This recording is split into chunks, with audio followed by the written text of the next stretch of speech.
councillors, distinguished guests, ladies and gentlemen in the gallery, may we rise for the Speaker of Council, Councillor Margaret Arnolds.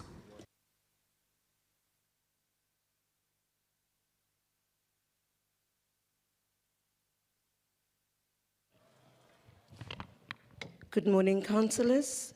Can we remain standing and silent for a moment of silence and meditation?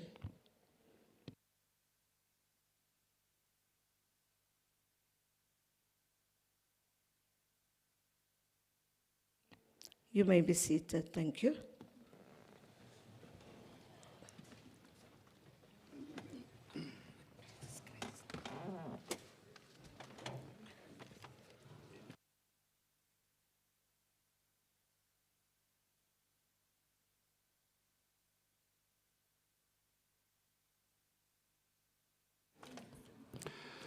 Good morning, councillors. It is hereby notified that the continuation of the 48th Extraordinary Council meeting of the City of Johannesburg Municipality will be held on Tuesday, the 31st of March, 2026 at 10 a.m. at the Constant Connie Babela Council Chamber in Braamfontein, and the first agenda on the item is opening.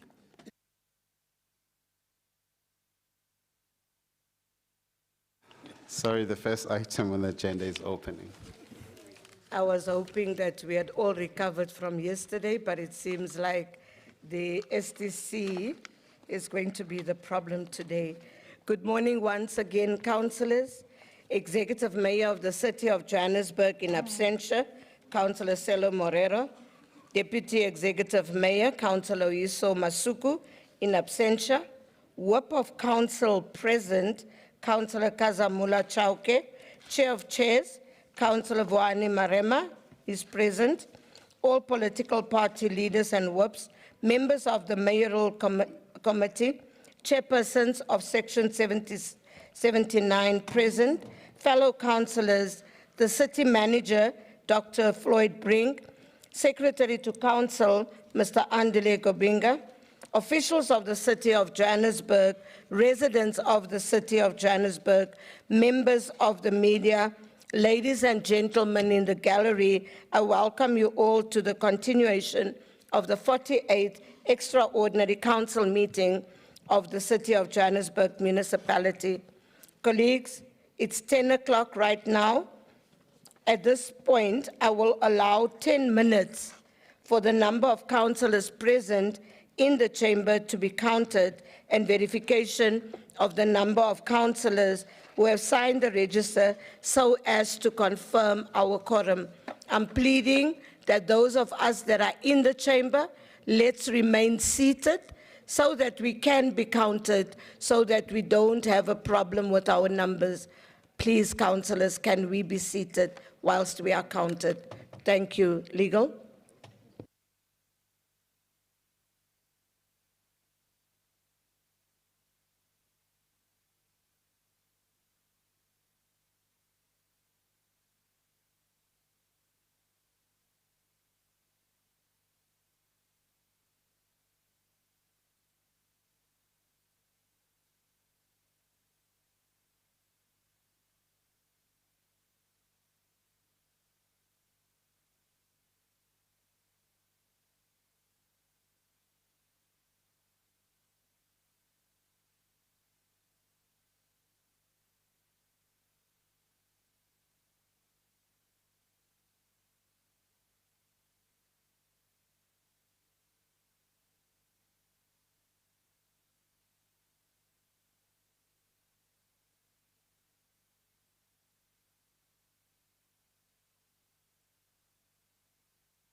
Can we be seated?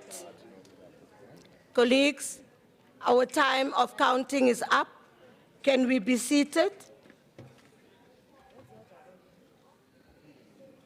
Okay, let me announce. We have 123 councillors that have signed the register. We have 119 warm bodies inside. We are going to take the 20 minutes so that we are able to deal with the quorum. Are we fine? Councillor Christians, welcome back, Councillor Christians. It's mooi om te sien jy is terug. Thank you, Madam Speaker. Kan jy nog nie staan nie? No, if you can't, it's fine. Thank you, Madam Speaker. Madam Speaker, we do agree with the 20 minutes as per the rules. Thank you. Jy wil net hê ek moet jou stem hoor, that's all. You only wanted me to hear your voice.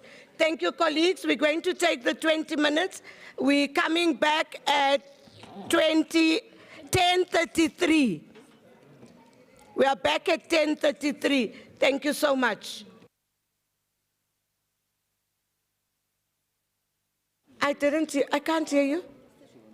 Come to me. Or you can say it over there. I can't. I never spoil it, you guys spoil it. You say I'm biased, they say I'm biased, they say I'm biased, they say I'm biased, so I'm 4 biased. And please control your councillor at the back, the short one. Chris, please control him. You know who I'm talking about. Please. They say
again, colleagues. We are now restarting where we left off. Our 20 minutes is just over 1 minute. So we are going to check now if we can be seated. Can we please be seated where we belong so that we can go for a count and see how many we are here, whether we make a quorum.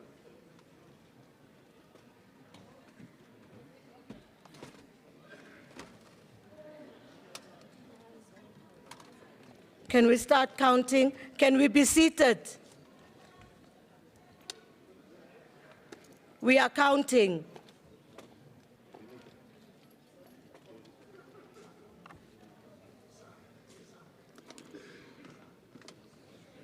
And just a hint, council started at 10 o'clock. The notice said 10 o'clock.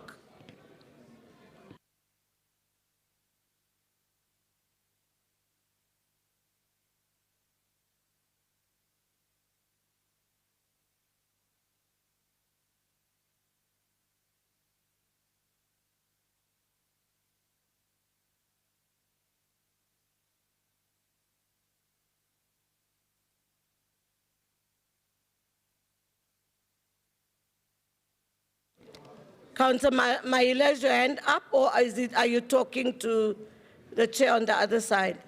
I'm not sure if your hand is up. Okay, thank you.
What's today, 31st?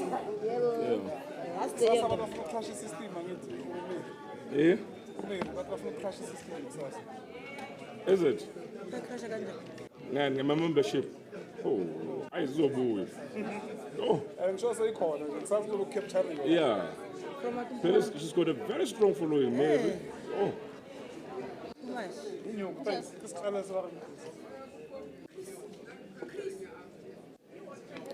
Colleagues, we are 190 seated. We do correct 190 councillors Fumba, Ian Niechenel. And we do correct, so we will update you on the outside numbers. They are just busy dealing with the outside number, but we are correcting. I thank you. STC, can we be seated now? Yeah. Councillor Mposula, switch off your mic.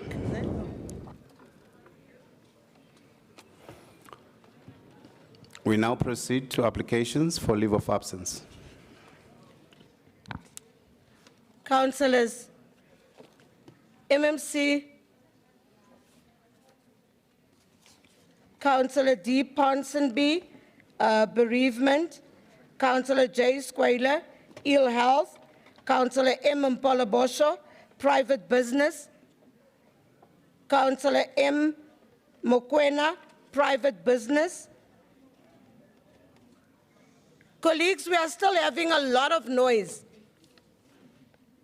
Councillor H. Masera, private business. Councillor F. Roberts, private business. Councillor M. Chabalala, private business. Councillor Abdul, running late. Is there any other apologies from the floor? Can I see hands?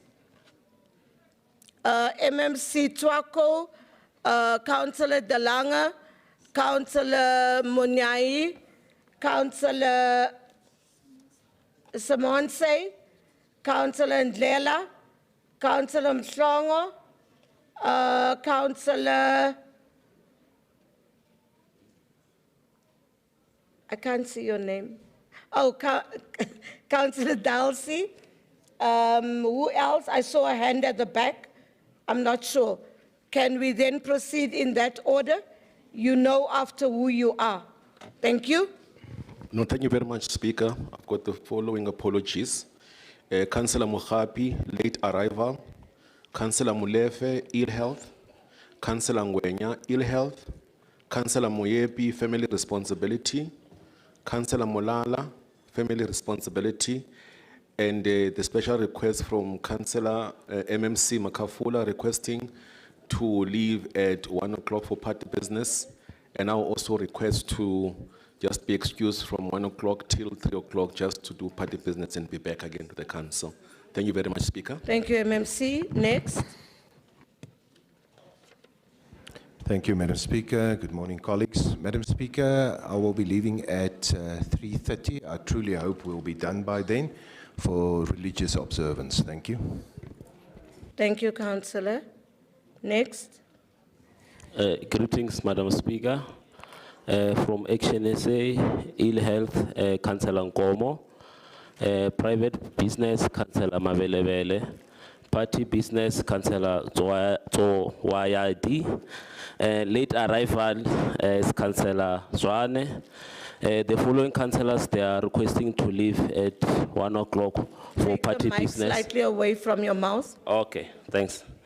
The following councillors from Action SA are requesting to leave at 1 o'clock for party business. We have Councillor Mkondo, Councillor Shumba, Councillor Temba Mabunda, and also Councillor Mukoka. Thank you. Thank you, Councillor. Next, Councillor. Good morning, Madam Speaker. LOA for MMC Konene, private business, and then early departure, Councillor Pima Kwena at 3 o'clock. Thank you. Thank you, Councillor.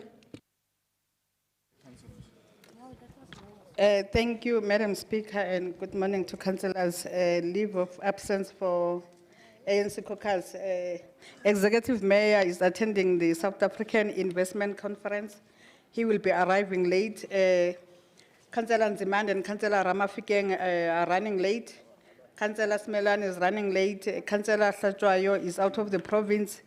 MMC Masugu is requesting to leave at 17 hours if it will not be done by that time. And Councillor Mabuke and Councillor Make to leave at 13 hours if they have a political business. Councillor Tshehlo to leave at 13 hours also. Thank you so much, Madam Speaker. Councillor Mavona, switch off your mic.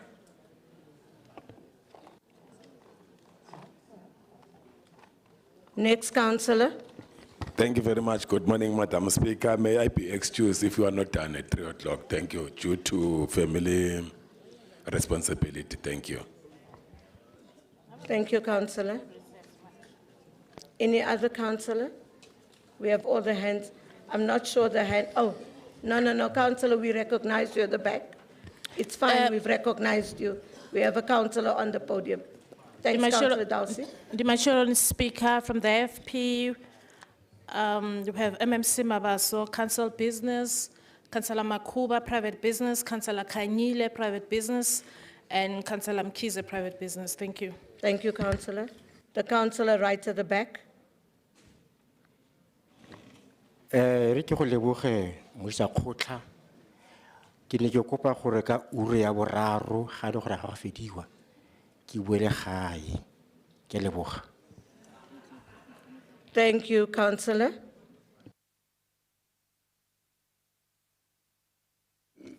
Are all these apologies noted? Thank you, councillors. STC. Councillors, we continue with item 46, and that is the request for approval for the naming of streets in Orange Farm. That's Ward 2 and Ward 5, and Region G. Apologies, councillors. Recommendations to council were tabled yesterday, and we will continue where we left off. As you've heard that the STC has just called out the items, but I also want to address, we have received a memorandum from Councillor Belinda Essensonjoko to have a debate on a matter of urgent public importance in terms of Rule 98 of the Standing Rules and Orders of Council. The debate does not comply with Rule 98(3)(c) of the Standing Rules and Orders of Council on the basis that the issue raised are before the court of law, therefore it's still sub judice. It was struck off the roll because of the urgency, and that's the reason why we cannot continue with the debate. I thank you.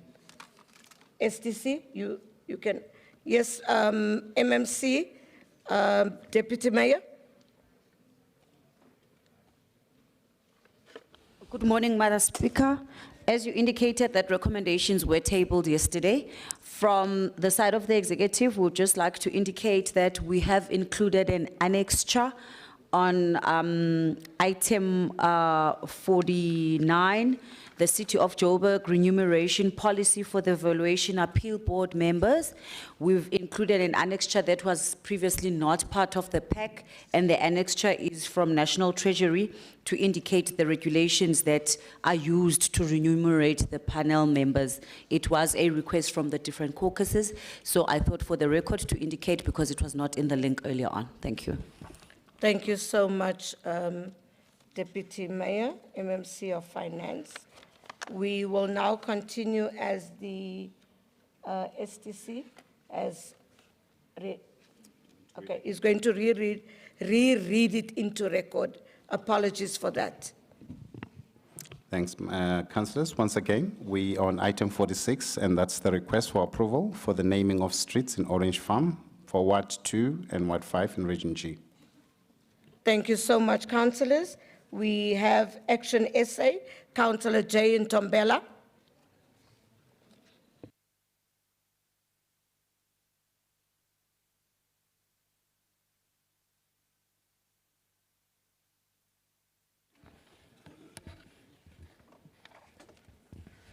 Thank you, Madam Speaker. Greetings to fellow councillors, members of media, and the residents of Johannesburg, especially those in Ward 2, Orange Farm, Ward 2 and 5, all protocol observed. Madam Speaker, I rise to speak on item 46, request for approval for naming of streets in Orange Farm, Ward 2 and Ward 5 in Region G. On behalf of Action SA to address the long overdue item regarding the naming of streets in Orange Farm, Ward 2 and 5. This is not just technicality. It is an issue of basic human right dignity and effective service delivery. Action SA wholeheartedly supports this item. Orange Farm was formalized in 1988, 40 years ago. For decades, these streets have lived in nameless streets. These residents have lived in nameless streets. We are restoring dignity to our people and giving residents of Ward 2 and Ward 5 a sense of belonging in our city. However, Speaker, we must ask, why has it taken so long? The absence of street names is not a minor inconvenience. It is a safety hazard. Emergency services, when an ambulance or fire truck cannot find a house because of the street has no name, lives are put at risk. Crime prevention, JMPD and police patrols are hindered when they cannot accurately report their location or respond to distress of calls. Billing and posts, resident struggles with postal deliveries and accurate municipal bill without a formal address. The delay has effectively blindfolded our service delivery team in Orange Farm for far too long. Madam Speaker, we sit here to finally deliberate on this item. We cannot ignore the administrative paralysis that has failed this community since 1988. It is an indictment of the city's leadership that a township established nearly 40 years ago has been left in a state of geographic invisibility. For almost 4 decades, the residents of Orange Farm have been treated as second-hand class, forced to live without basic dignity of an address. This is not just a delay, it is a gross administrative negligence. By failing to name the streets, the city has effectively blocked ambulances, fire trucks, police from reaching those in crisis. We are not just approving names today. We are correcting a 4-decade-long violation of service delivery. The departments responsible must explain why the generation of Orange Farm residents has lived and died in nameless streets while other areas receive immediate attention. The era of ignoring Orange Farm must end today.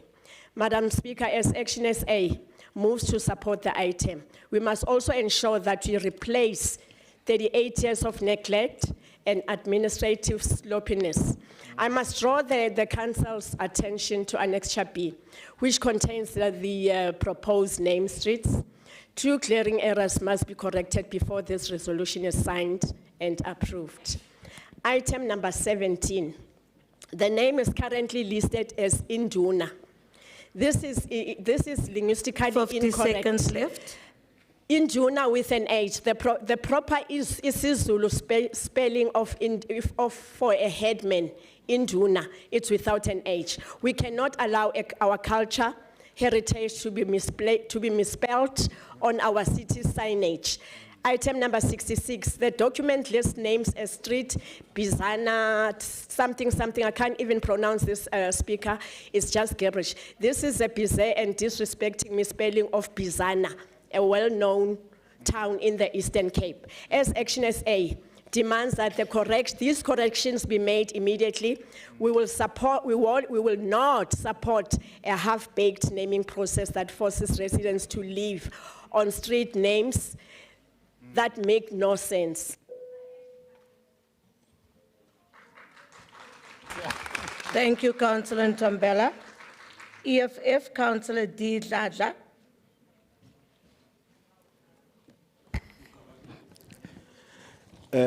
Speaker, ngibingelele i-caucus leader ye-EFF here in Council, MMC Tswaku.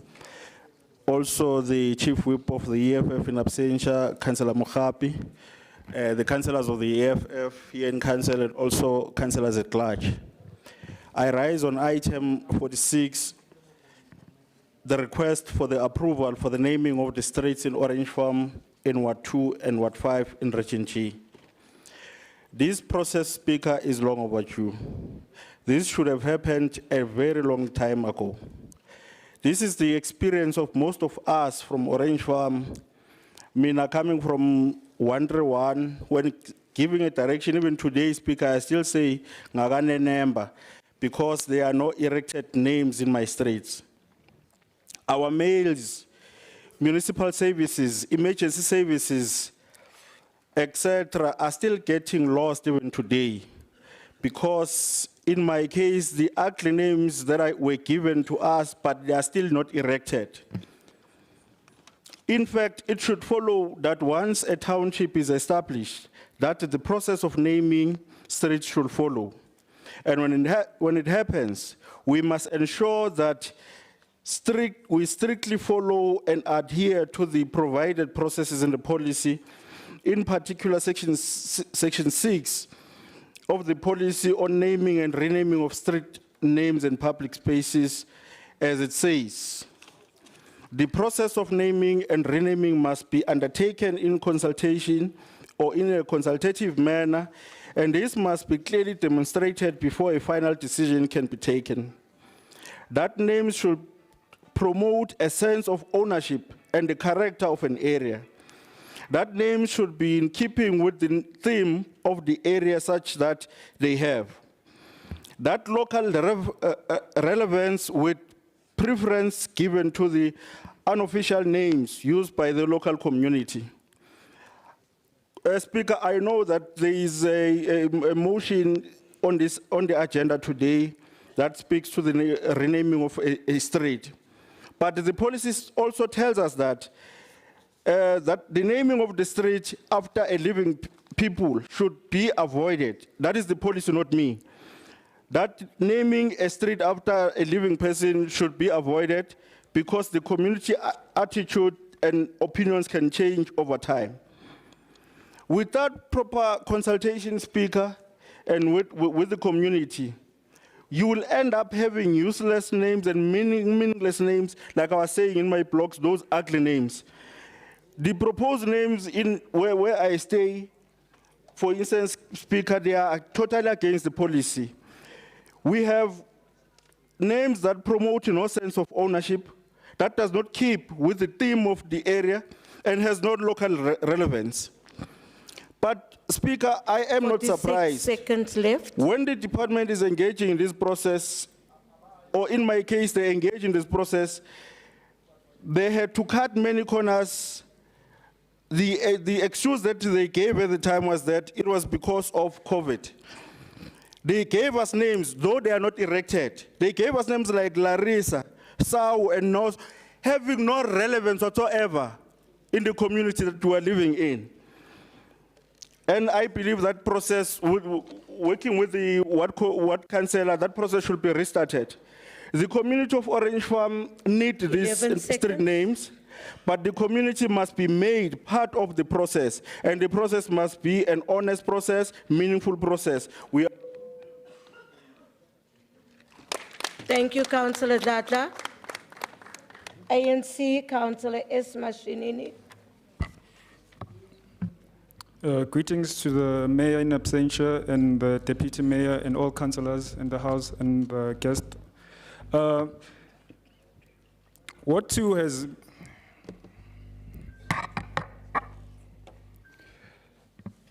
Yes, Orange Farm was formed in 1988 without having no streets for 4 decades, but we currently had public consultation where the public was given an opportunity to rename the streets. But the process started in 2017 where it was approved, but the challenges were that the community asked for tarred roads and storm drains in order for the roads to be for the names to have meaning, because it's pointless having road names when you don't even have the basic of having a storm drain in the place. This process would assist the community of Ward 2 and Ward 5 very much, because they have 150 streets without street names, and that's Ward 5, and the others has 190. 109 streets without names, which becomes a problem for emergency services. We are well aware of that, Speaker, and I think we are within the public consultation has happened. This thing is not coming here for the first time. It came here again last year when we were asked to advertise again, and we advertised. I think those who sit in ComDev know that there were challenges of the streets, that we had a problem of the streets having spelling errors. Yes, as the previous councillor has spoken, there were names that the challenges of human error. We know that there was human error because the names were not properly written, and some were, the context of the names was very wrong. Because sometimes speaking the dialectic that we speak, you might write something and think that is correct, but when you are reading it out, it sounds very wrong from what it was. And we've spoken to the officials to correct that, and I think that they approved that, Speaker. I think the councillor, Councillor Ramafikeng, also had a public engagement meeting of the people, and they spoke. They repeated what they repeated before, that they are asking that can the roads be surfaced, and can the storm drains be put on place? Because when it rains, it becomes a problem in that area. So I think we are asking for council to approve this, Speaker. Thanks. Thank you, Councillor Mashinini. MMC Amat. Thank you, Speaker. Good morning to the Executive Mayor in his absentia, the Deputy Executive Mayor, all the MMCs, the Chief Whip, the Chair of Chairs, councillors, the residents of the city of Johannesburg. Speaker, good morning to you as well. So you would know that good governance is one of the strategic priorities of the GLU. And we have noted the inputs by the councillors. And for us, the street naming is not just a cosmetic, but it is an exercise of a fundamental step forward that dignifies our communities. And it ensures that it fosters safety and effective governance. So, Speaker, you would know that MMC Mgcina went a step ahead in Ward 8. She piloted a project with Plan Act that doesn't only speak of street renaming, but it's a GIS system where in an informal settlement, when there are issues raised by councillors, issues of safety, or maybe if it's an issue of GPV, you'll just press a button, it's linked to the Google, it will take you to the EMS services or the police services. So this government, it has the best interest of this society. So, Speaker, you know that through stakeholders also we foster relationships and good governance. So I would request Council to approve this request. Thank you. Thank you, MMC Amat. Colleagues, the recommendations is on page 46.3. Is the item agreed to? Thank you so much. STC? We're now on item 47, and that is the process update report for the City of Johannesburg Just hold on, biogas STC. pilot. Okay. Councillor Smith? Avon Smith, thank you, Speaker. Speaker, I'd just like to inform the House that our regional chairperson is in the gallery, newly elected, Loyolo Mpiti. Thank you. Welcome to your regional chair. He was a very good colleague in public safety years ago. Welcome. MMC?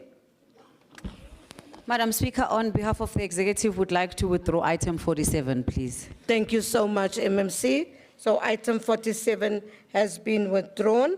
STC? Item 48 is City of Johannesburg Metropolitan Municipality Environmental and Social Management System Manual and Reporting Requirements. Thank you, STC. Councillor N. Mkonza?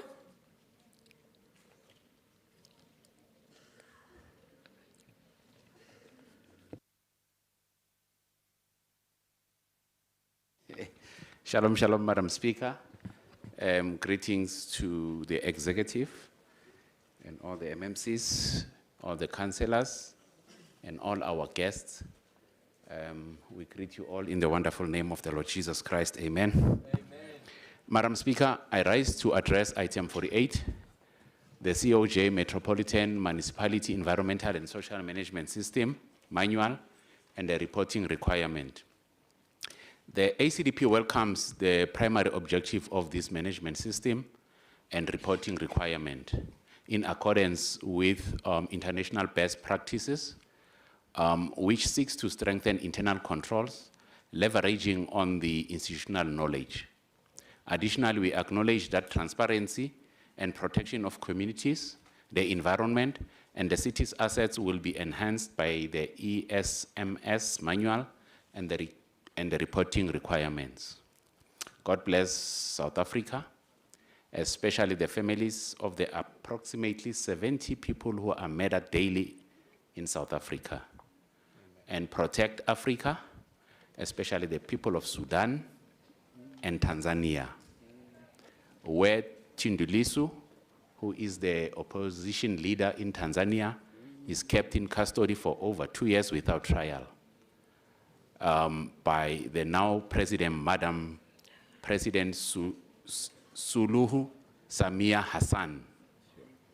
We call on all defenders of justice, democracy, and human dignity across Africa and the world at large to rise with urgency and speak with one voice against this injustice in the Republic of Tanzania. 2 seconds left. Action essay, Councillor Madukanene.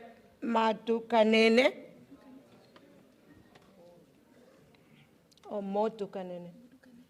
Apologies, Councillor. Thank you, Speaker.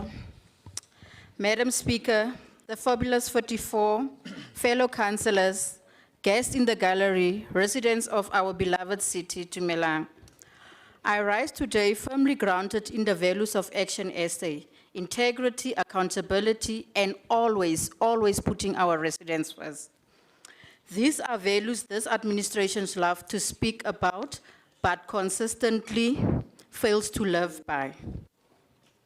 This item is presented as a governance milestone, the development of an environmental and social management system. Speaker, let's be fair, there are elements in this report that we welcome. The move towards aligning with international environmental and social standards is necessary. The acknowledgement of internal weakness, fragmentation, capacity gaps, weak coordination is important. And yes, the development of a structured system, at least on paper, is a step in the right direction.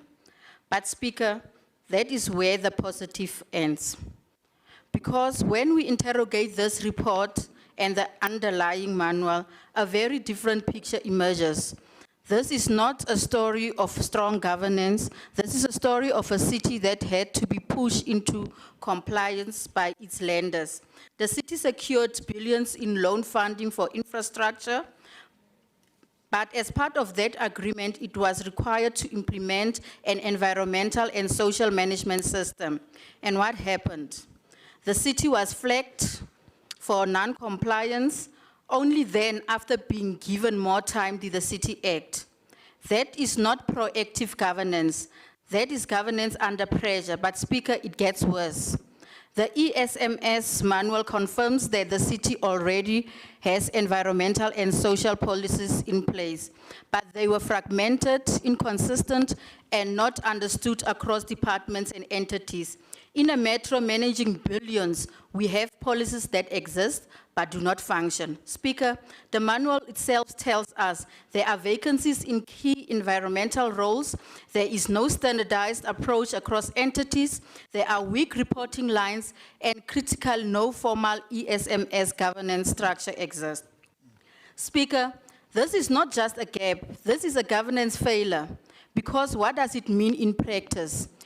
It means projects can proceed without proper environmental screening, communities can be exposed to risks without proper safeguards, contractors can operate without consistent oversight, and compliance becomes a tick box exercise. This is not just an environmental issue, but a financial governance issue as well. If we fail to comply, we risk losing funding, we risk delaying infrastructure, we risk damaging credibility, and we risk shutting ourselves out of future financing. Speaker, Action SA supports sustainable development, responsible infrastructure, and proper environmental safeguards, but we do not support a system where the city fails first, responds later, and then asks council to not note the problem.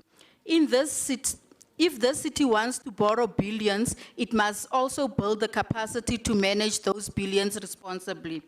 Because right now we have a system on paper, but not yet a system in practice. Speaker, this is why Action SA is clear. When we assume responsibility after the next local government elections, we will not inherit dysfunction, we will fix it.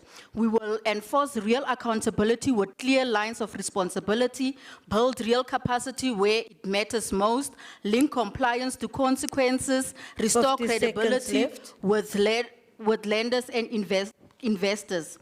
Because under the leadership of Herman Samtseu Philip Mashaba as mayor, the city will return to a culture of discipline, delivery, and decisive leadership. Speaker, Action SA notes this report, and I thank you. Thank you, Councillor. Councillor D. Moepi from the EFF. Thank you very much, Speaker. I will be speaking on behalf of Councillor Moepi. Greetings to our caucus leader, Dr. Mgini. Hold on, Councillor. Councillors on my left-hand side at the back. Please. Thank you. Thank you. Our City of Johannesburg residents, fellow councillors, receive our revolutionary greetings. Today, we are not just presented with a technical report, we are confronted with a document that exposes both the weakness and the pressure of global capital in our city. Because let us be honest from the beginning, this report exists not because the city suddenly woke up to care about the environment or our people. It exists because the city was forced by lenders. The report itself confirmed that the City of Johannesburg failed to comply with loan conditions from the International Finance Corporation and had to be given more time to fix its failures. That is the first scandal. This means service delivery in Johannesburg is no longer driven by the needs of our people. It is driven by conditions imposed by international financial institutions. We are told this environmental and social management system is about governance, sustainability, and compliance. But we must ask, compliance to who? Not to the resident of Alexandra, not to the people of Zanspret, not to the forgotten communities of Orange Farm. It complies with lenders, because if we fail, the report is clear. Funding will be withdrawn, project will collapse, and the city will be punished. So this is not just a management system, it is a financial leash placed around the neck of the city. Let us go deeper. The report admits that the city already had system, policies, and knowledge, but were fragmented, poorly coordinated, and not understood across the department. In simple terms, there has been governance failure. For years, the department has been operating in silos. Projects have been implemented without proper environmental and social safeguards. And now, when funders demand accountability, suddenly we rush to fix the system. This is reactive governance, this is crisis management, this is not leadership. There's another layer of concern. This entire system is heavily shaped by external consultant, international standard, and donor funding processes. We are told that the firms were hired to analyze gaps, design actions, and even guide implementation. The question we must ask is, where is the internal capacity of the city? Why must Johannesburg metro giant depend on external consultant to tell it how to protect its own communities? This opened the door to outsourcing accountability, inflated consultancy costs, and policy captured by private interest. But we are not here only to oppose. We are here to represent the people, because hidden inside this report are real benefits, and we must claim them for our communities.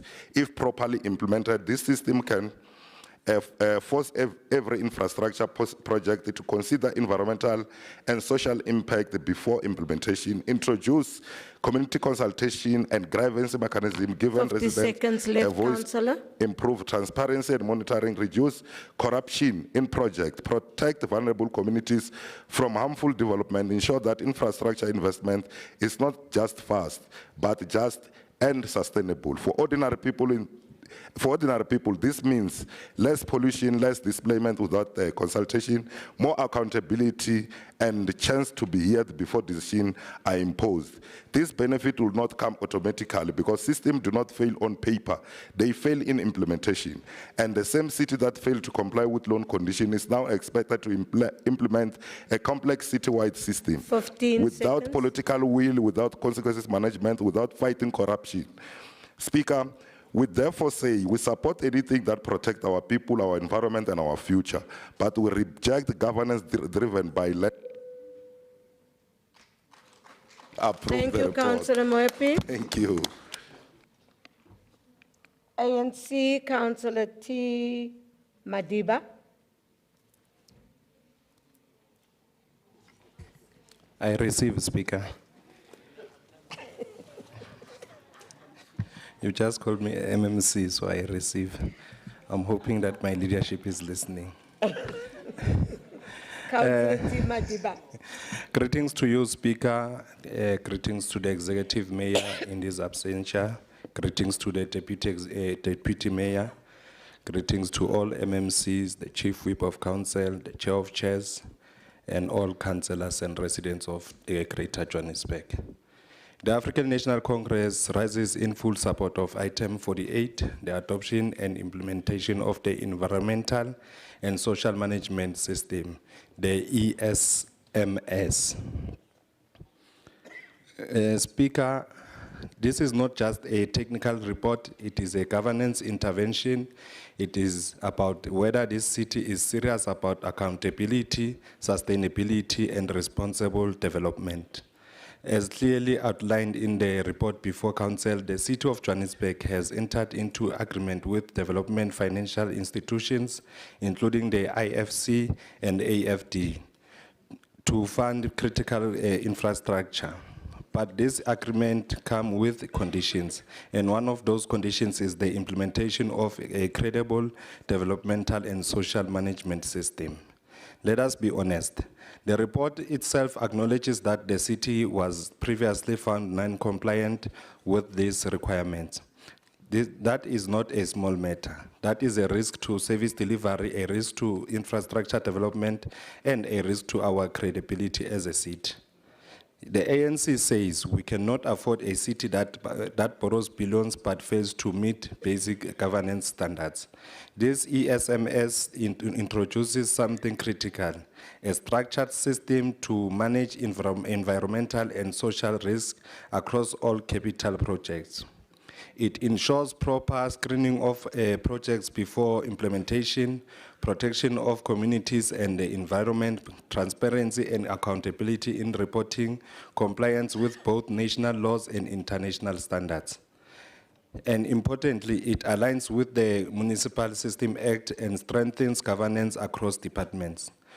Madam Speaker, this is what the ANC has always stood for, development with a responsibility, infrastructure with accountability, growth with dignity. Well, woman. But let us not romanticize these processes. The report makes it clear our system have been fragmented, poorly coordinated, and not fully understood across departments.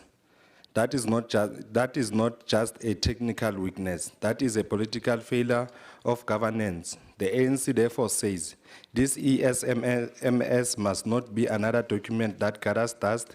It must be implemented with discipline. It must be enforced across all departments and entities. because failure to comply will have serious consequences, including loss of funding, delays in infrastructure projects, legal and reputational damage of the city. The ANC support this item because it protects the city's ability to access funding, it strengthens governance and oversight, it ensures sustainable and inclusive development, it restores credibility in how this city manages projects, but our support is not blind. We demand clear accountability from the Environment and Infrastructure Service Department, regular reporting to council, not just to external funders, capital building across departments to implement this system properly, consequences for non-compliance. Madam Speaker, the ESMS is not optional, it is a requirement, it is a safeguard, it is a test of whether this council is serious about governing. The ANC will support this item, but we will also monitor its implementation closely because our responsibility is not just to pass reports. Our responsibility is to ensure that people of Johannesburg receive sustainable, accountable, and quality service delivery. I thank you, Madam Speaker. Thank you, Councillor Madiba. MMC Mgqina. Thank you very much, Speaker. Good morning to yourself, to the Executive Mayor and the Deputy Mayor in absentia, MMCs, Chair of Chairs, Chief Whip of Council, councillors, our guests, and residents at home or wherever they are watching us from. I stand to represent the MMC for EISD on this ESMS report as provided. Councillor Mkhonza, sometimes yazi ngiyahluleka uku-understanda amapolitiki akho. Ayangiconfusa ngesinye isikhathi because uvela ukhulume nje into engekho nje. Generally, but I think we can discuss that. Masihlangene. Sometimes I get confused, honestly. But I'm happy that you are welcoming this report because you understand the intention of the report. But also, Councillor Mudukanene, I think we appreciate how you are unpacking the importance of this particular report as well, and you are also supporting. I think it also helps to understand the benefits of this particular system, as it will definitely have benefits to the city. It does help us to prevent negative impacts, but also improves our reputation and increases access to issues of funding. It is also important that our top management, our senior officials as well, that they commit to this particular system so that it can be effective. Councillor Madiba, thank you very much, my dear brother as well.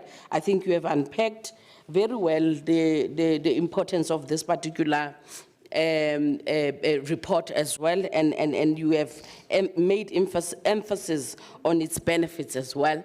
I understand, Councillor Mkasi, your frustrations and where you come from as well, but I also understand the fact that you understand perfectly how the system will assist the city and how it will benefit the residents of our city. With that, Madam Speaker, I will request that we approve this report, welcome and approve this report wholeheartedly. Thank you. Thank you so much, MMC Mgqina. Colleagues, the recommendations are on page 48.6. Is the item noted? Thank you so much, colleagues. STC?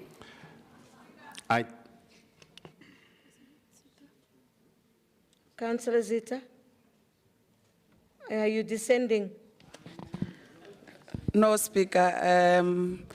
The Progressive EFF caucus is asking for a 10-minute caucus break before the next item. Can we just read the item in and then we give you your 10 minutes? No problem, Speaker. Okay. Thank you. Thank you. Item 49 is the City of Johannesburg Remuneration Policy for the Valuation Appeal Board's members. Thank you so much. 10 minutes granted, 11:35, you are back. It's 11:25 now.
We are over 5 minutes over to the time that we've given. Can we get back to our seats?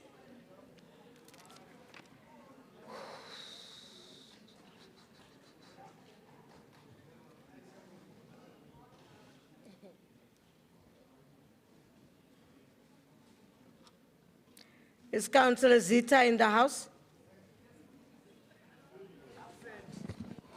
Councillor Johannes Masetla, can you move to your seat? Can we please be seated? Councillor Zita, you asked for a caucus. No, thank you very much, Speaker. Yes, we asked for the caucus and we are happy and ready for the business of the day, especially the next item. Thank you so much. Councillor Zita. Thank you so much. Okay, the item has been read into record. We are starting off with Councillor M. Cook from Good. But I'm worried, before Councillor Cook starts, I'm worried we still have a lot of people outside. It's like we are not disciplined. Councillor Cook, can you carry on? Thank you, Madam Speaker. Madam Speaker, I rise today on item 49. Firstly, Madam Speaker, I would like to thank the MMC of Finance, who very quickly addressed concerns raised by the Finance Committee on this item and uploaded an addendum this morning. So just thank you to the MMC for her speedy assistance. Speaker, the Valuation Appeal Board plays a vital role in the city. They safeguard fairness in property valuations, ensure that the residents are not overcharged, and importantly, it protects the credibility of the city's revenue base. Good believes that if the valuation system is not trusted, the city's ability to collect revenue will collapse. We must therefore support a functioning, credible, and an independent board. However, Speaker, this report does expose a small governance gap. We are told that some members are submitting excessive claims for preparation and research, and that there is no consistency across members. This is a problem. Speaker, while independence must be protected, public money cannot be treated as open-ended. That is exactly how leakage happens in municipalities, not always through outright corruption, but through weak controls, ambiguous policies, and a culture where accountability is not enforced. This policy review is necessary, and Good supports the move to introduce clear limitations and cost containment measures. However, we must ensure that the cost containment does not undermine the functionality of the appeal board itself. If members of the appeal board are under-supported, appeals are going to slow down, and that creates a bigger potential risk.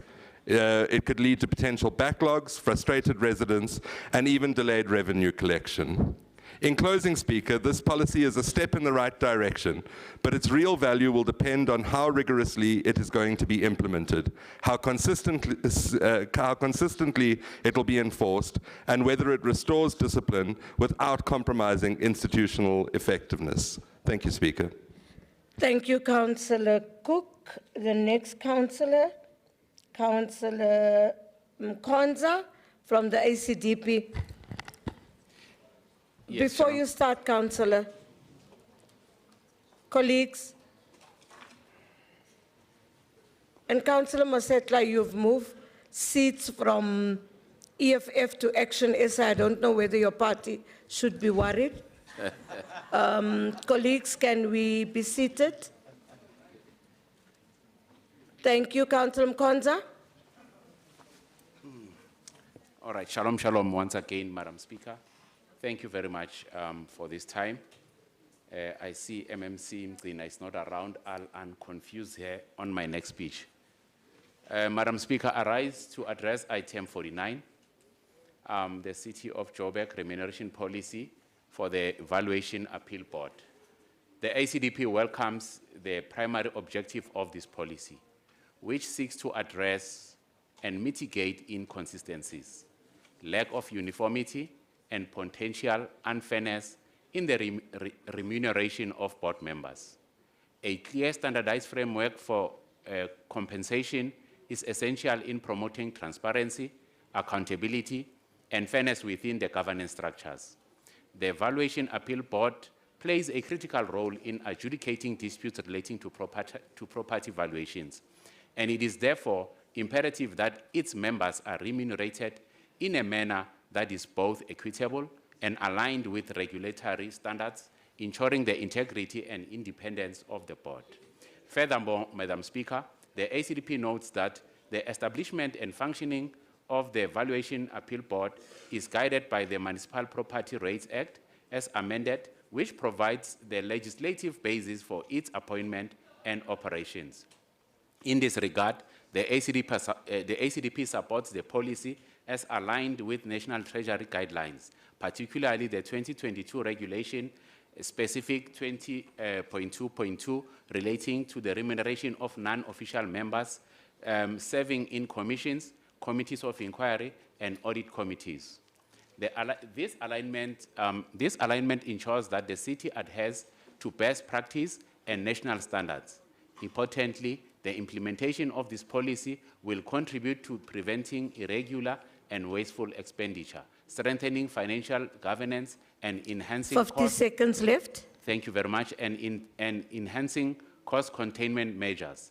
Ultimately, this will support the city's broader objective of achieving long-term financial sustainability while maintaining credible and effective oversight structures. Thank you, Madam Speaker. Thank you, Councillor Mkwanza. Councillor Santana from the Democratic Alliance. Morning, Speaker. I rise to speak on item 49, the City of Johannesburg remuneration policy for the Valuation Appeals Board members.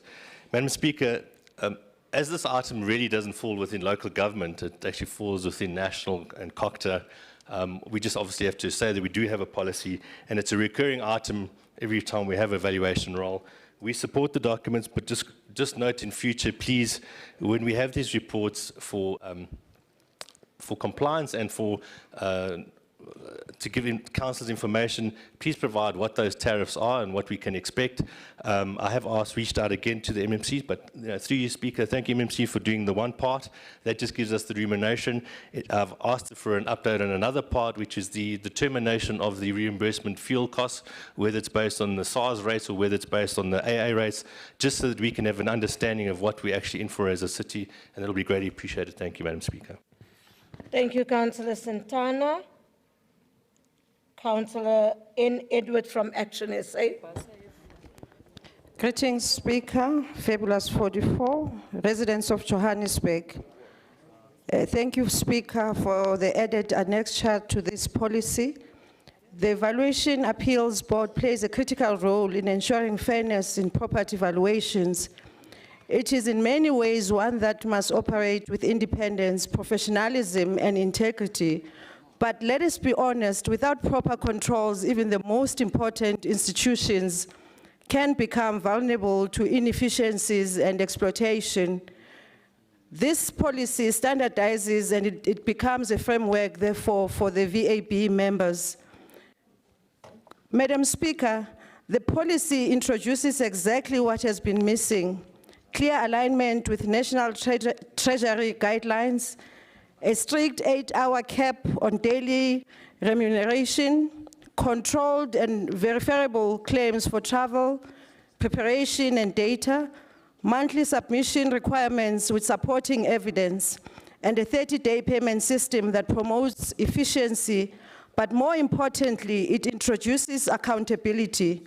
So no documentation, no payment, no unjustified work, no payment. This is the kind of firm governance our residents expect and deserve. We also welcome the limits placed on preparation hours, the regulation of written judgments, and the cap on council sittings. Colleagues, this policy is not about limiting professionalism or professionals. It is about protecting the public purse. It ensures that VAB members are fairly compensated, but never excessively so. It ensures transparency in every claim and it ensures that the city moves closer to financial sustainability. For Action SA, this is what good governance look like. It looks like this is a policy that reflects discipline, it reflects transparency, accountability. Speaker, we cannot build a capable and ethical city while we are allowing financial leakages to continue unchecked. This policy is a step in the right direction, a step towards restoring trust, improving efficiency, and ensuring that the city of Johannesburg works for its people. Action SA supports this policy with its annexure. I thank you. Thank you, Councillor Edward. EFF, Councillor S. Zita.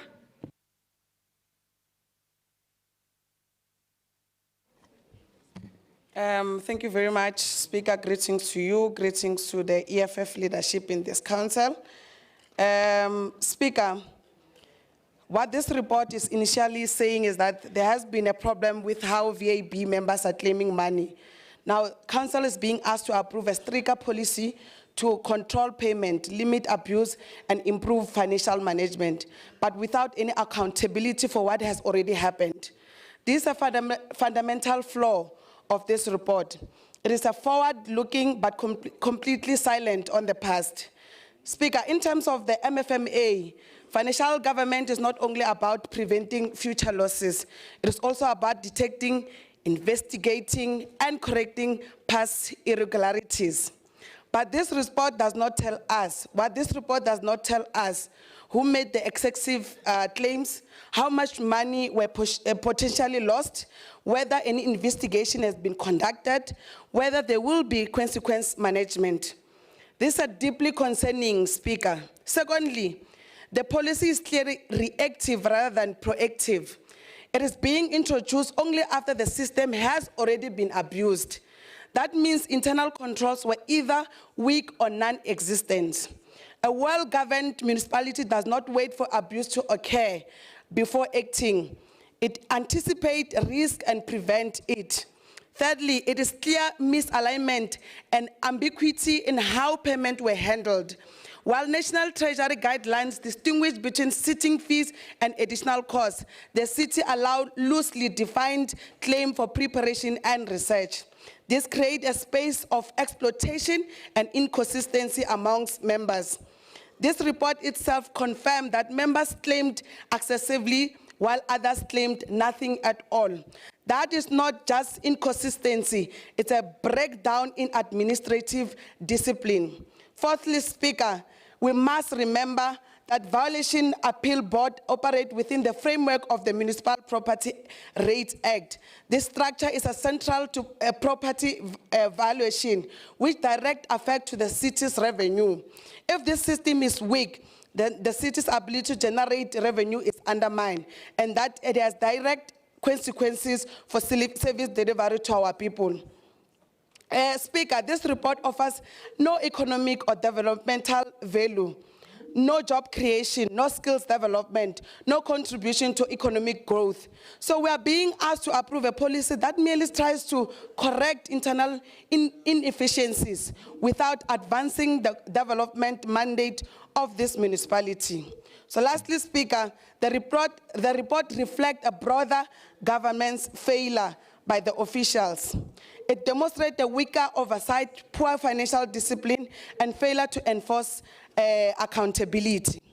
So, Speaker, we as EFF, we are approving this report with the following request: that the forensic report be provided at the next council meeting of all the board members who have been abusing those claims. Thank you so much, Speaker. Thank you, Councillor Zita. African National Congress, Councillor N. Nofamela.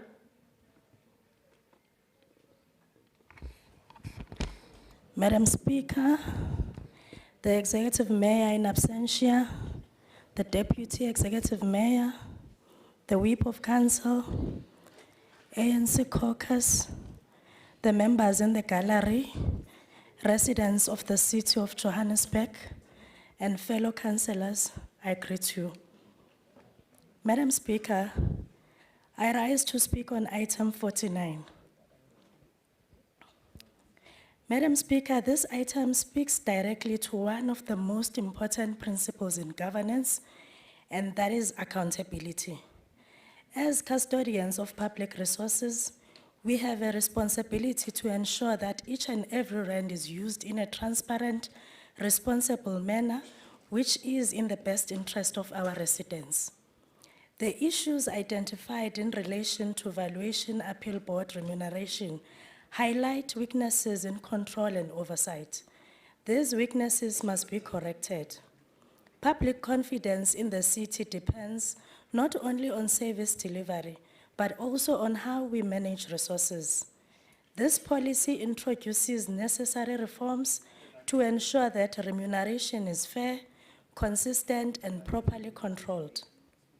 Madam Speaker, as the GLU, we are clear that this is not just about compliance only, but also about restoring the trust and confidence of our residents.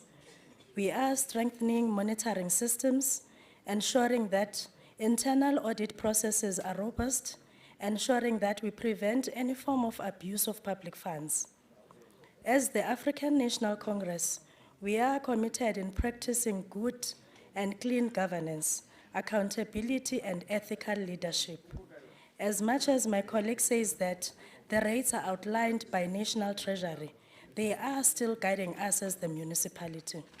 We therefore support this item as we believe that it will strengthen the integrity of our institution. I thank you, Madam Speaker. Thank you, Councillor Nofamela. MMC Deputy Mayor Masuku. Thank you, Madam Speaker.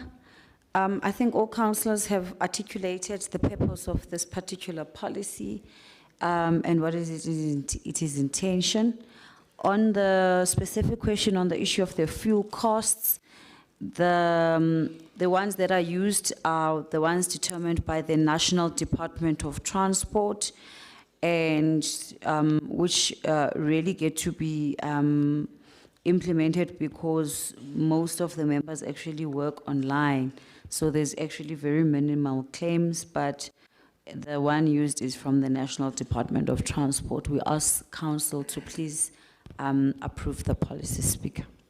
Thank you so much, Councillor. Colleagues, recommendations is on page 49.4. Is the item agreed to? Thank you so much. STC. Item 50 is determination of the valuation date and the designation of the municipal valuer for the general valuation role for 2027. Vryheidsfront Plus, Raadslid Boer. Goedemorgen, mevrouw de Speaker. Fellow councillors, all protocol observed. I rise to speak on item number 50, the appointment of Director for Valuations for the upcoming valuation role, which is going to be on the 1st of July 2027.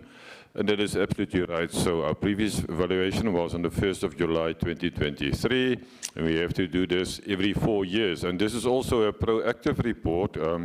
We all know that Mr. Elof was our valuer for a very, very long time, and he is retired now. And Mr. Fayaz Sheikh took his position as the Deputy Director, and it is a logical appointment to make him the new chief valuer for the city. So we welcome this report, and the implementation date for the valuation role being the 1st of July 2026, I think also that is proactive, gives us enough time to do a proper valuation so that we can limit the objections and appeals against the valuation and do it as accurately as possible. The Freedom Front supports this item. Thank you very much. Baie dankie, Raadslid.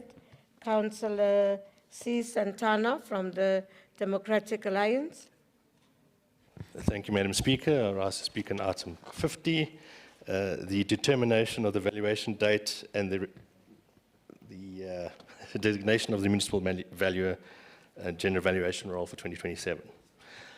Madam Speaker, it's actually quite interesting to see that in all the years I've been a councillor, the City of Johannesburg has always done its valuation over a 5-year period, where other municipalities have done it over 4. So it's a bit of a welcome relief that we're actually aligning ourselves with all other municipalities to do it within the respective time frame of within 4 years. So we have no issue with that. We also have no issue with the termination of the municipal valuer. The Democratic Alliance supports this report. The only thing I would request is that we actually value our properties according to people's needs and quote properly, and that we do due diligence, not just a desktop valuation. And if there are issues, please deal with them timelessly. Don't give the normal status quo that if it's above 10% and below 10% that it automatically goes through review.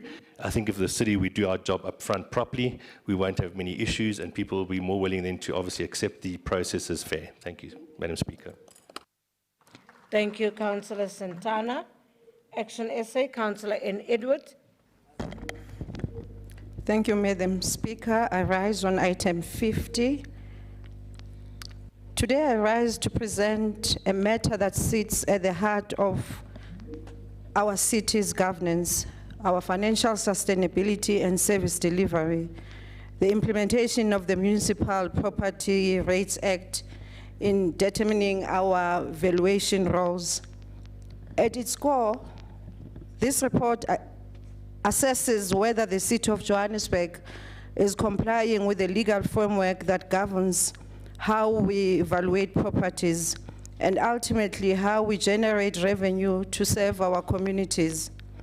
The law is clear. Every 4 years, the city must prepare a general valuation roll. This roll must be based on a fixed valuation date, which is the 1st of July, ensuring consistency, fairness, and transparency across all properties.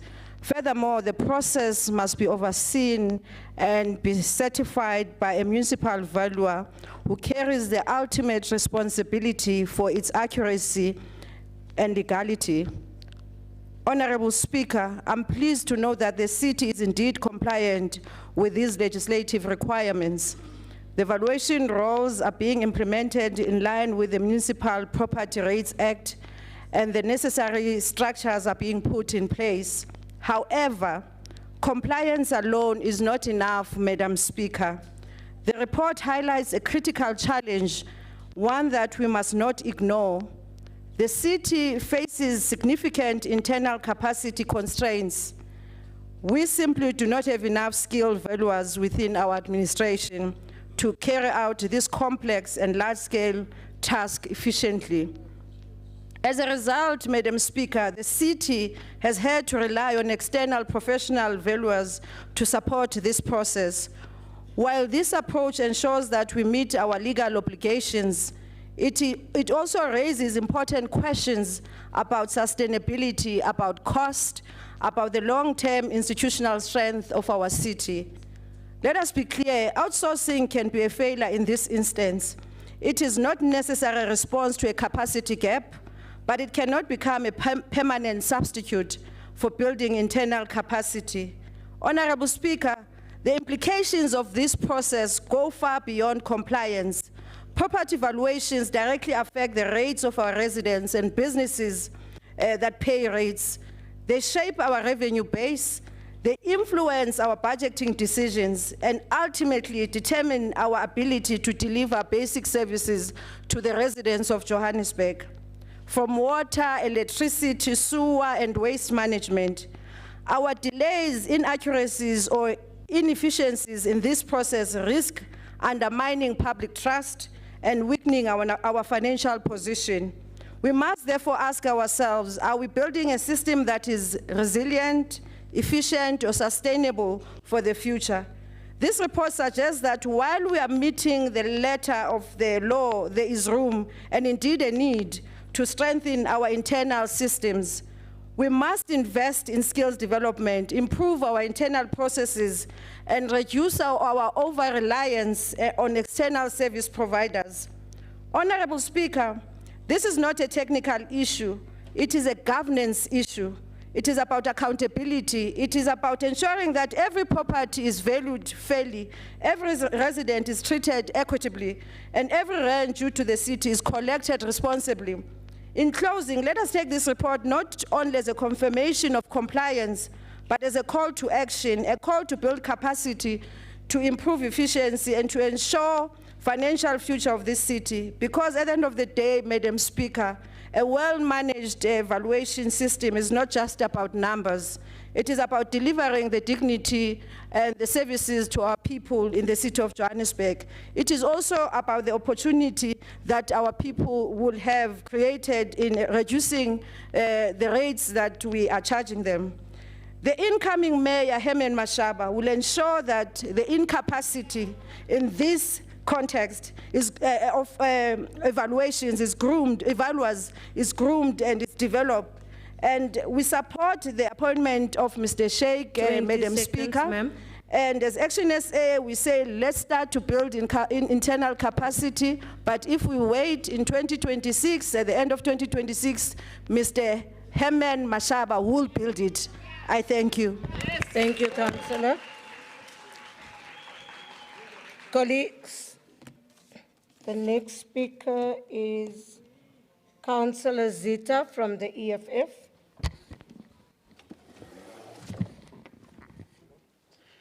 Thank you again, Speaker. Greetings to you, honorable councillors.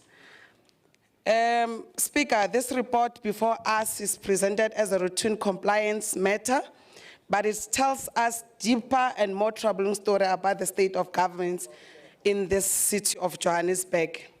Yes, we are asked to approve a violation date of the 1st July 2026 and to designate Mr. Fies Sheikh as the municipal valuer for the general violation roll of 2027. There's a legal requirement. Those are the legal requirements in terms of the Municipal Property Rate Act. And no one disputes that the city must comply, but compliance alone is not leadership. And today we are confronted with a clear absence of leadership in this municipality. Firstly, Speaker, this report exposes a serious failure in planning. The city knew that the previous municipal value will retire in March 2025. This was not sudden.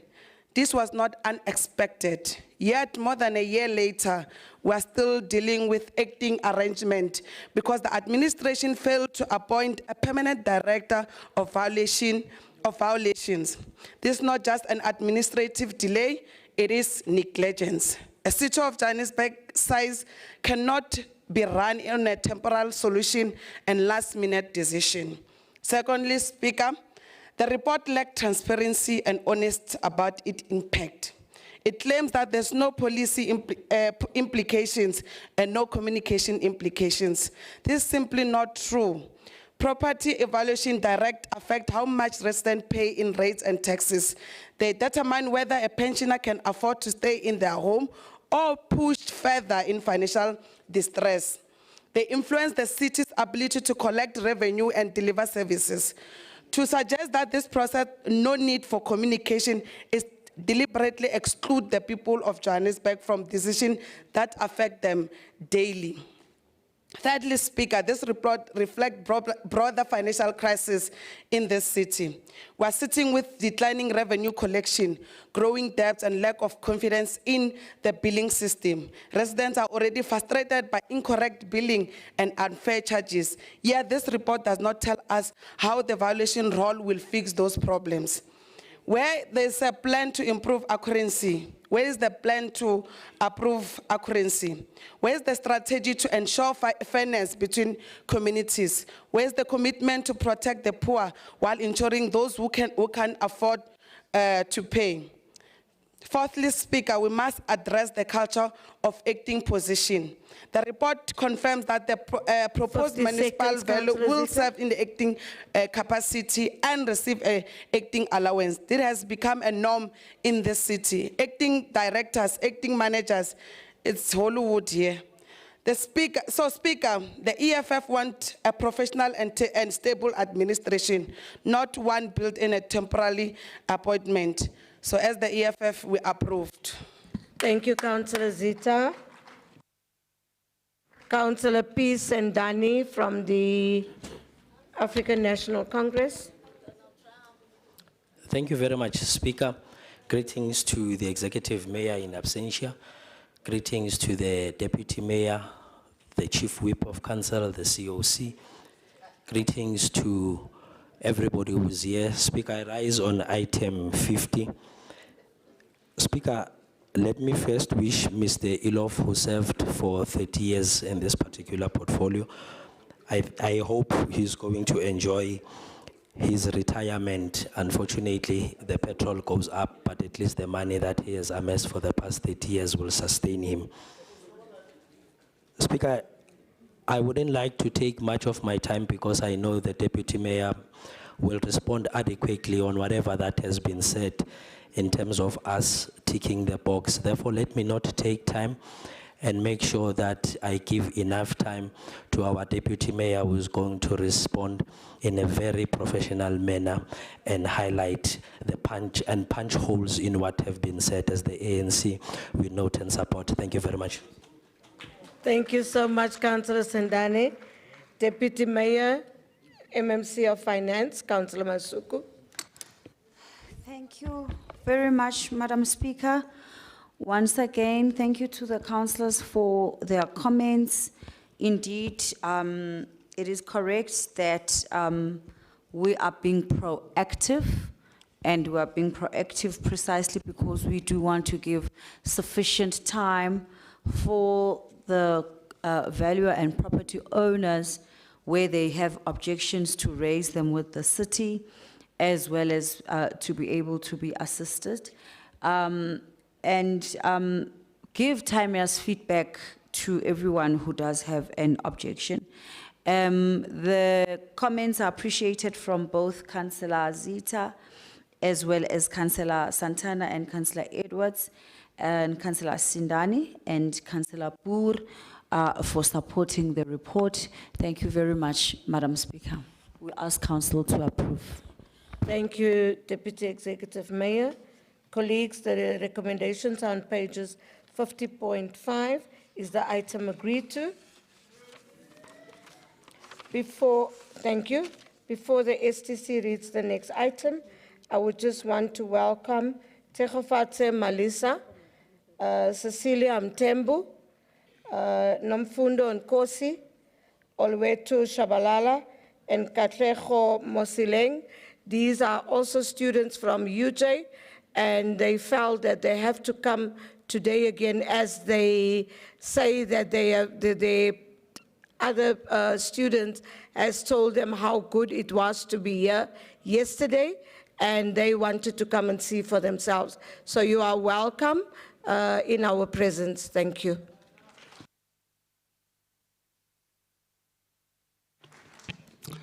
Councillors, we are on item 51, and that's the report on status of agreed management corrective action as at 31st December 2025. Thank you, colleagues. Can we go on to Councillor Nkonza from the ACDP? Yeah, thank you very much, Madam Speaker. Greetings to the students from UJ. You are more than welcome here. Madam Speaker, I'm not going to speak much on this item because my understanding, I might be wrong, that I would have expected an update that would be between the February and now. But this report was signed in 8 January. So I wouldn't dwell much into it because I tried to check the management's response, and somehow I couldn't get it properly. However, I'll use this time to try and unconfuse MMC Mqina. One, so if she's confused about the murder rate in South Africa, that affects our investor confidence because Joburg contributes a lot. Hence, I'm speaking about the unacceptable murder rate in South Africa and the families that are left behind suffering because of the people who are murdered daily in South Africa as if there is a war. There's no war in South Africa, but people daily are murdered. And the families remaining behind, they have to suffer the consequences of the effects of a violent South Africa and a South Africa that is it does not attract investment because of the murder rate. Number two, if you are confused about the Sudan issue that I consistently speak in here, the Red Berets will brief you on that, because I have seen that they have responded to that call. Their national leader has put a motion nationally about Sudan. If you are confused about Tanzania,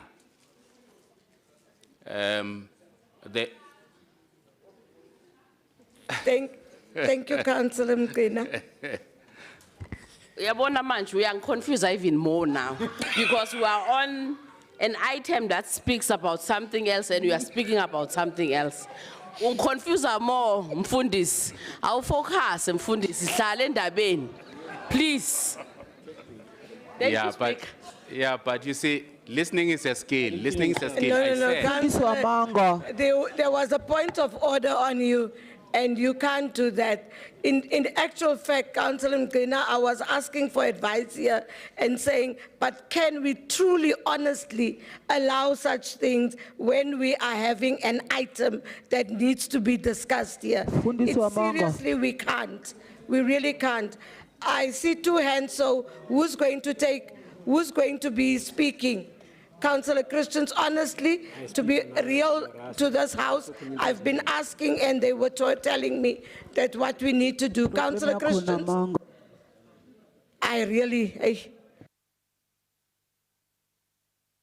Thank you, Speaker. Speaker, I rise in terms of Rule 72.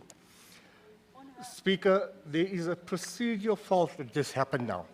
You allowed the MMC to talk back to a member who had the floor without rising on a point of order. She stood up, and she just started speaking. She did not state the point of order she was carrying on. And in terms of that, Speaker, I will be referring that to the Rules Committee. And furthermore, you have contradicted yourself, where previously you said people are allowed freedom of speech. It's their time. Now you are saying something different. Thank you. No, but Councillor Christians, let's be real. Now, colleagues, let's be real that we cannot have 3 minutes of what the councillor has just done. Yes, on a topic, on the item, we are fine on the item, but that was really not, that was more of a lecture to the MMC. No, colleagues, that's what I'm saying. I was consulting. No, colleagues, I'm not going to take another point of order. I'm not going to take another point of order. I will get him to finish his speech, but colleagues, let us be realistic. Please, to be honest, let us be realistic. It can't be. Thank you. I'm not taking any points of order.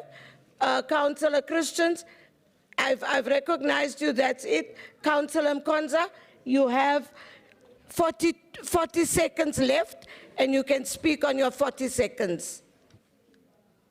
Councillor Belinda, I've closed the item. You were the one complaining. No, Councillor, I have closed. I asked him to carry on with his speech as per the item. No, you can't also do that to me. No, you can't. You can't. You can't. No, you can't. I have ruled and I've said he must carry on with his speech as per the item. As per the item. I have ruled. No, colleagues, no, you can't. Councillor Belinda, you can't. I hope that... Thank you, Councillor. Can you continue with your speech as per the item? Thank you. Yeah, thank you very much.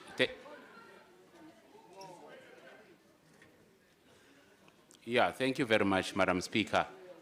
Like I said, Madam Speaker, I am going to use my time to unconfuse the MMC. I did not deceive you by saying I'm just speaking on the item. I said on this item, I'm not gonna debate 15 seconds left. Fine, it's fine. It's fine. It's fine because I know that, Madam Speaker, you always want to cut me, but it's okay. God bless you. Manga.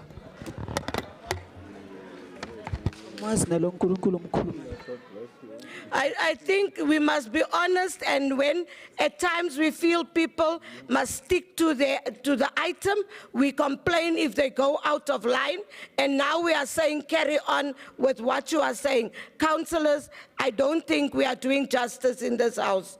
And now people are also watching us. Can we go to Councillor K Jacobs? Councillor Kyle Jacobs?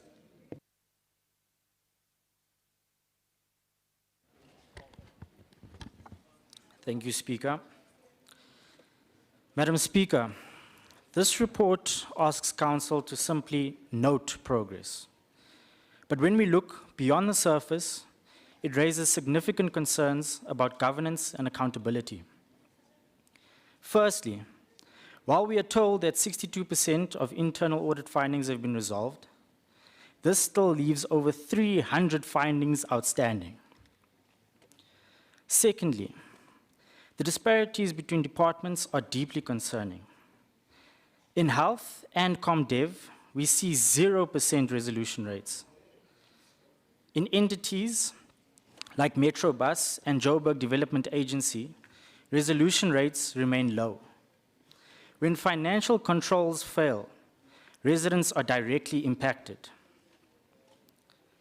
Thirdly, the report highlights a 15.9 billion rand in unauthorized, irregular, fruitless, and wasteful expenditure balance. It reflects systemic weaknesses in supply chain management, financial oversight, as well as consequence management. And yet, despite this, Councillor Carl, can you just hold on? There's councillors behind you that we can actually hear their conversation. Can we please stop that? But there's it going on. It's this side, it's not there. It's somewhere here. It's right here.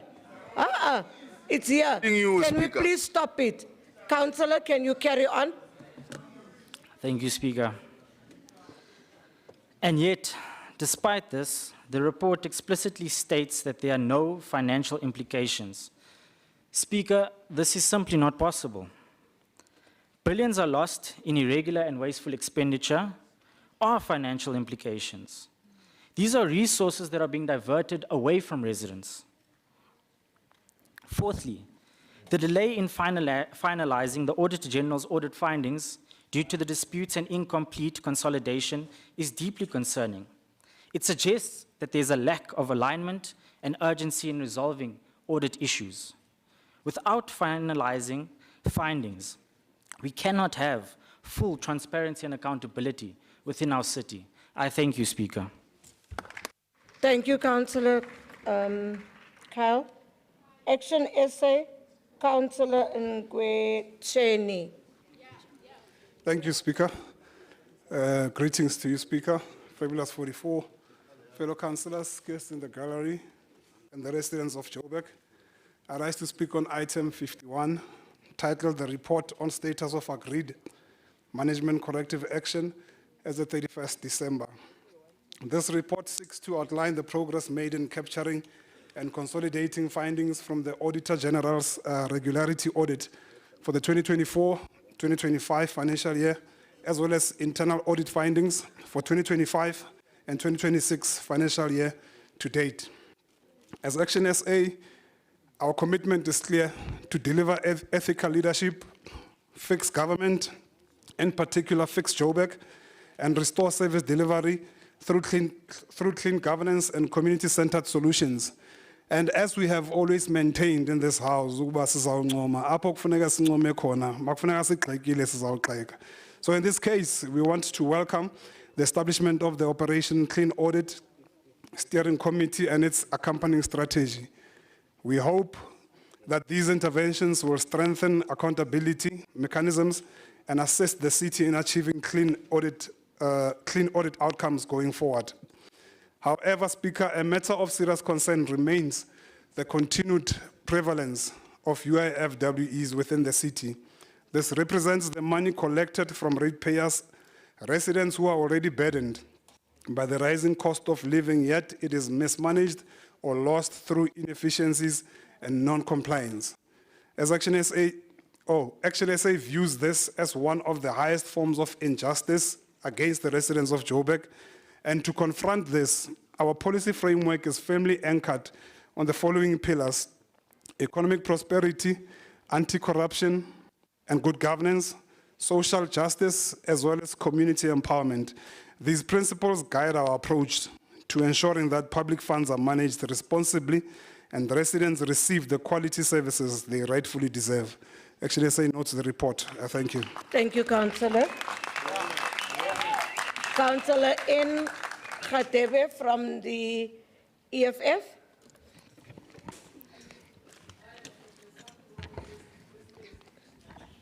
Thank you very much, Speaker.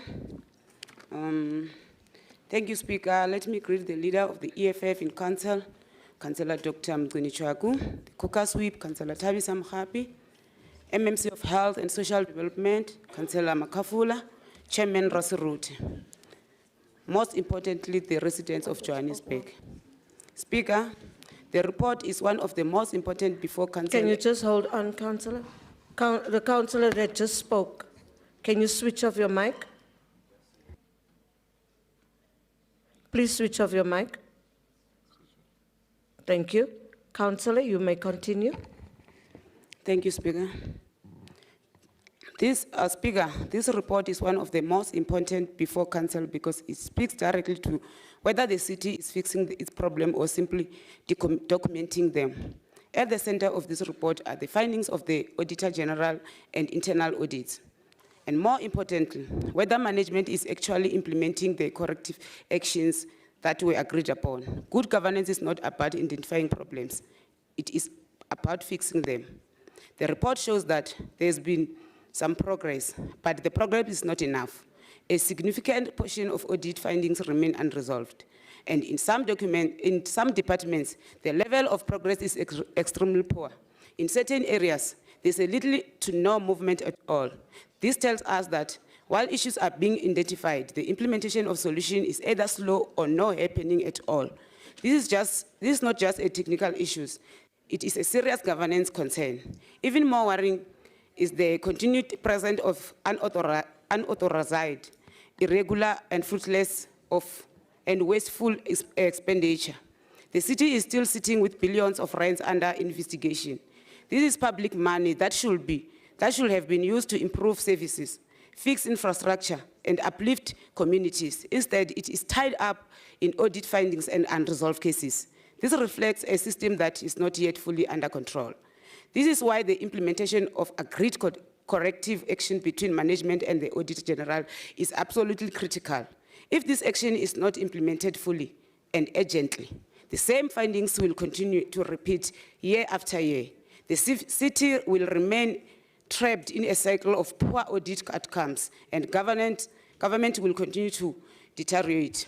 Speaker, we must also raise a serious concern about process. A report of this nature, dealing with audit findings and corrective actions, should have first been rigorously scrutinized at a Section 79 committee level, particularly governance and MPEG, before being brought to Council.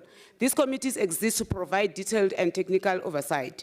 When that process is bypassed or weakened, Council is deprived of the depth of scrutiny required to properly interrogate such serious matters. The EFF has always maintained that accountability must be real and not cosmetic. We cannot accept a situation where findings are identified every year. Corrective actions are agreed, but implementation remains weak. This is how— 50 seconds, Councillor. Dysfunction becomes normalized in government. Therefore, Speaker, the EFF knows the progress report, but we are concerned about the slow pace of resolving audit findings and the continued risk facing the city. We recommend that all outstanding issues be addressed urgently, that clear timelines and consequences but be put in place for non-implementation. and that future reports of this nature 20 be properly seconds. proceed through Section 79 committees before coming to council. Speaker, the residents of Johannesburg are not interested in reports. They are interested in accountability, clean governance, and service that works. Until corrective actions are fully implemented, we are not solving the problem. We are simply Thank you so much, Councillor. ANC, Councillor Mokoena.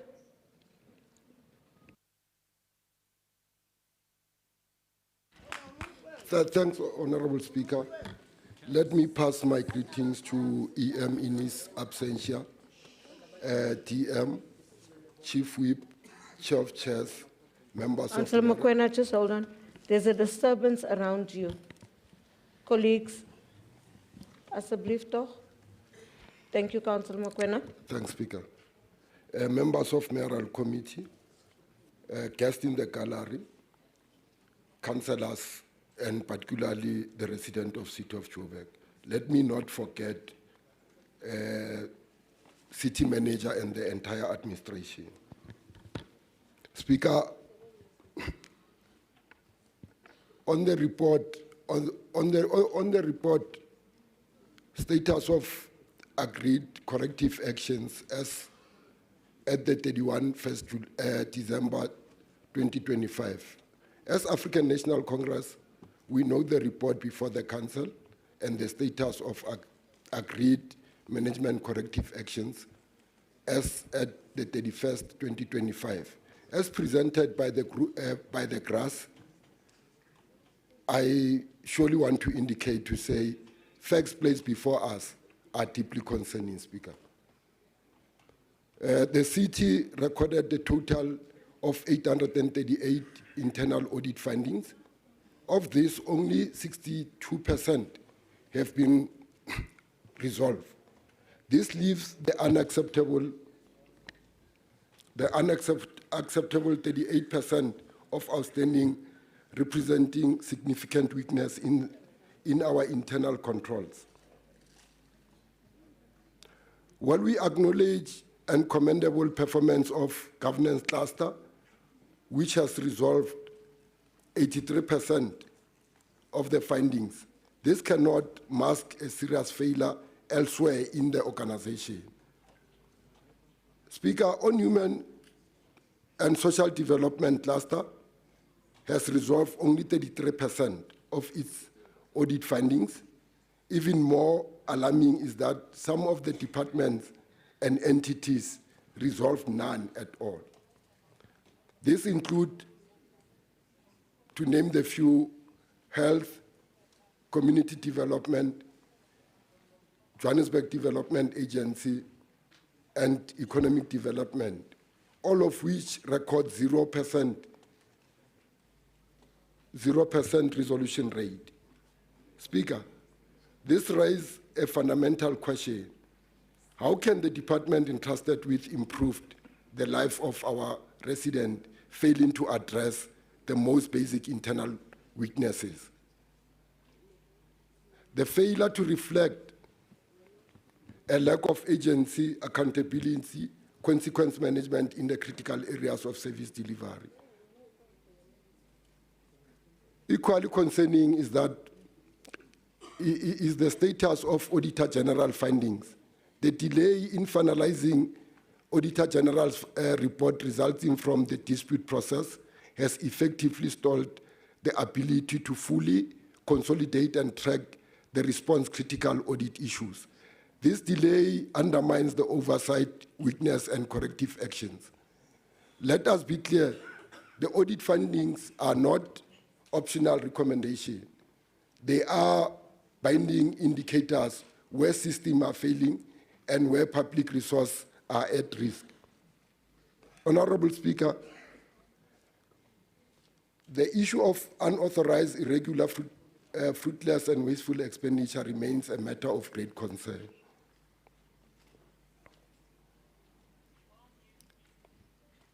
At the end of 2024-2025 financial year, the UIFW stood at 15.9 billion, despite subsequent regularization, these figures remain at 11.7 billion, which with nearly 7 billion still under investigation as at the 31st December 2025.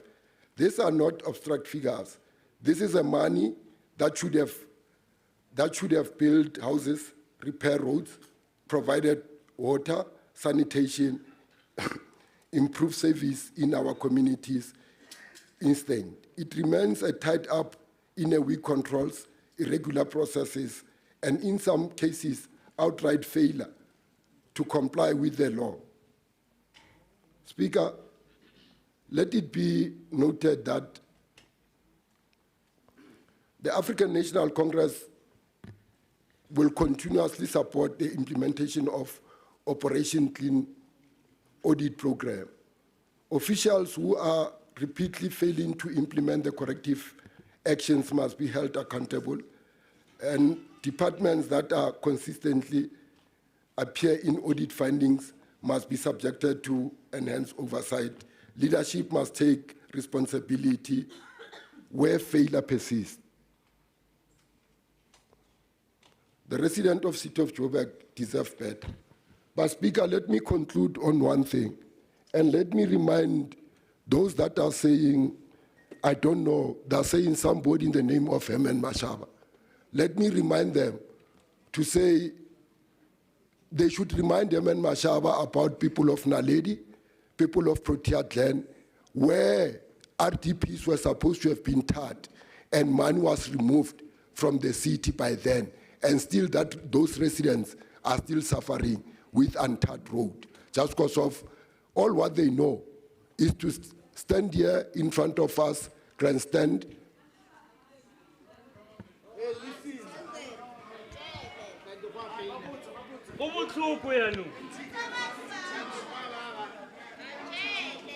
Councillor, can you conclude your speech?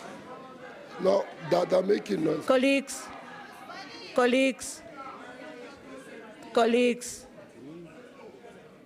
can you conclude your speech?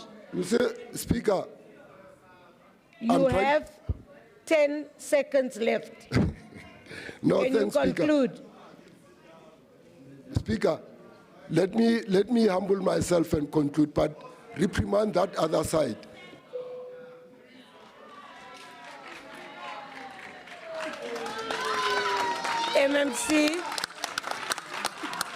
MMC Deputy Mayor. Thank you, Speaker. Just to clarify that the government of local unity, under the administration of the city manager, Floyd Brink, and the CFO, as well as group risk, took a decision to bring this report to council. This report MMC, just hold on. Councillor Mokoena, switch off your mic. Thank you. This kind of report is a report for transparency in line with our principles of good governance. There is no legislative requirement for this particular report. It is a report that we took a decision to bring to council so that we keep the institution, especially councillors, updated in terms of where we are with corrective measures which arise from the Auditor General, as well as the ones that are actually from the internal audit findings.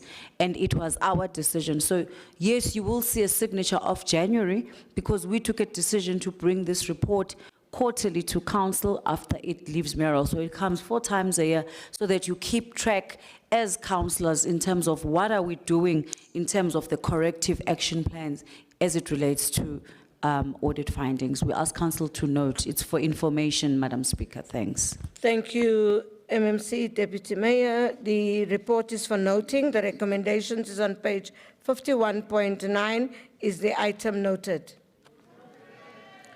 Thank you. STC. We move to item 52, and that is the adoption and institutionalization of National Treasury MFMA Circular 106, the local government framework for infrastructure delivery and procurement management in the city of Johannesburg. Thank you so much, STC. Raadslid Boer. Madam Speaker, I'm withdrawing my speech on this item. Dankie. Councillor Cook, good.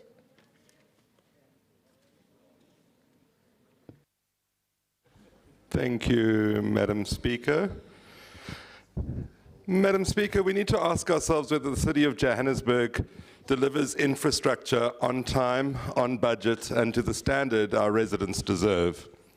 Right now, the answer probably is not consistently. We sit with a city where projects are delayed or abandoned, costs escalate far beyond original budgets, contractors underperform with little consequence, and communities are left waiting for basic services. With this in mind, the intention behind adopting this framework is correct. We need a standardized, disciplined approach to how infrastructure is planned, procured, and delivered, but we must be careful not to confuse adoption with implementation. The city is not short of frameworks, policies, or systems. What it is short of is execution, accountability, and consequence management. Because when you strip this report down, Speaker, it is not introducing entirely new concepts. Stage gates, project planning, procurement controls, oversight structures, these already exist in different forms within the city. The problem has never been the absence of a process. The problem has been that the process... Good, just hold on.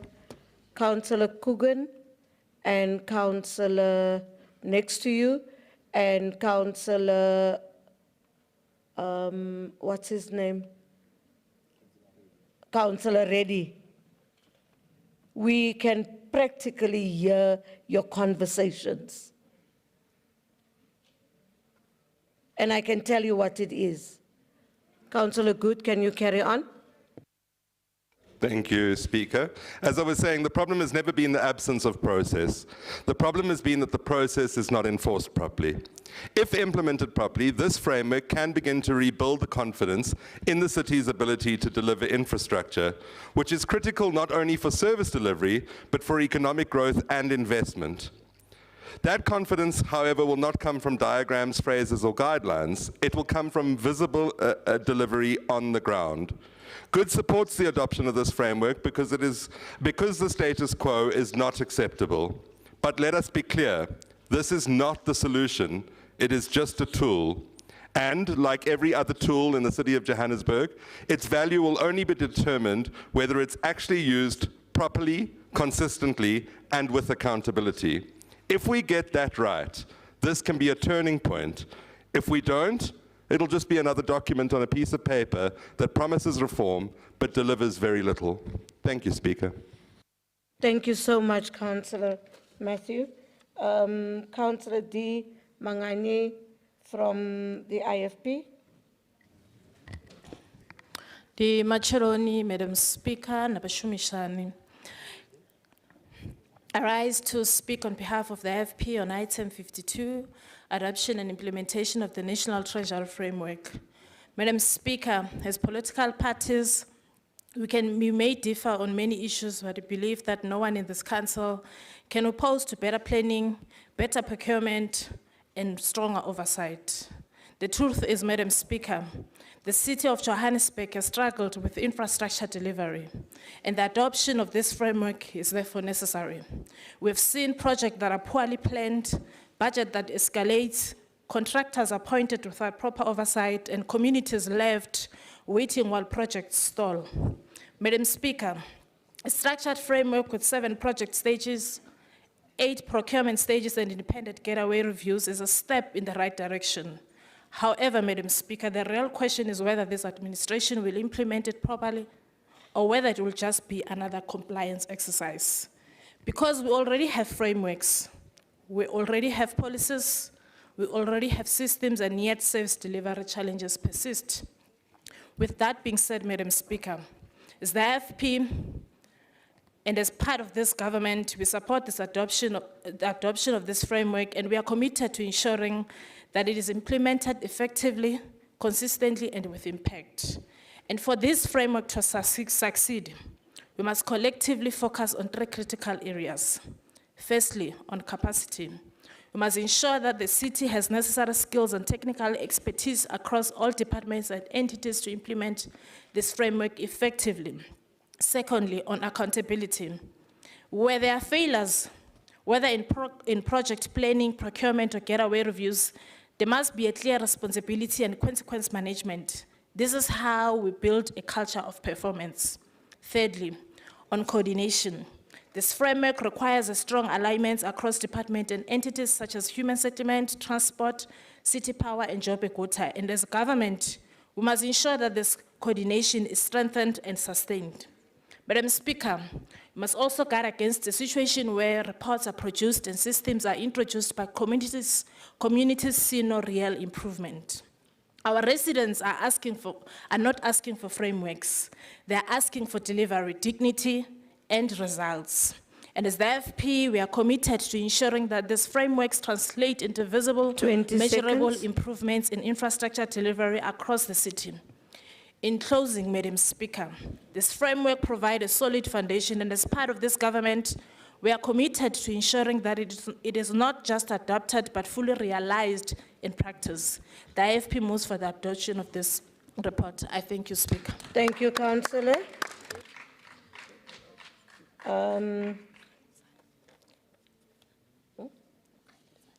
Councillor Khaled from the Democratic Alliance.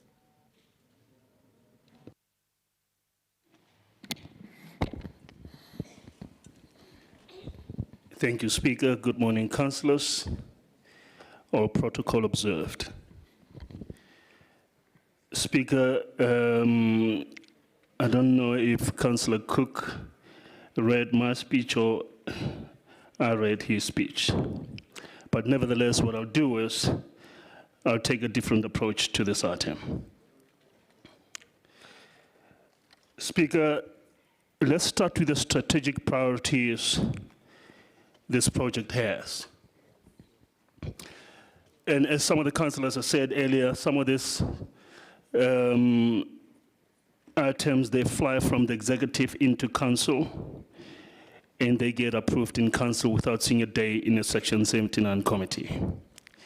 That, Speaker, on its own is unfortunate, but this is the reality that we live in today in the city of Johannesburg. Speaker, let me look into the three strategic priorities of this project. Priority number 3, it says sustainable service delivery. Priority number 5 is good governance. Priority number 6 is infrastructure development. Now, this project has 3 priorities starting from priority number 3, 5, and 6. And I want to speak to the officials of the city of Johannesburg. Speaker, I'm not sure if the department has 3 or 6 priorities.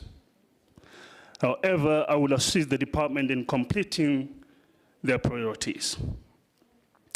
Now, and I want the city officials to listen to these priorities. Priority number 1, and I'm just helping the officials of City of Johannesburg with their priorities. Priority number 1, increase corruption, increase maladministration, increase UIFWE, promote poor performance, and misuse of residents of City of Joburg hard-earned tax money. That's priority number 1 of this project. Priority number 2, increase corruption, increase maladministration, increase UIFWE, promote poor performance, and misuse of residents of City of Joburg hard-earned money. Priority number 3, sustainable service delivery.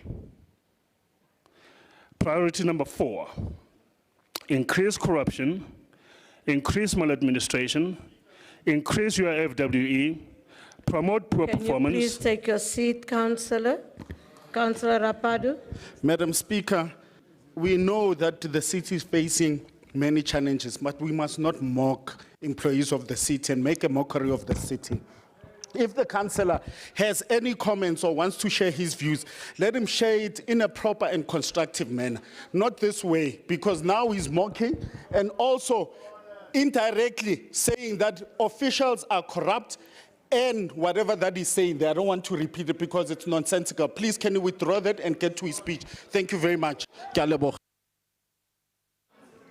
Councillor Rapadu. Councillor Rapadu. That's why when I ruled and you ask for a second time, what is your ruling? That's the reason why, because we all scream at each other. Councillor Rapado, it's part of his speech.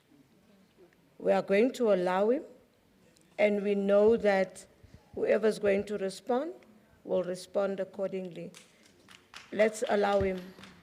Thank you. Oh, you can't follow up now. No. No. Okay, Chairperson Rapadu. Sharp. Let him speak. You have 5 minutes left. Yeah. Speaker, it cannot be 5 minutes. Councillor Rapaz has taken 2 minutes of my time.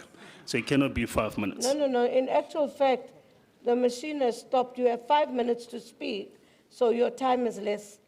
Can you deal with that thing, please? It's been giving problem the entire day. Speaker, Councillor Rapado interrupted No. me. I cannot be left with 5 minutes. No, don't even try.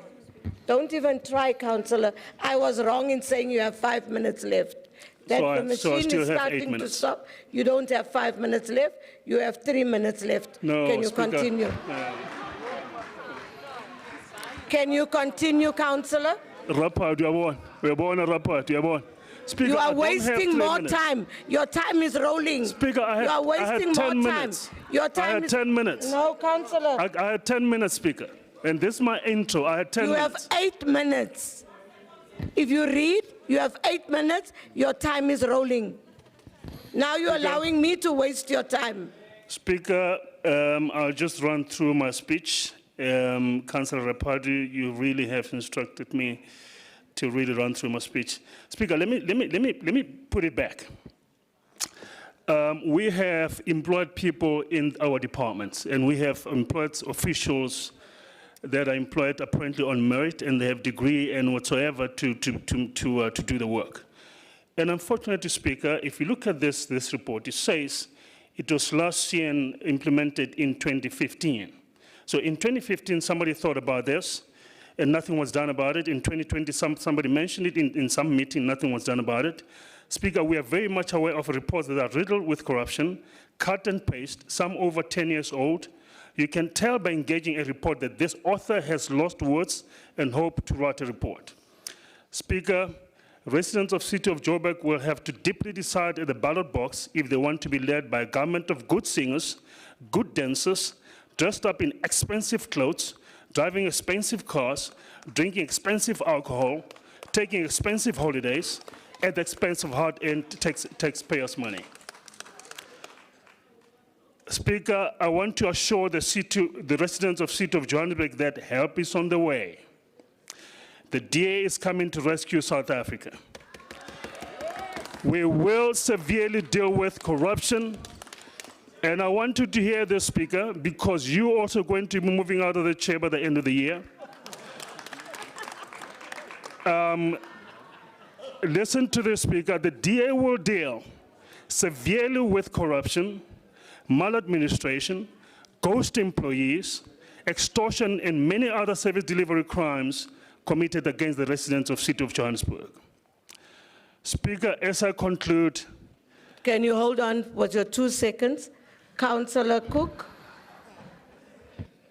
Sorry, Speaker. On a point of order, the councillor started his speech saying that maybe we had seen each other speak, but I didn't have any nonsense like this, Speaker. I asked him to withdraw. Councillor Cook. Thank you, Councillor Cook. Your 2 seconds. Thank you, Speaker. No, Councillor Cook, I had to run through it because Councillor Rapadi disrupted.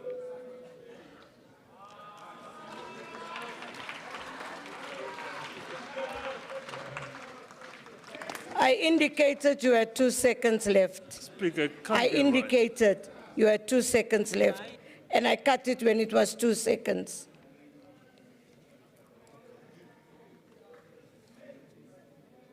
Councillor Aichuma from Action SA.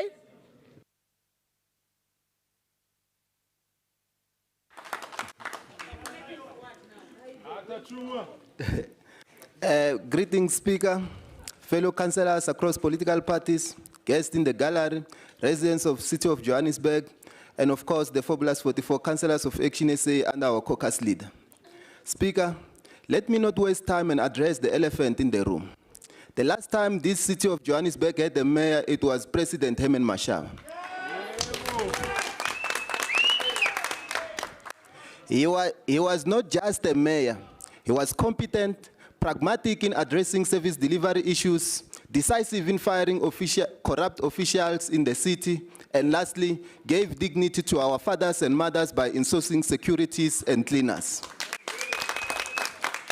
He wants to do it again. As Action SA, we urge the residents of City of Johannesburg to register to vote and vote for President Herman Mashaba as a mayor to implement Operation Fix Johannesburg.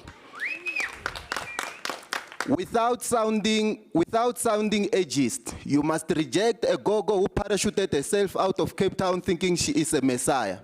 I won't say a racist messiah, I will say a messiah who hates black people, who said our competent mayor must not give service. Councillor Chuma, can you take your seat? Councillor Chuma, can you take your seat? Councillor Belinda? Action SA, please. Thank you, Madam Speaker. Councillors, can we allow Councillor Belinda? I'd like to call a point of order. Yesterday, we dealt with the issue of race and bringing race into our speech, disrespect with regards to race in our speeches. That's the first issue I want to raise a point of order on this councillor. Secondly, whether he likes it or not, Helen Zille will be the mayor of the City of Joburg.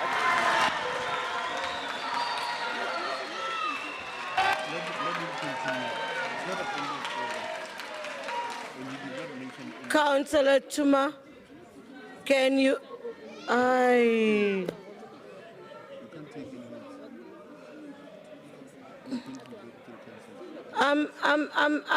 councillors, no, Chairperson Rapadu, can you take your seat, please? Councillor Chuma, can you continue with your speech?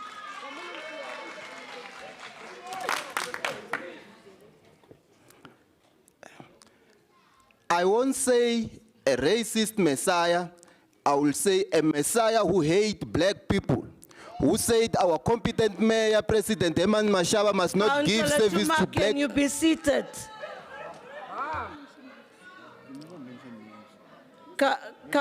Councillor Christians? You're allowed to be seated, it's fine. Thank you, Speaker. I have to use this one as you directed me previously. Speaker, while I may not have been in council yesterday, I rise on a point of order. While I may not have been in council yesterday, Speaker, you asked for this House not to denigrate based on racism. This councillor now, in terms of the rule, is in contempt of the council decision taken yesterday, where you clearly said we need to act in a professional manner rather than denigrate this House. Can we please have this councillor sent to the Ethics Committee in terms of 149, where he's in contempt of the council in conduct which potentially or actually interfere improperly with the ability of this council. Thank you. Councillor Christians, I'll get back to you. We are just talking on it here. But Councillor Chuma, can you continue with your speech? You have 3 minutes left. Your time is running. A messiah who hates black people, who said our competent mayor must not give services to black people, but prioritize cutting grass in Sandton while our people in areas such as Alexandra and many more need service delivered. The Liberation corrupt movement is dying a painful death. Continue not voting for them. No wonder they are gaslighting workers and politicizing the PFA for political gain. As Action SA, we will be on the side of workers at all material times. This report seeks to adopt an institutionalization of the local government framework for infrastructure delivery.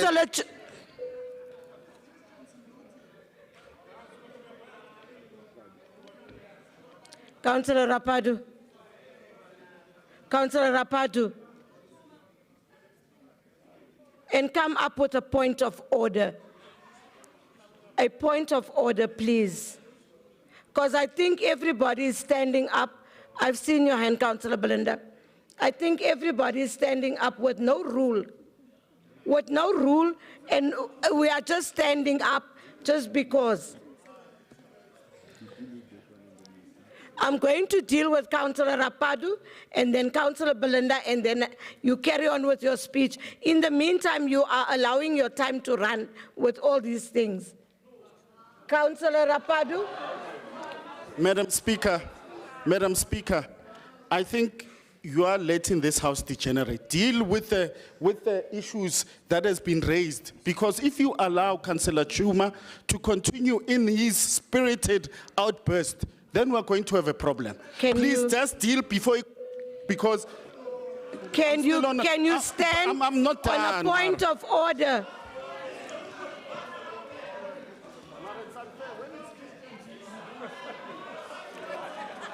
Councillor Belinda, please.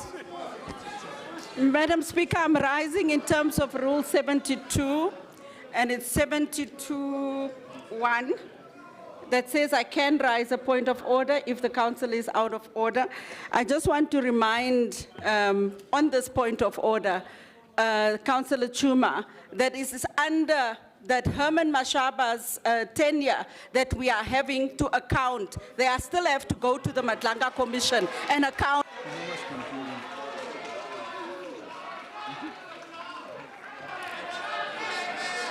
Councillor Chuma. He stole 11 million. Councillor Chuma. Councillor Chuma, can you take your seat? I will keep your minutes.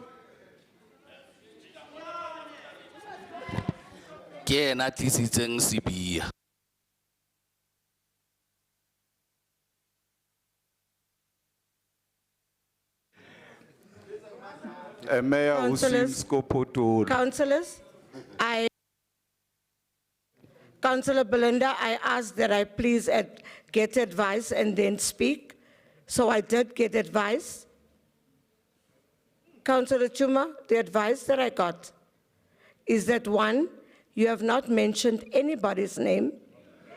You have not, actually I say, listening is a skill. So you have not mentioned anybody's name. So you are to continue with your speech, but also every councillor that stood up with no real point of order. So can we continue with Councillor Chuma so that he does his speech? We continue. You have 2 minutes left, and we continue. I thank you.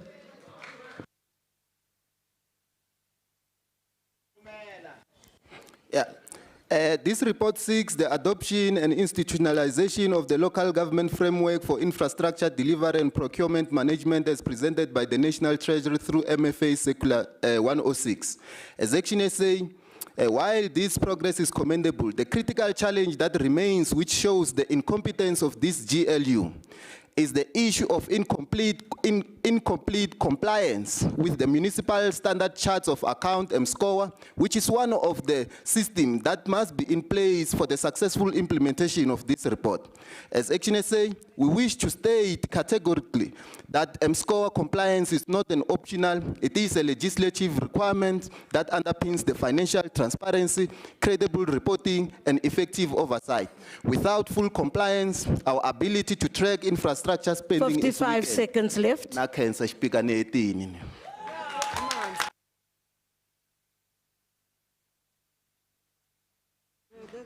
He stole 11 million. Have you finished? Thank you. Councillor Zita. Thank you very much, Speaker. And just to advise you that I'm also timing myself this side. I was not happy with my last item. I think you took 72 seconds. Speaker, we are going to recognize or greet the MMCs deployed by the EFF because it's us saying that we see their work. So we are not going to be bullied to greet other MMCs if we don't see them. Speaker, this report speaks about sustainable service delivery and good governance, but the lived reality in the city tells a completely different story. Our people are dealing with incomplete projects, collapsing of infrastructure. A perfect example, Speaker, shout out to Ward 111 resident Latoya Malati, who actually took upon herself to go to TikTok and expose the sewage spillage at the last house in Ebony Park. That was actually reported for the past 2 years. Even today, it has not been fixed. And this is next to Calfontaine Primary School. It has been happening for 2 years. And Chairperson Mwepa, I think she knows about it. Now, you come here with this report full of diagrams, stages and frameworks, as if the problem in the city is a lack of paperwork. The problem is not about the absence of framework. The problem is the absence of political will and accountability. Speaker, this report is a process heavy but outcome empty. We are told about 7 stages of infrastructure delivery, 8 stages of procurement, getaway reviews, but nowhere, Speaker, does this report answer a simple question. Why are the infrastructure projects failing in Johannesburg today? Because if we cannot diagnose the problem, you are not solving it, you are simply decorating it. I don't know if the student from UJ are here today, but then I think they must come and help us about project management. So, Speaker, the answer of everything that I've just mentioned is no. The city has mastered the art of creating structure that did not produce consequences. And the EFF will not support a system where failure has no name and no face. It claims that the city's current systems are already aligned with National Treasury framework, yet we are being asked to adopt a new framework. If the systems are working, why do we need this? If we are not working, why there's no admission, where there's no admission failure? You cannot ask our council to approve something when you're not honest about the current state of dysfunctioning. So all of this cost money, Speaker. This city is facing a serious financial pressure, and we cannot mislead the council. However, the EFF approve the report. Thank you. You had 32 seconds left. Thank you. Councillor Essengema from the ANC. Councillor Belinda. Yes. Just hold on, Councillor Ngema. Councillor Belinda. Thank you so much, Madam Speaker. It's not a point of order. It's just something I'd like to bring to your attention. Please, the rules that apply to councillors of not moving in front of the speaker, can it apply to the officials as well, please? Thanks.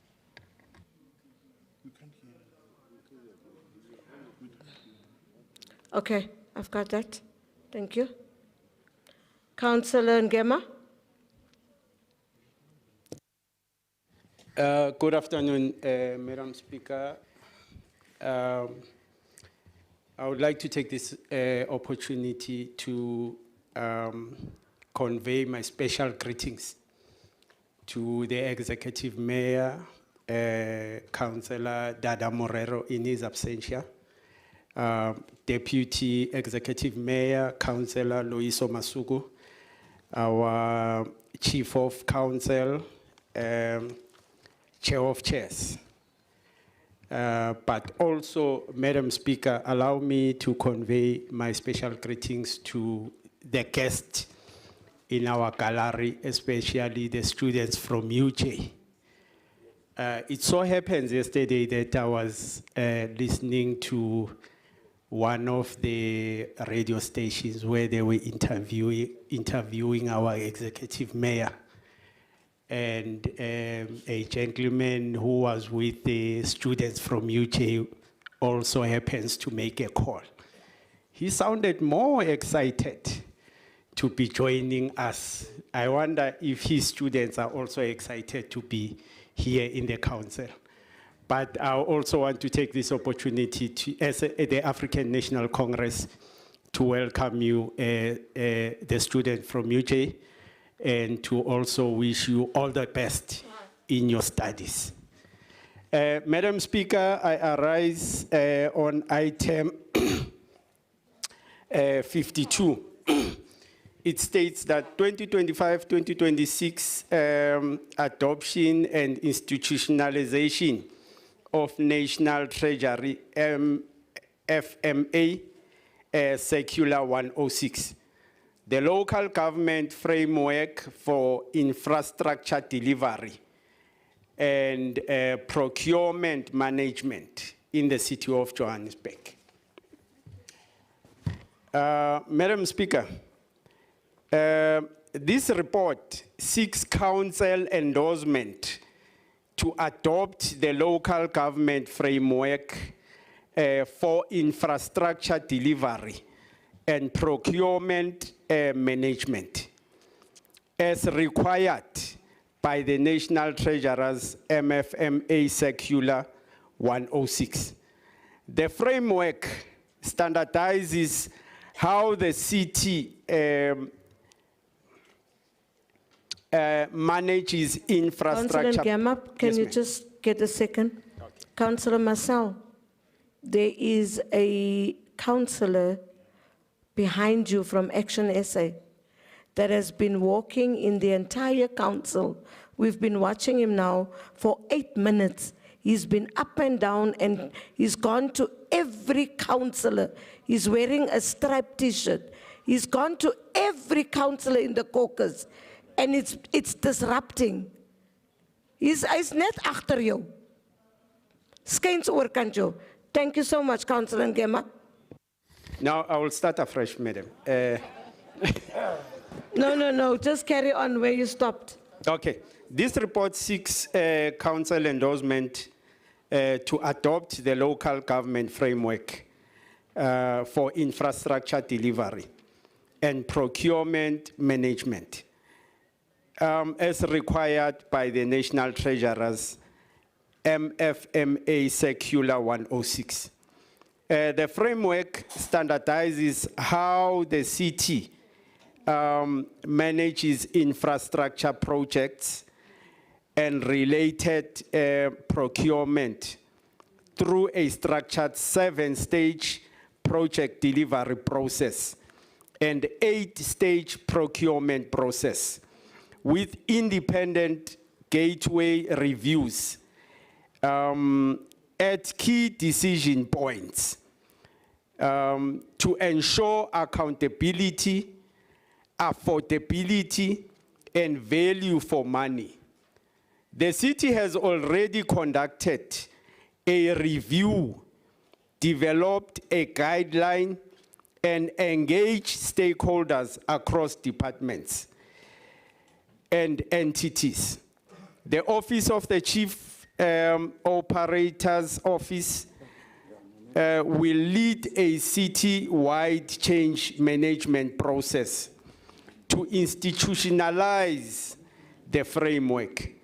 The report, Madam Speaker, confirms alignment with existing city policies and notes that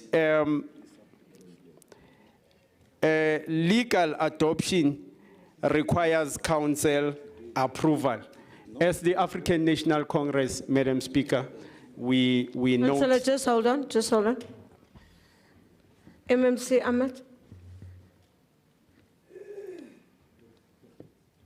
Can you switch off your mic, please, Councillor? Thank you, Speaker. Ngema. Councillor Whistler, can you switch off your mic? No, it's sorted. Thank you, Speaker. I rise on... No, Councillor Ahmed, just hold on. Councillors, on this screen, we can see whose mic is on. And there was a mic for Councillor Whistler that was on. Councillor Ahmed, you on now.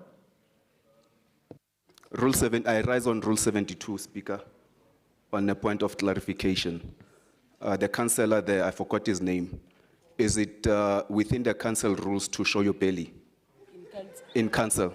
Aye, councillor, it's not within the council rules, but councillors are also coming to council sleeveless, which is not in the rules. It's not in the code of conduct. Thank you. They are not supposed to be dressing sleeveless. Councillor Nkemba, you can finish. Okay. I don't know how many minutes are left, ma'am. How many minutes? Okay. As I was saying, Madam Speaker, the African National Congress notes the report. But in conclusion, Madam Speaker, we, as the African National Congress, we would like to convey a message to our community, our residents. in the Colleagues, city. I can't hear the councillor. As a brief. Yes, ma'am. So as the African National Congress, we want to convey our messages to the residents in the city of Johannesburg to say we need to all go out in numbers. Those that have not registered to vote, to use the opportunity and the date that has been set aside for the community to go and register to vote. We want all the residents in the city of Johannesburg to continue to support the African National Congress when we go and vote on the day that will be announced by the president. This is the only organization that cares for the residents of the city of Johannesburg. And this is the organization that will change their life, that will continue to change their lives for the residents of the city of Johannesburg. I thank you, Madam Speaker. Thank you, Councillor. One loaf, one family. Deputy Executive Mayor, MMC of Finance, Councillor De Rocha. Just hold on, Madam Deputy Mayor. Please, the point of order. Madam Speaker, I just wanted to say that the colleague is quite correct. Come election, they are all going to go out in numbers. It's not a point of order, asseblief toch. MMC, you're eating into the MMC's time. Councillor Smith. Thank you, Speaker. Could the Democratic Alliance request a 5-minute caucus break with the CMT before we go to the vote on this item, please? Based on new information we've received. Thank you. Just hold on, let me consult quickly. Repeat yourself. Colleagues, can I hear what he's saying? Because we can't have a caucus inside this item. We have done the item. The MMC needs to respond. She's closing it. Before we go to the vote on this item, we would like a caucus break, please.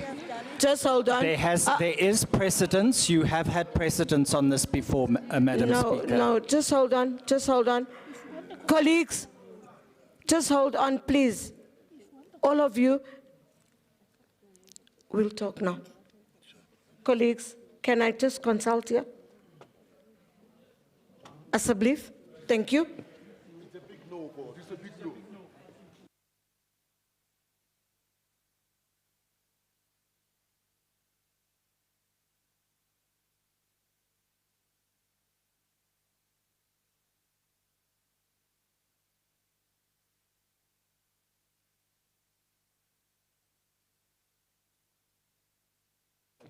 Okay. Can we listen?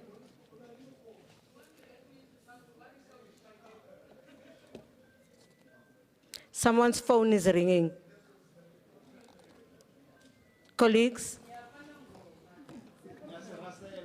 we are at the closing point of the item.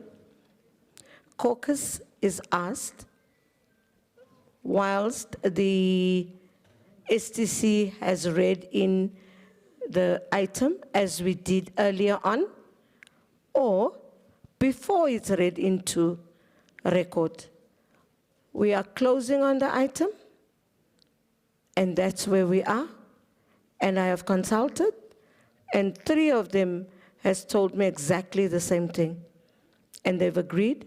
So we are going to move with the item. The MMC will close, and we will close the item. Thank you, MMC, Deputy Executive Mayor. Let's close the item. Thank you, Madam Speaker. Councillor Molisane, can you please switch off your mic? Thank you, MMC. Speaker, most of the speakers and councillors who spoke clearly understand what this report is about. This is an adoption of institutionalization of the National Treasury MFMA Circular 106, the Local Government Framework for Infrastructure Delivery and Procurement Management, and it is coming to our municipalities. It is going to all municipalities. It is from National Treasury to make sure that there's institutionalization. And the circular was clearly put out, and I would have thought everybody understands what the actual circular is about. I think as a compliant municipality, when National Treasury gives us documentation and certain circulars that assist us to align and ensure that we have a proper standardization of the delivery process, because this is about the standardization of the delivery process, the infrastructure asset management program, and it's going to cover planning, budgeting, procurement, implementation, and monitoring. Through you, Madam Speaker, Councillor Zita, the diagram, it actually illustrates integrated life cycling and ensuring that the model works properly. So the diagrams are important, because if the diagrams were not there, then the councillors were not going to understand what National Treasury seeks to achieve with this particular delivery and project management approach. It introduces a 7-stage project life cycle of initiation, concept, design, documentation, construction, handover, and closeout as articulated in page 5. So it's got nothing to do with undermining, and I'm very concerned, Speaker, about the language that 2 councillors use in this chamber of undermining the capacity of senior officials in the city. It's very disheartening that you will actually use such language to, it's demoralizing and demotivating to bash employees of the city, especially senior managers who are supposed to be the drivers of critical strategic and core driving innovation and implementation of the service delivery plan that we agree upon, that is approved by council, and make sure that we retain these employees. If we always use this council to bash employees, what makes us think they're going to be motivated to stay here and work for this great city? Because every other council meeting, we're just bashing them. They are incompetent, they are useless, they are doing this and they are doing that. That is why there's Section 79. We must use Section 79 to constructively give in our ideas instead of always demoralizing senior managers. If that is the campaign strategy that political parties want to use, I think it's the wrong one, because these are the very same employees who must assist us in driving service delivery. So if we come to these chambers and then we bash them, demoralize them, and make them feel like these are professionals. They went to school. Their employment was approved by council. They came and they went through competency assessments, and they went through using their qualifications. So if we use this council to undermine their capacity. MMC, just hold on. Councillor Serrane, can you switch off your mic? I did not recognize you. I recognize you now. And tell us which point of order you're standing up on. Greetings to you, Speaker, and thank you very much for affording me this opportunity. I'm rising on Rule 72. Speaker, it's incorrect of the MMC to lead us in a way that we must engage this report. Doesn't mean when you are a senior official you can't be wrong.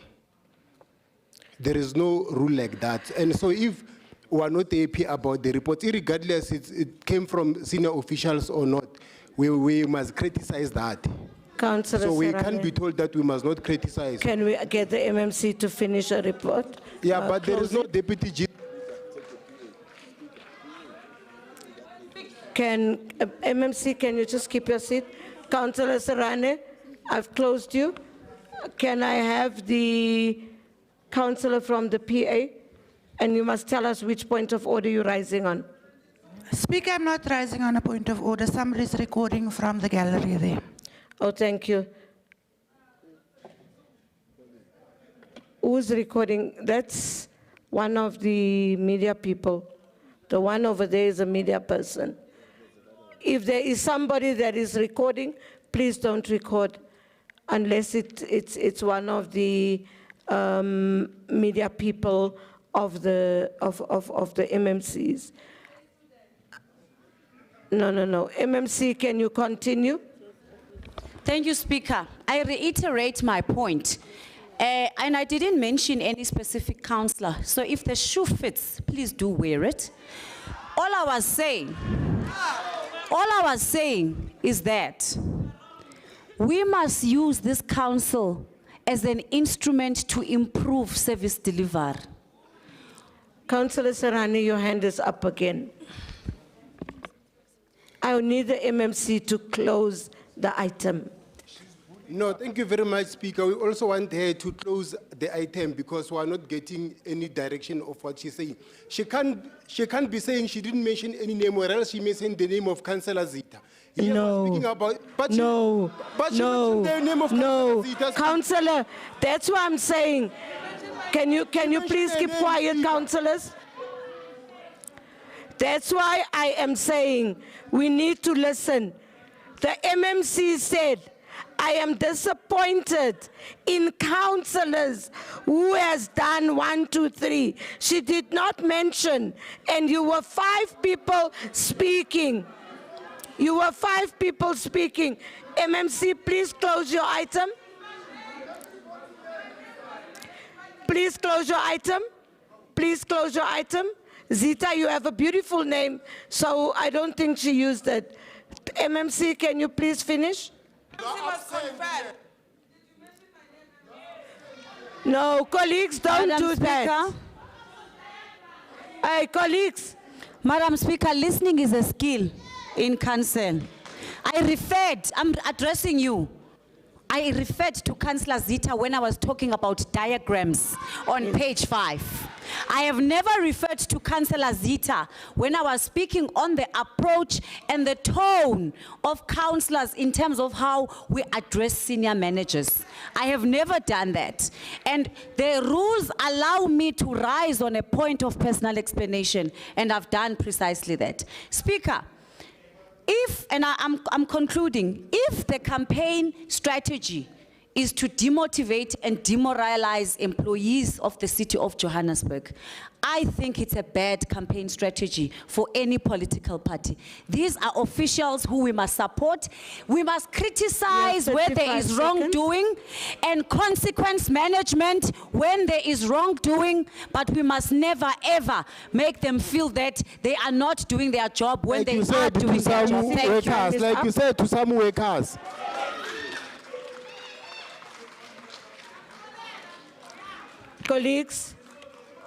Colleagues, the recommendation is on page 52.13.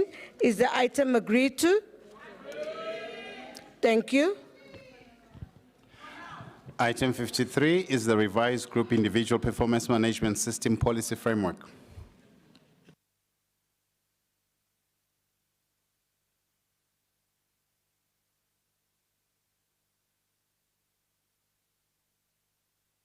Councillor Nkonza, you are the first speaker. Yes, thank you very much, Madam Speaker.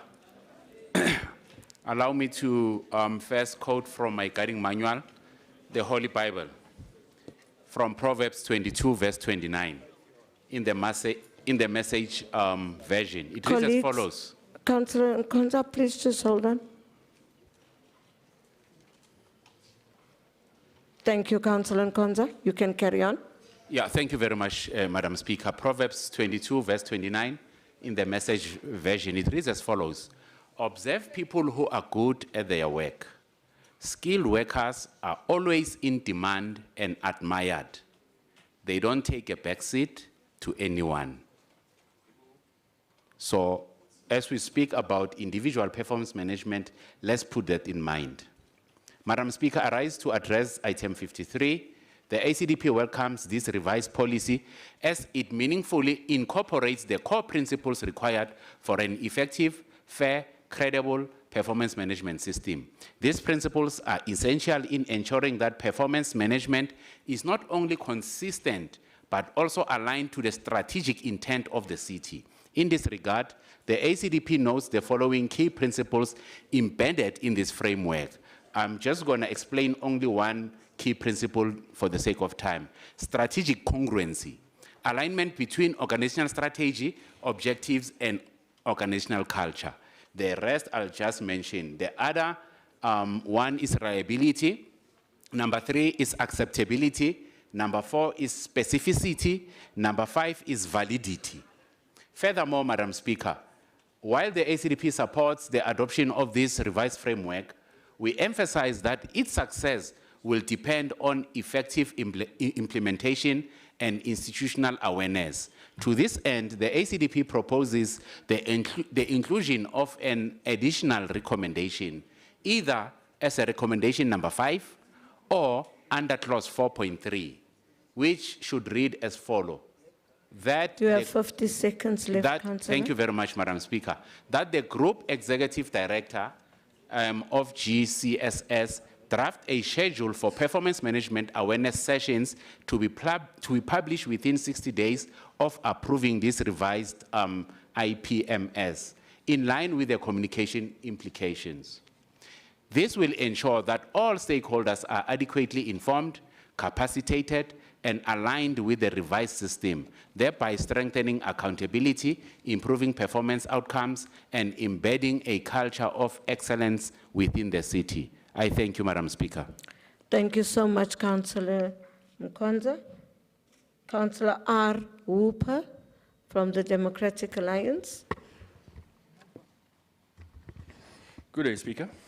I rise to speak on item 53. All protocol observed. Speaker, political ponerology is the study of how psychopaths and abusive narcissists enter the political realm for personal benefit and not public benefit. Poneros being Greek for evil. I raise this because, as I've noted in this council a number of times, covert and overt forms of wicked employee abuse is taking place within the City of Johannesburg's administration, and it has been ignored by the political executive, who is more obsessed with prestige and status than projects and services.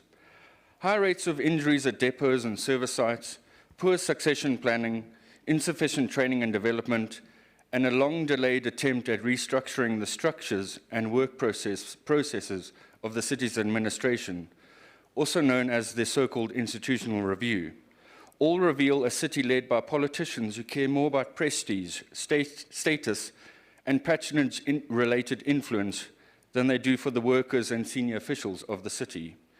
Fortunately, there are now plans being put in place and about to be approved by Council to ensure integrated performance management is fully adopted and enacted across the administration. There may indeed now be plans for fora, meetings, committees, and regular training seminars, but will this now result in executive directors of core departments and managing directors of municipal-owned entities actually enacting performance management across their respective workplaces? A lackadaisical and apathetic organizational culture within the city has resulted in performance management being neglected, despite this being blatant non-compliance of both municipal and national legislation. Speaker, key performance indicators should be flexible and not static. They should be reviewed and revised on a regular basis, and managers should be empowered to provide direct training and, more importantly, coaching and mentorship. With immense pressure from the Auditor General, the National Treasury, and the department overseeing all metropolises, there are now attempts to ensure PMS is enacted and adopted across the administration. But this has now been rushed without due consideration for standard change management processes and the wellness of employees.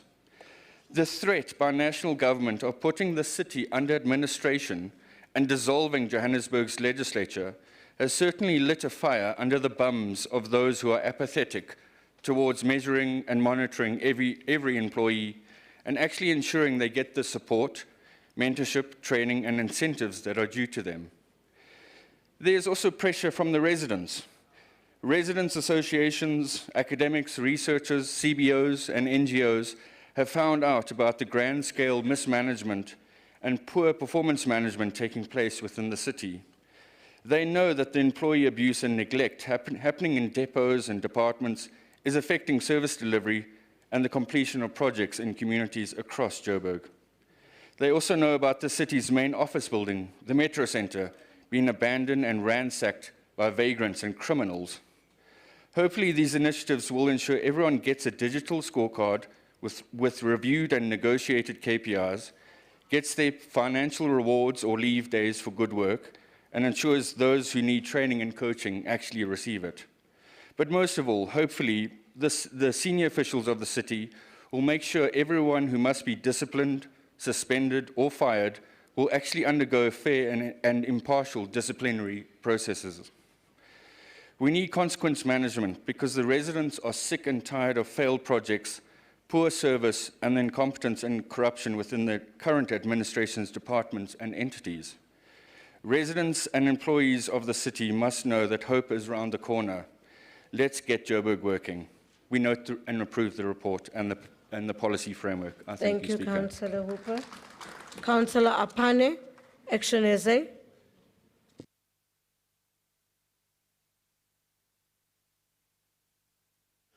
Honourable Speaker, colleagues, members of the public, all protocol observed, I greet you all.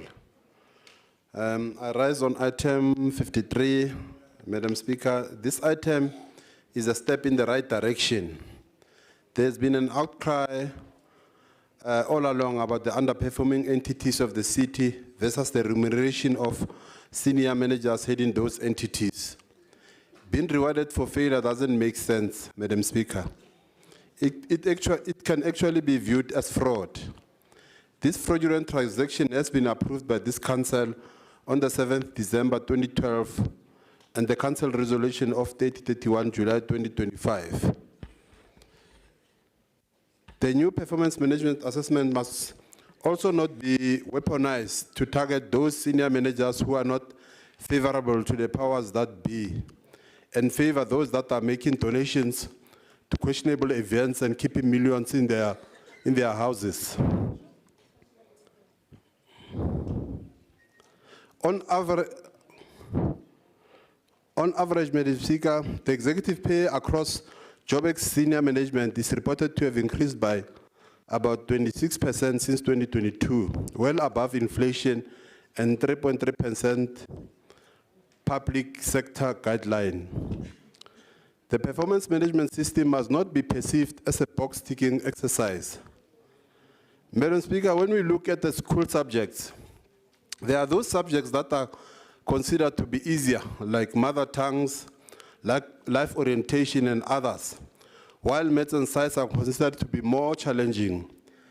Best performing learners in the latter are awarded scholarships, while best performing learners in the former don't get scholarships.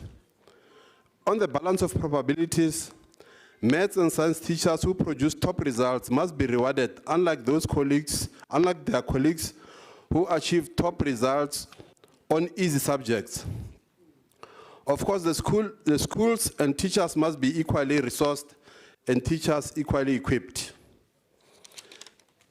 In the city of Johannesburg, the most challenging departments are usually the ones responsible for basic service delivery, much like how maths and science are often seen as the most demanding subjects at school. My view of the most challenging, if I had to rank them like hardest subjects, are water and sanitation, number one being water and sanitation, falling under Joburg water, electricity being city power, ranked number two, according to me of course, housing and human settlement ranked number three, Roads and transport, ranked number 4. Waste management, being picked up, ranked number 5. These are the departments that most affect public perception of service delivery in Johannesburg. And senior managers who preside over these entities must be remunerated accordingly, and good bonuses be paid to them if they perform well. And if they don't, they must, of course, be taken to training for correction. If they fail, they forfeit those bonuses and salary increments. Madam Speaker, these entities can do better if there are no political interferences. All that being said and done, Madam Speaker, Action SA will do away with underperforming entities which are a liability to the city. It will, however, deal decisively with core entities that I've just mentioned: water, electricity, housing, roads and transport, waste management. 50 seconds left, Councillor. Action SA will get these entities' rights because Action SA will deliver service delivery to the residents of Johannesburg. Action SA therefore approves this report. Thank you. Thank you, Councillor. Councillor Effenhlapo from the EFF. Greetings to the Speaker, greetings to the EFF caucus leader, and also greetings to the EFF Chief Whip. Ngiphinde ngibulise u-MMC we-Health. Angazi noba isolo sami councillor ngose ukuthi ngathi ngithe hour or ngitheni angisakhumbuli kahle. I hope today ngiyisho kahle. Ngibulisa no-MMC we-Health today. I rise on item 53, revised group individual performance management system policy framework. As the EFF, we stress that the system must not become a box-ticking exercise. It must ensure that those in positions of responsibility deliver real, measurable improvements in the lives of our people, especially the poor and the marginalized. We welcome the efforts to strengthen oversight, improve alignment with the municipal goals, and promote transparency. However, without clear targets, proper monitoring, and firm consequences for underperformance, this framework will not achieve its purpose. This policy must ensure that performance is linked directly to service delivery, that excellence is recognized, and that failure is addressed. It must also guard against political interference and favoritism. The people of Johannesburg expect results, reliable services, working infrastructure, and dignified living conditions. This framework must help deliver that. As the EFF, we will support measures that advance accountability and service delivery, but we will oppose anything that enables inefficiency. I thank you. Thank you so much, Councillor Ntap. Councillor Essengema from the African National Congress. Madam Speaker, allow me again to convey my salutation to the MMCs. I think I need to do that also, to convey our salutation to the MMCs of the great movement, Umbutho wabantu base South Africa, the African National Congress. Madam Speaker, how can I forget to also convey my salutation to our Mr. Brink. When I made a presentation earlier, I forgot to convey my salutation to you, Mr. Brink. Madam Speaker,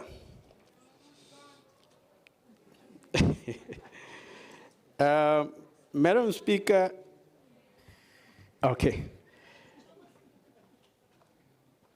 I rise in support of this report and the revised group individual performance management system policy framework. What is before us, Madam Speaker, is long overdue.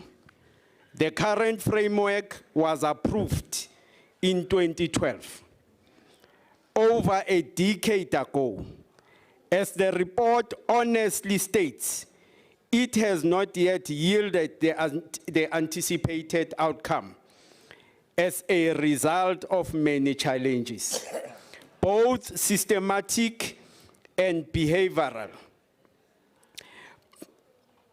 It lacked consequence management, offered no financial reward for outstanding permanent employees, and failed to clarify roles. These are not minor flaws, Madam Speaker. They are structural failures that have held back accountability and service delivery. For years, Madam Speaker, the opposition sat on the very committee where this failure was discussed. In 2019, 2020, 2021, and as recently in 2025, they were consulted. They saw the problems and they did nothing. Now the ANC-led government of local unity brings forward a comprehensive, legally compliant solutions, and they will no doubt pretend to care. Their record shows otherwise. This revised framework aligns with Municipal Systems Act, the 2021 Performance Management Regulations, and in the Municipal Staff Regulations.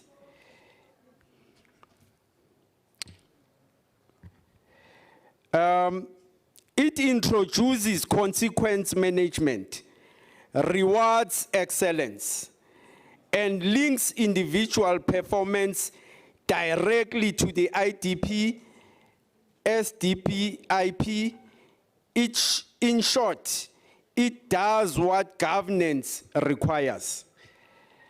I commend Group Human Capital Management and the acting director, Madam Speaker, for their diligence, for the to the opposition.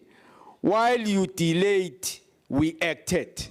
As the African National Congress, Madam Speaker, we note this report. However, in conclusion, Madam Speaker, allow me to also, in support of what Councillor Ngwepe conveyed to the resident in the city of Johannesburg, also, to say we are appealing to the resident in the city of Johannesburg to support this government in doing their best in providing service delivery to the resident of in the city of Johannesburg. We say, take care of our infrastructure, residents. We are doing this to help improve your lives. Therefore, we need to make sure that we protect the infrastructure. Hence,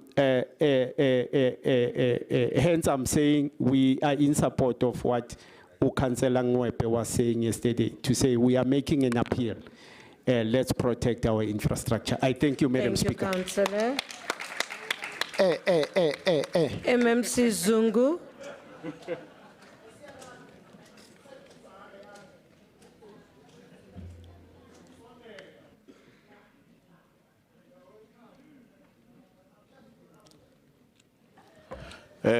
Greetings to yourself, Speaker. Greetings to the Executive Mayor in his absentia, the Deputy Mayor, the Chief Whip of Council, the Chair of Chairs, councillors of the City of Johannesburg, the guests in the gallery, most particularly the residents of Johannesburg. MMC, can you please take your seat? Councillor at the back. Okay, just wanted to say there's no water here since morning, Speaker, sorry. It can't be, everybody got water, but they'll But I'm bring water. seated here. They'll bring water to you. They will bring water to you. Thank you. No, thanks, Speaker. Speaker, let me note all the comments from different councillors who are picking the positive from it. Even the negative will have to deal with it. But Speaker, this report seeks council's attention on 3 key matters. Firstly, it proposes the rescission of the existing group performance management policy framework. It was approved back in 2012, December. Secondly, it also recommends rescinding the council resolution from July 2025, as clarified under item 33. Finally, the report requires council's approval to implement the new group individual performance management system, IPMS, policy framework, along with its guiding principles, explained further in Annex B. The Group Executive Director of GCSS will submit the approved framework with its guiding principles to relevant entities for board consideration and will be authorized to sign off on the framework to confirm the approval date for audit purposes, Speaker. Therefore, Speaker, I request this House to adopt and approve the report, Speaker. Thank you. Thank you so much, MMC. Recommendations are on page 53.5 to 53.6. Is the item agreed to? Councillors, we are going to put the water at the corners. As you have heard, Councillor Belinda has spoken about officials moving up and down whilst people are speaking, so you'll find the water at the corner of your aisles. So you'll find water there. And we are not going to allow them to move up and down. Thank you so much. Councillors, item 54 is the request to increase the stipend for student interns, and those are undergraduates in the city of Johannesburg.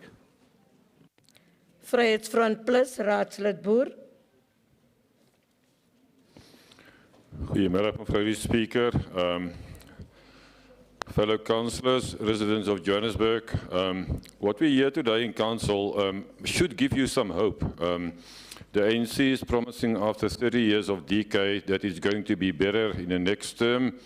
Some other parties are promising moon and heaven roses with their mayoral candidates. All the Freedom Front says, what's the scoreboard?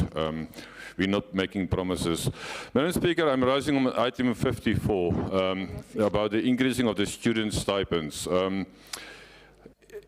This stipend was last increased in 2018, and inflation for the past 7 years has made that 3,500 rand pretty worthless at the moment.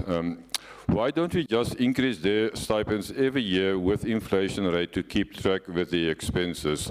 Now we've got an increase from 3,500 rand a month to 4,951 rand and 88 cents. I don't know how we got to that figure, but let it be what it be. We will support this item. The annual cost of this increase is only 666,000 rand.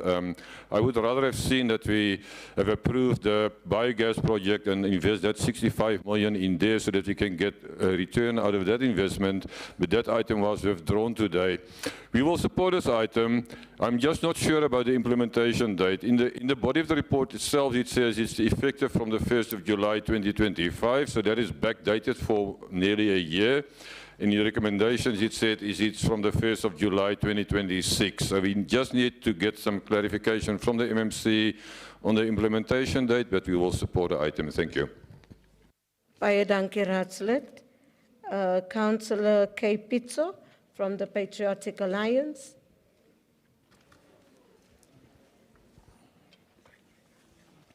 Greetings to the Lord Jesus Christ, our wonderful councillor. Greetings to the Executive Mayor in his absence, Deputy Mayor, Chief Whip of Council, the Patriotic Alliance councillors under the capable leadership of caucus leader MMC Kunene, and most importantly, the residents of the city of Joburg and the students of the University of Johannesburg. I rise to speak on item 54.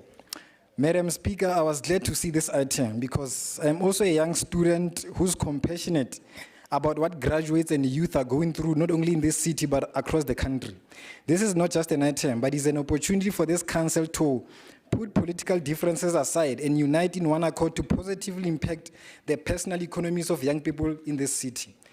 The city's youth unemployment rate is fluctuating between 30 and 53%, and it is a thorn in the flesh that we have thousands of students who graduate and sit at home with qualifications because the economy is currently incapable to absorb them into dignified jobs of their qualifications. The city of Johannesburg must set a new economical trend for the rest of South African cities, Madam Speaker. A trend of not just giving internships, but giving internships that will empower even undergraduates to be able to put food on the tables in their homes. Therefore, when this city gives opportunities to students, let's make these opportunities to be more meaningful. And the approval of this stipend increase will do just that. Speaker, we must understand that it is not only about giving experience to undergraduates with a stipend to go to work and have lunch for 18 months, but we must understand the backdrop that hangs in the realities of youth. We have a reality of homes that are headed by children and even young people. Some of the young people are these very ones that are applying for these internships from this city. If this very same council was able to vote and be united for the increase of the upper limits of councillors, if this very same council was able to vote and unite successfully for the increase of the upper limits of the municipal workers, then this very same council is more than capable to do the same for the students. 54 seconds, Councillor. All right, Madam Speaker. I understand that if the stipend is raised too high, it will discourage departments from absorbing more students, and this will disadvantage undergraduate students from receiving the experience they need in order to graduate. We have seen many budgets being passed in this council, many budgetary items being increased, but departments are still saying that they do not have funds. Therefore, the Patriotic Alliance says the motion of debt write-off that was passed in 2023 has reached a long and appointed time to be implemented. The implementation of this motion will encourage a fresh culture of timers payments from residents and contribute to an increase in revenue collection, which will boost department's budget so that this city can even employ more interns. As the Patriotic Alliance, we give full backing for the increase of undergraduate monthly stipend, and asibonge, Madam Speaker. Thank you. Councillor Mkwanza, ICDP. Yes, shalom, shalom, Madam Speaker. Thank you very much once again. Allow me to quote from a guiding manual for this item, which is from Proverbs 22, verse 6 in the Message version. It reads as follows: point your kids in the right direction. When they are old, they won't be lost. Madam Speaker, I stand to speak on item 54. The request for the increased to increase the stipend for students, interns, undergraduates in the COJ. The ACDP in principle welcomes and supports this request, which speaks directly to pointing our youth to the correct direction. That is, gaining experience, workplace experience amongst the many benefits. Additionally, the COJ will positively contribute to the national skills development initiatives.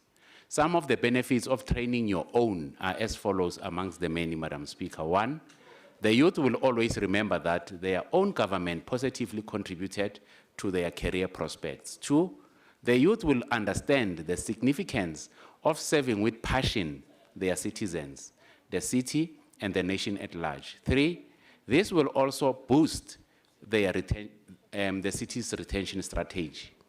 Just 2 questions or two concerns around this report. Is this increase going to be retrospective, as Councillor Buru said? If yes, let us hope that this excellent initiative is not going to be used as a campaigning tool by the GLU partners. Recommendation 4, Madam Speaker, does not make sense to us because we would have expected that the exercise of identifying savings gap on the salaries budget is included on this report.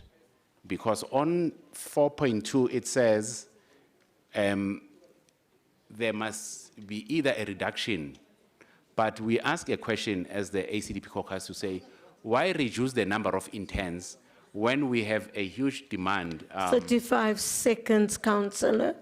Yes, why reduce the number of interns when we have a huge demand for workplace experience? So that is the only concern that we have as the ACDP caucus. Outside of that, we do appreciate this initiative and we approve this request. Thank you very much, Madam Thank you, Speaker. Councillor. Councillor D. Mangani from the IFP. Dodibua, Madam Speaker. I rise to speak on behalf of the IFP on item 54, request to increase the stipend for student interns. Madam Speaker, we cannot speak about youth empowerment in the city while young people are struggling just to afford transport to the very opportunities meant to empower them. This report speaks directly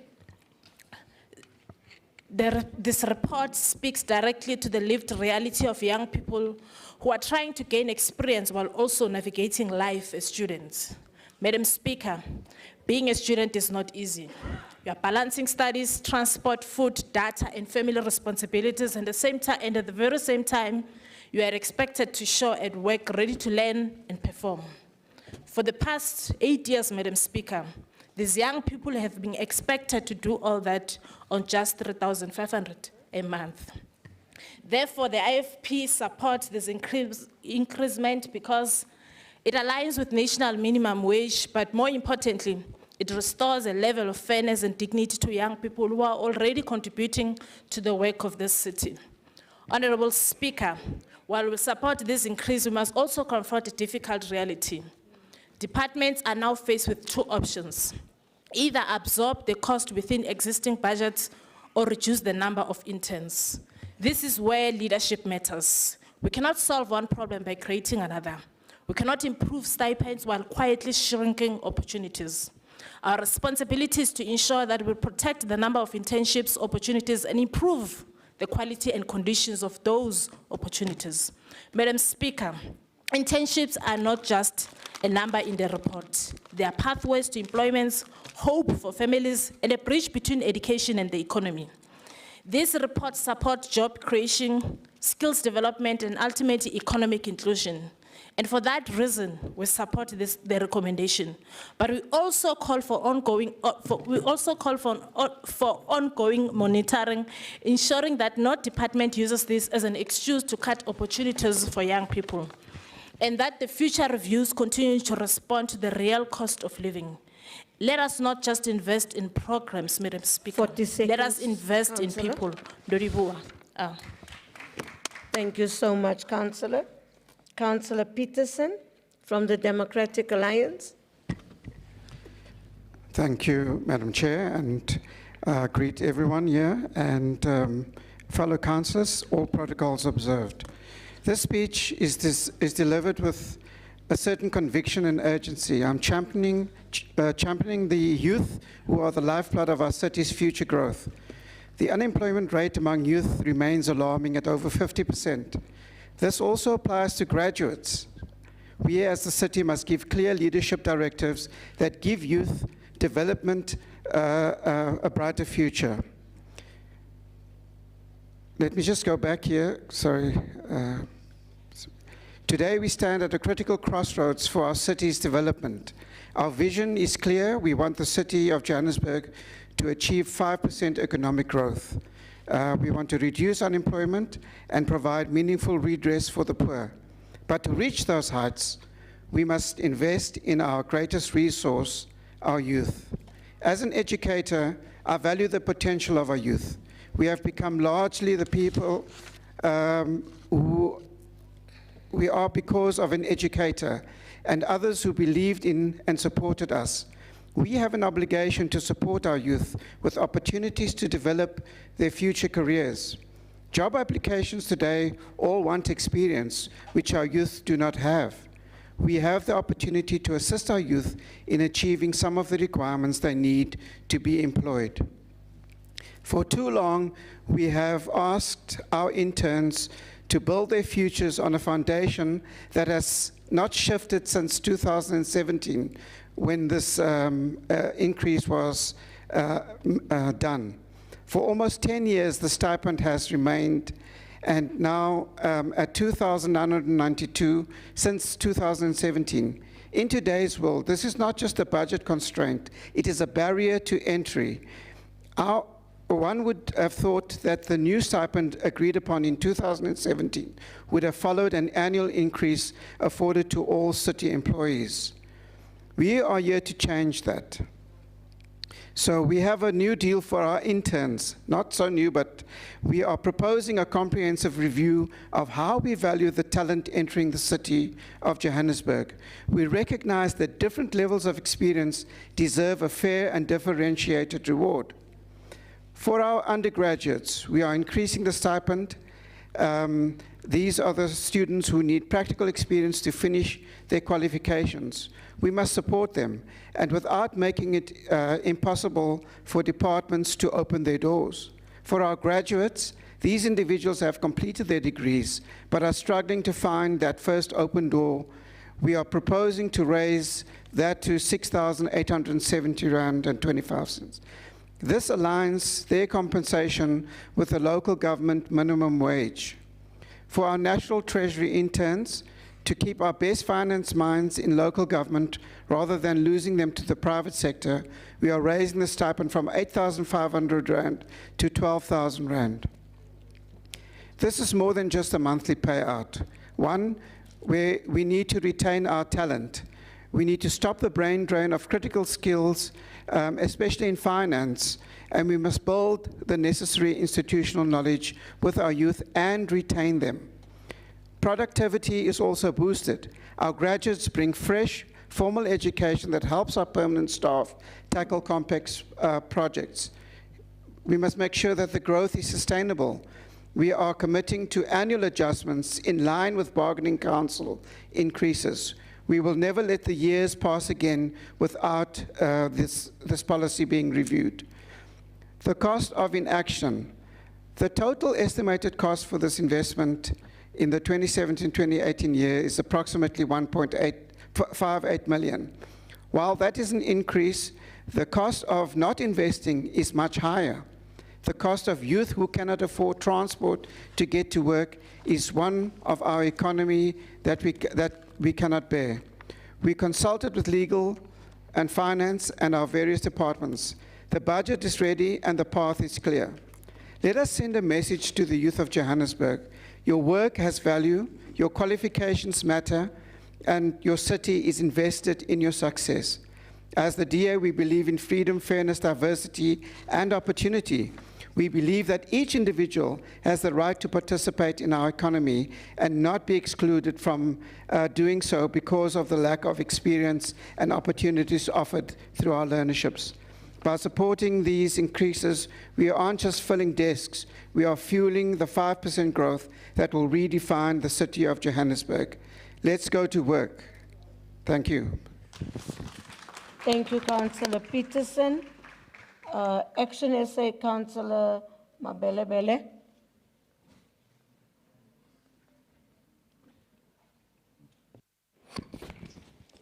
Good day, Madam Speaker.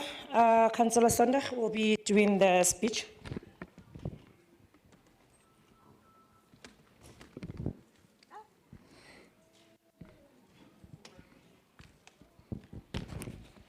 Madam Speaker, Action SA Caucus leadership, members of council, vet students in the gallery, all protocol observed. I rise to speak on item 54, which proposes increase in the students' intern undergraduate stipends from 3,500 to 4,951.88 per month, in line with the national minimum wage. Action SA recognizes the intention of this proposal to improve the livelihoods and dignity of young people participating in the city's member internship programs. Aligning stipends of young people, aligning stipends with the national minimum wage is in principle both lawful and socially responsible. However, Madam Speaker, intentions alone are not enough. From Action SA perspective, this matter must be assessed through the lenses of fiscal discipline, efficient service delivery, sustainable job creation, and ethical governance. While we support fair compensation for interns, we must also ensure that this decision does not reduce internship opportunities, nor place additional strain on a municipality already under severe financial pressure. Action SA believes in pro-poor governance that prioritize dignity and economic inclusion, but we are equally firm on zero tolerance and wasteful expenditure, corruption, and unfunded commitments. Any increase in cost must be responsibly managed and accompanied by reforms that protect opportunities and deliver value of residents. Madam Speaker, allow me to briefly reflect on a period when Action SA President Herman Mashaba was a mayor of City of Johannesburg. During that time, youth development was addressed through expanded job creation initiatives, including EPWP opportunities, internships, and learnerships. Strong emphasis on skills development to improve employability, support for entrepreneurship and youth-owned SMMEs, continuing bursary support for disadvantaged students, improve governance and anti-corruption measures, ensuring funds were redirected to service and support and opportunities rather than waste. That approach demonstrates that it is possible to support young people meaningfully while protecting the city's financial sustainability. Madam Speaker, Action SA therefore offers conditional support for this increase. We support fair and lawful compensation for student interns, but we insist that implementations must be carefully managed, transparent, and fiscally responsible. Internship must remain as a pathway into employment, not a casualty of poor financial planning. In closing, Madam Speaker, this Council must ensure that every decision we take upholds the dignity of young people, preserves and expands opportunities, strengthens service delivery, and protects the long-term financial health of Johannesburg. Only with ethical leadership, sound governance, and decisive reform can Johannesburg be fixed. Only when Herman Mashaba can fix Johannesburg. I thank you. Councillor Nhlapo from the Economic Freedom Fighters. Greetings, Speaker. Once more, I rise on item 54, the request to increase the stipend for student interns undergraduates in the COJ. As we support this request or this item, we feel as the EFF just to note the below. We reject the exploitation of young people under the guise of experience. Interns are workers. They contribute real labor, yet they are paid stipends that cannot sustain even a basic standard of living in this city. This is anti-poor and it produces inequality. As the EFF, we stand for economic justice, dignity of labor, and the protection of the working class, including students. A stipend must not be symbolic. It must be sufficient to cover transport, road, and basic needs. Anything less, it's institutionalized exploitation. If we are serious about transformation, we must ensure that opportunities in this city are accessible to all, not just those who can afford to work for poverty wages. We therefore call for an immediate increase in intern stipends, aligned with the cost of living and clear policy that affirms interns as part of the workforce, not disposable labor. The struggle for economic freedom includes our intern. I thank you. Thank you, Councillor Nhlapo. Councillor Guze from the African National Congress. Thank you, Speaker. Greetings to colleagues from different political parties. Speaker, I think firstly, we are delighted with the position taken by different councillors in support of the item in front of us. But I want to also lobby different political parties that we must pay undivided attention to political leaders when they are campaigning. One colleague said, Herman Mashaba was pro-EPWPs. But when you pay attention to his interviews, he says EPWPs as it's just exploitation. So I find it bizarre that the council will stand up and speak boldly about EPWPs, yet the leader of a political party is opposed to such and perceive that as exploitation. Secondly, Speaker, I really want to talk to strategic relations with different organizations, because I think it is important that there are different organizations or entities that are doing business with the city of Johannesburg.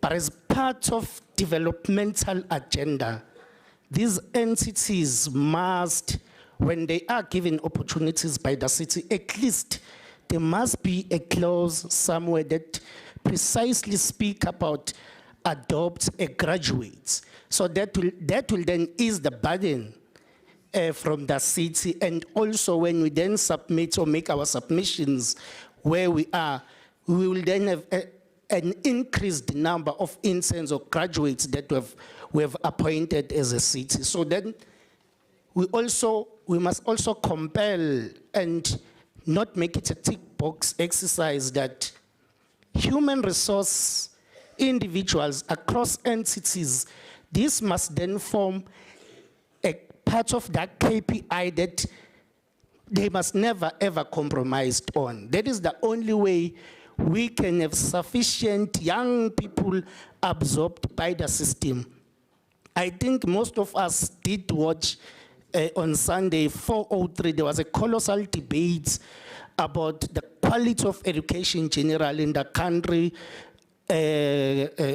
qualifications that are irrelevant, statistics giving us what is required by the country and what students are studying. But it also becomes important as parents or graduates generally to continuously engage young people that it is not about holding a qualification, but you must also respond to the needs of the country. Instead of producing more artisans, I think last year there was an article that says for a country to survive like South Africa, we must produce 300,000 artisans a year. So there's a gap there. So it can't be about graduating, but we have a role to play, colleagues generally, to continuously empower young people in different institutions of higher learning. But we must put more emphasis on the role of TVET colleges, colleagues, because TVET colleges are perceived by young people as irrelevant or not producing the quality that is required. It is precisely because of how we even advertise our job adverts. A degree and what. That is why then all young people think that they must go to VET, they must go to UJ so that they meet the requirements. We must make sure that we pay attention to the role of TVET colleges, partner with strategic sitters to make sure that young people are exposed and are getting the desired skills that are required. Thank you very much. We do accept the report. Thank you, Councillor Nguze. MMC Zungu. Greetings to you, yourself again, Speaker. Greetings to the Executive Mayor, the Deputy Mayor, MMCs and all councillors. Speaker, let me appreciate all the comments from colleagues. And I think they are positive. Speaker, this report, the objective of this report is to ensure that the city's internship program provides a fair and sustainable stipend for student interns, in line with the current national minimum wage in South Africa. It proposes increasing the monthly stipend for undergraduates from 3.5 to 4,951.88 cents. requested implementation from the 1st of July 2026, Councillor Boer. This increase, if approved, will apply only from that date. The adjustment supports a minimum standard of living and the health and the well-being of youth in our communities. According to the report, this stipend will apply to all existing and future interns. To ensure sufficient budget, departments have two options. They may either identify savings within their salaries budgets or reduce the number of interns. Stipends will also be reviewed periodically by the group head, subject to financial sustainability and availability, Speaker. So therefore, Speaker, we request Council to approve this report. Thank you. Thank you so much, MMC.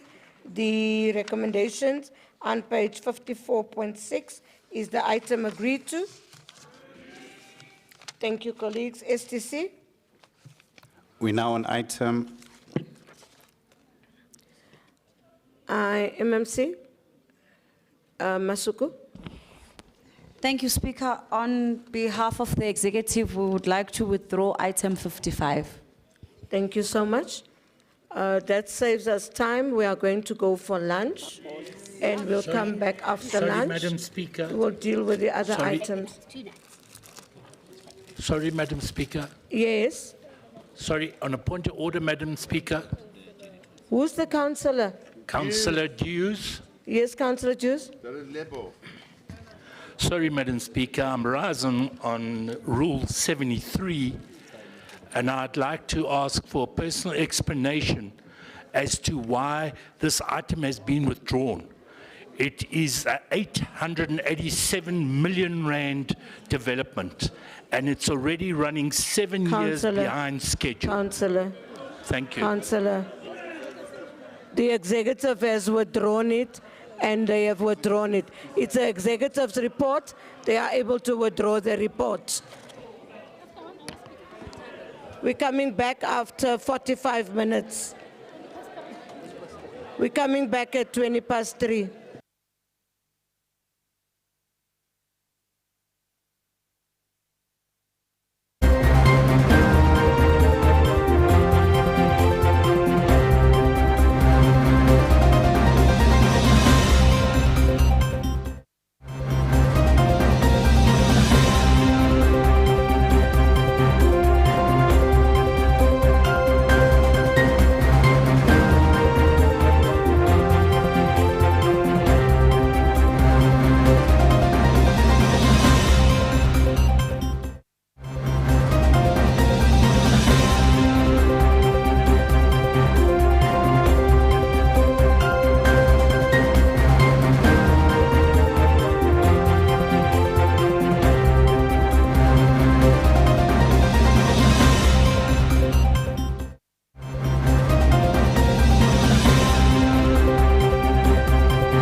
but there were some logistical issues and some people could not make it, but will run with the program nonetheless.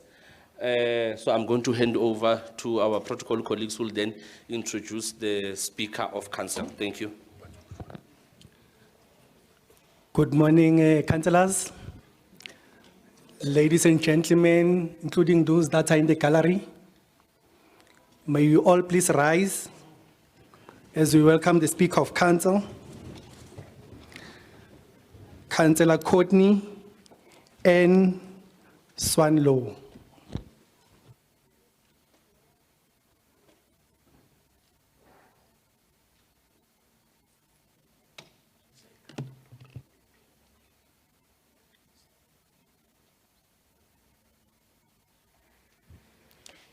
Good afternoon, everybody. Can we please have a moment of silence and meditation? Thank you.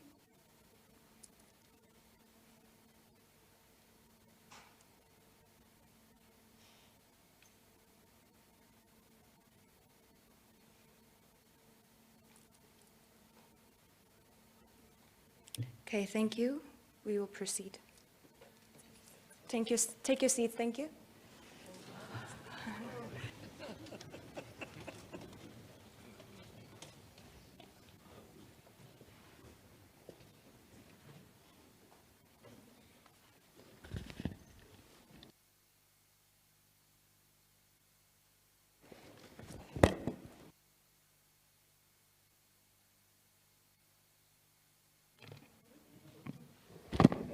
Good afternoon.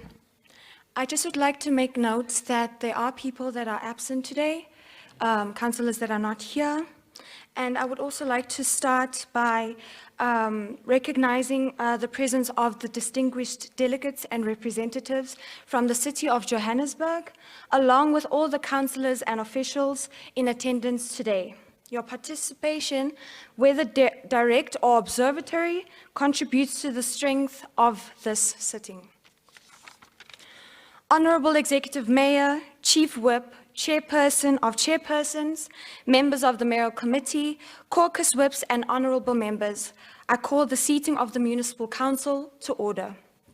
Today's session convenes to deliberate on a matter of utmost importance, namely whether the current proportional representation, PR, of the electoral system should be reformed to address voter apathy, particularly amongst young people.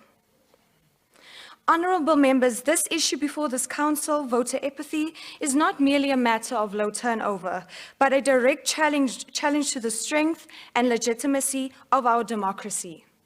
When citizens, particularly the youth, disengage from the electoral process, their voices are absent from the decisions that shape their future.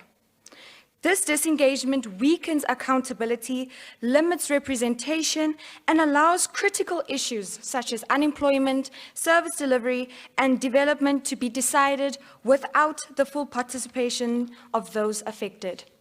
It is therefore imperative that this council engage critically with this matter, not only to understand the cause of voter apathy, but to consider meaningful ways to address it. I therefore urge all honorable members to engage in this debate in a respectful, structured, and disciplined manner, and to adhere to council procedures at all times. Members are reminded to remain decorum, avoid interruptions, and direct all remarks through the chair. Having duly recognized and acknowledged all distinguished delegates and honored guests present, I shall now proceed with the program of the day. It is a privilege to invite the next speaker to address this council. I call upon the Executive Mayor, Mr. Mzwakhe Ndluli, to take the floor. Thank you.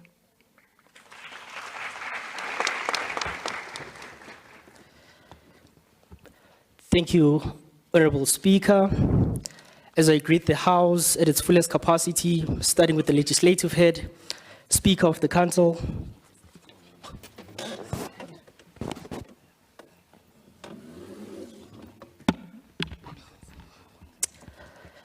thank you once more, Speaker, sending my heartfelt gratitude for this opportunity and sending my acknowledgement of the House, starting with the Legislative Head, Speaker of the Council, Chief Whip, my Mayoral Committee, honorable councillors, municipal managers, support staff, and the House at its fullest capacity.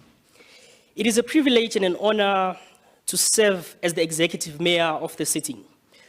We are gathered today not merely to debate, but to deliberate with purpose. Purpose that is guided by shared responsibility to serve the best interest of the people that we are serving.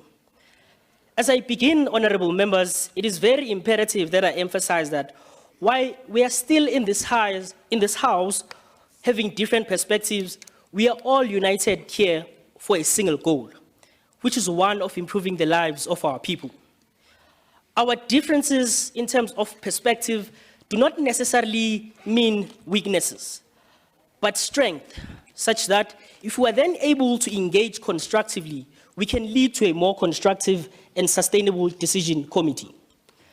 Therefore, I encourage you all, honorable members, to say that we look forward to a discussion that is of mutual respect, open-mindedness, but most importantly, the willingness to listen to each other.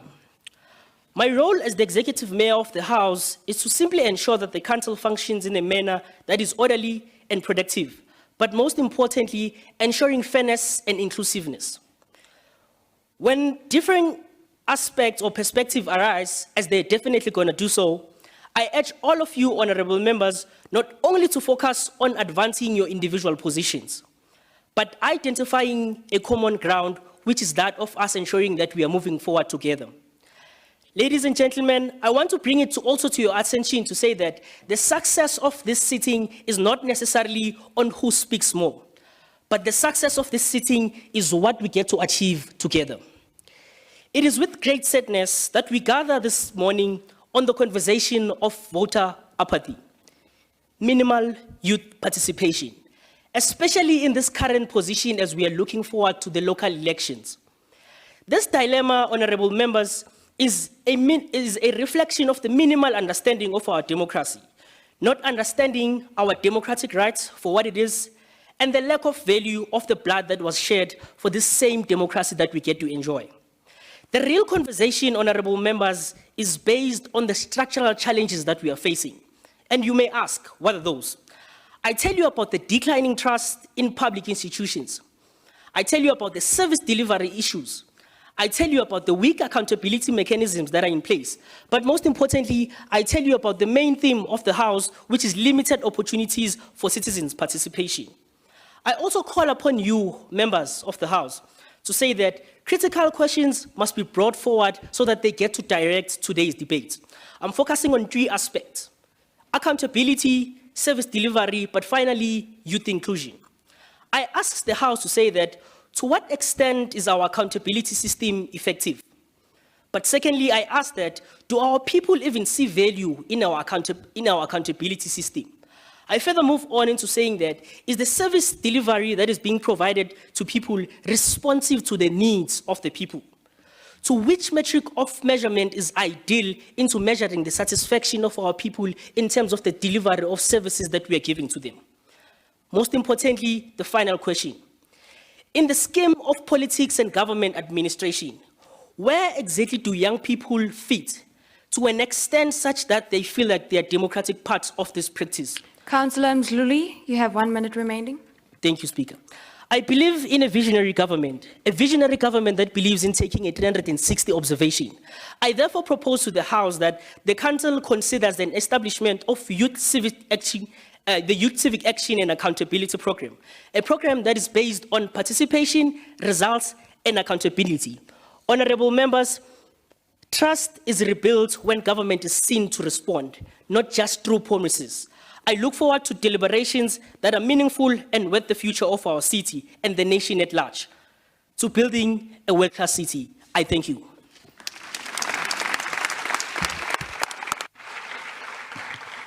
Thank you, honorable members. We'll now be moving to the Executive Deputy Mayor, also MMC of Finance, Councillor Masonte. Thank you. Before you proceed, I would just like to add that you have 4 minutes. Please remain in that time frame.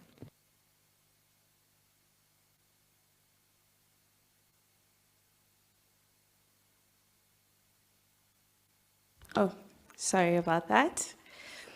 Honorable Speaker, Executive Mayor, fellow councillors, distinguished guests, and members of the public, my name is Sipesihle Malaika Masonte, and it is both an honor and profound responsibility to stand before you as your Executive Deputy Mayor and MMC for Finance in this mock council sitting.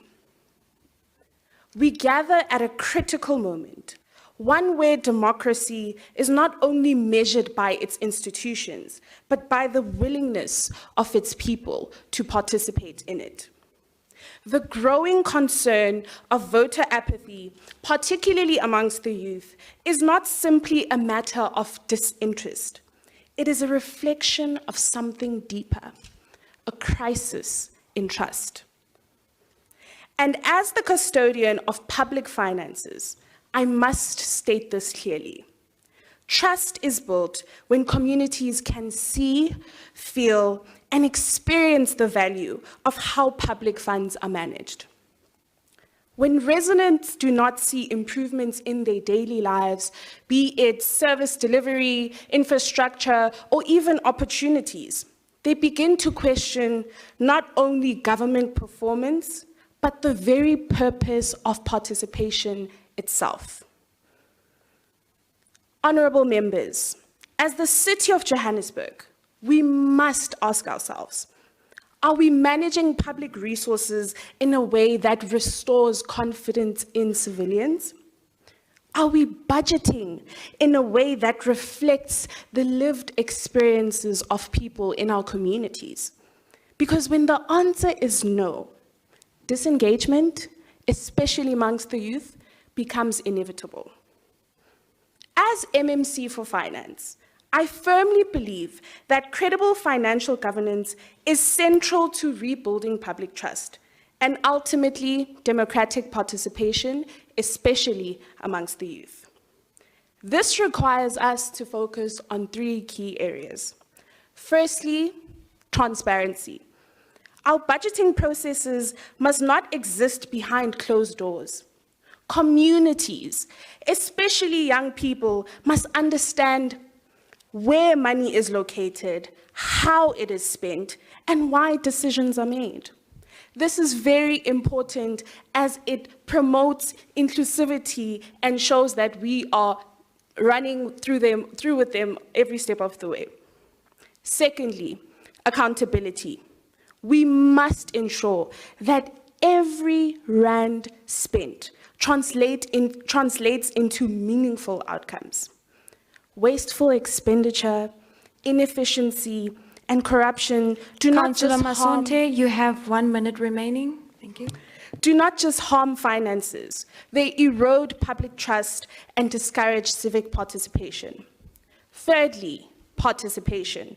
We must move beyond consultation and go towards participatory budgeting, where communities, particularly the youth, are actively involved in shaping financial priorities. In an increasingly digital world, we also have the opportunity to transform how we engage with citizens. By leveraging digital platforms, we can make financial information more accessible, create spaces for youth to engage with governance, and ensure that participation is not limited by physical or institutional barriers. This aligns closely with broader transition towards e-governance, where transparency, efficiency, accessibility are the foundation of public administration. Councillor Masonte, your 4 minutes is up. Please conclude.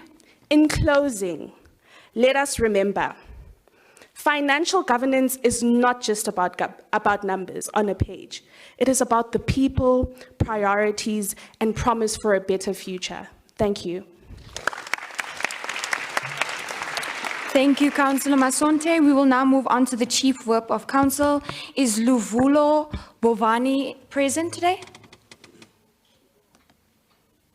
Seems as though this individual is not here. So now we will move on to the members of the Mayoral Committee. I would now give it over to Lisebi Tumani. You have 4 minutes. Thank you.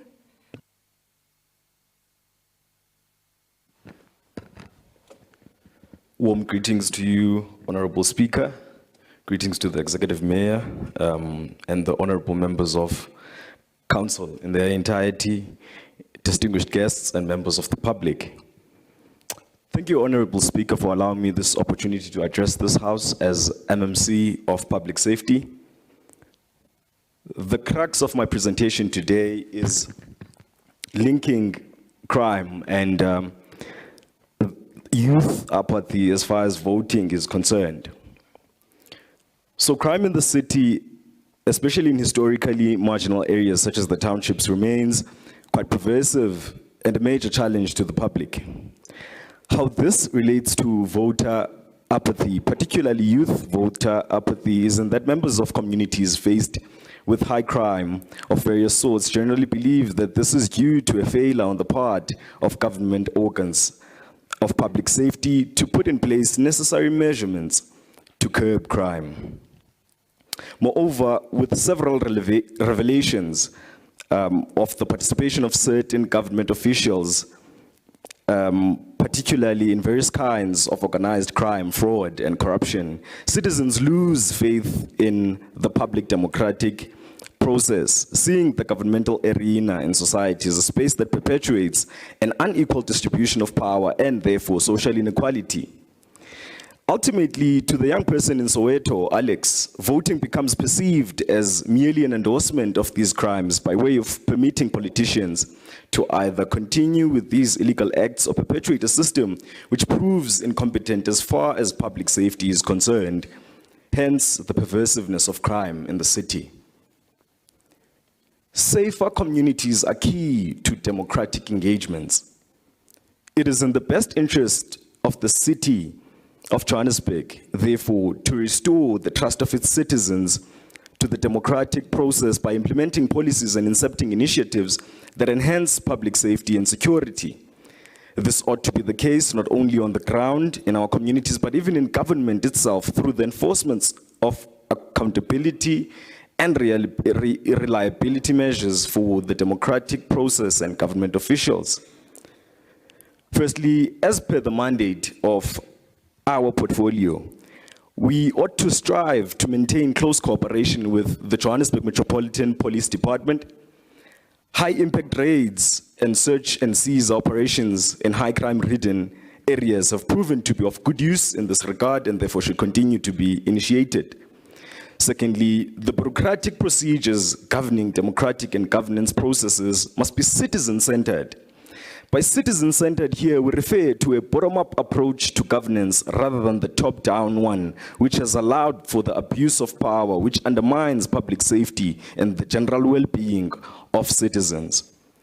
The apparatus Councillor used... Tumani, you have 1 minute remaining. Thank you very much, Speaker. The apparatus used to keep in check government officials ought to gradually be vested upon the hands of the trained and informed ordinary citizens. In this way, we can ensure that high-profile and organized crimes involving government officials are prevented through placing overseeing power in the hands of the people, in a government of the people for the people. In closing, crime can never be solved without heeding to the various social issues that motivate its pervasiveness. Similarly, even other bodies responsible for public safety, such as the emergency management services, can never be enhanced if underlying economic conditions in the city are undermined, thus leading to poor infrastructure and institutional erosion. Ultimately, even the very political sphere of society ought to be reconfigured so as to redistribute fairly and equitably power to prevent its abuse. This can be achieved with... Councillor Tumani, your time is up. Please conclude. This can be achieved with the elevation of community members, committees, and forums into custodians of our democracy through a bottom-up approach, where authoritative power is vested more to the citizens than their representatives, which are government officials. Thank you very much. Thank you, Councillor. We'll now be moving on to the MMC of Transport, Rifiwe Princess Mzwakali. Thank you.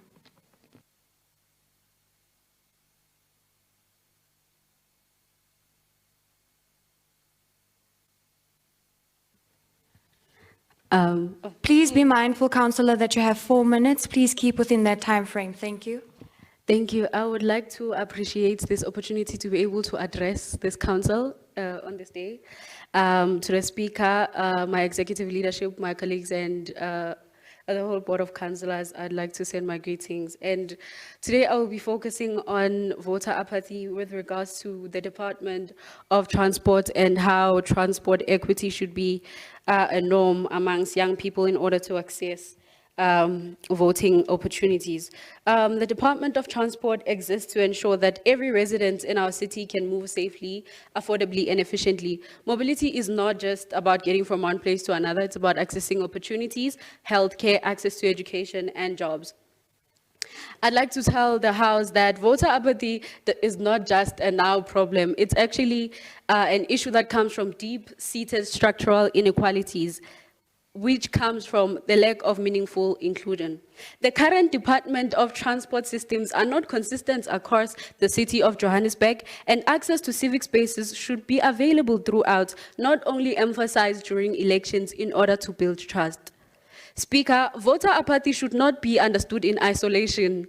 As the provision speaker mentioned collaboration, it is often a reflection of deeper structural inequalities and persistent service delivery failures. If we address these root causes, participation will definitely follow. And importantly, it is important to note that it's not necessarily about the number of votes that we receive, but about what those represent about our democratic processes. In addition, transport safety is a challenge that needs immediate attention in the city. There are ongoing issues with traffic lights, a lack of lighting in critical location where transport is found, taxi and minibus arrests, and the general unsafety of public transport, i.e. Bolt. It is also important to know that interventions such as special voting provisions for the elderly and persons with disabilities are in place and are functioning effectively. However, broader transport safety and accessibility challenges remain. There is also a population issue, which the Department of Transport should work hand in hand with the Department of Home Affairs to ensure that no one that does not have South African citizenship should be in the city. Furthermore, there are not enough voting stations. A lot of them are incapacitated in areas such as Alexandra and Orange Farm. The transport systems do not reach all communities. And by transport systems, I'm referring to the city's Rea Via and the Metro bus. They are not accessible in all communities. And apathy is also reinforced by the lack of consistent civic engagement outside of electoral periods. In addition to civic education programs and the IDPs, regular information systems at these civic spaces could improve familiarity and trust, while also creating opportunities for the Electoral Commission to invest further in inclusive infrastructure, particularly for persons with disabilities. Councillor Mzwakali, you have 1 minute remaining. It is important for me to propose a few ideas as I am highlighting youth voter apathy. It is important to note that we are living in a digital era and that the access to voting education that was spoken about, that is accessible to young persons, has not been met by appropriate service delivery, and also they do not meet the digital world in which we live in. It is important to note that young people are not really interested in going to centers and doing that. So we must meet them where they are, which is online, social media, and engagement. And we also need to regulate the taxi systems and private cars. And bus systems must be expanded during election periods. And we need to ensure proper accountability mechanisms and to make sure that there are feedback mechanisms where in situations where we can make sure that the councillors are held accountable same time. With all this, I'd like to emphasize that with Councillor Mzwakali, your time is up. Please conclude. I would like to highlight that with these propositions and these arguments, we can try and make the 2026 local government elections to be a well-inclusive and fully participated event. Thank you.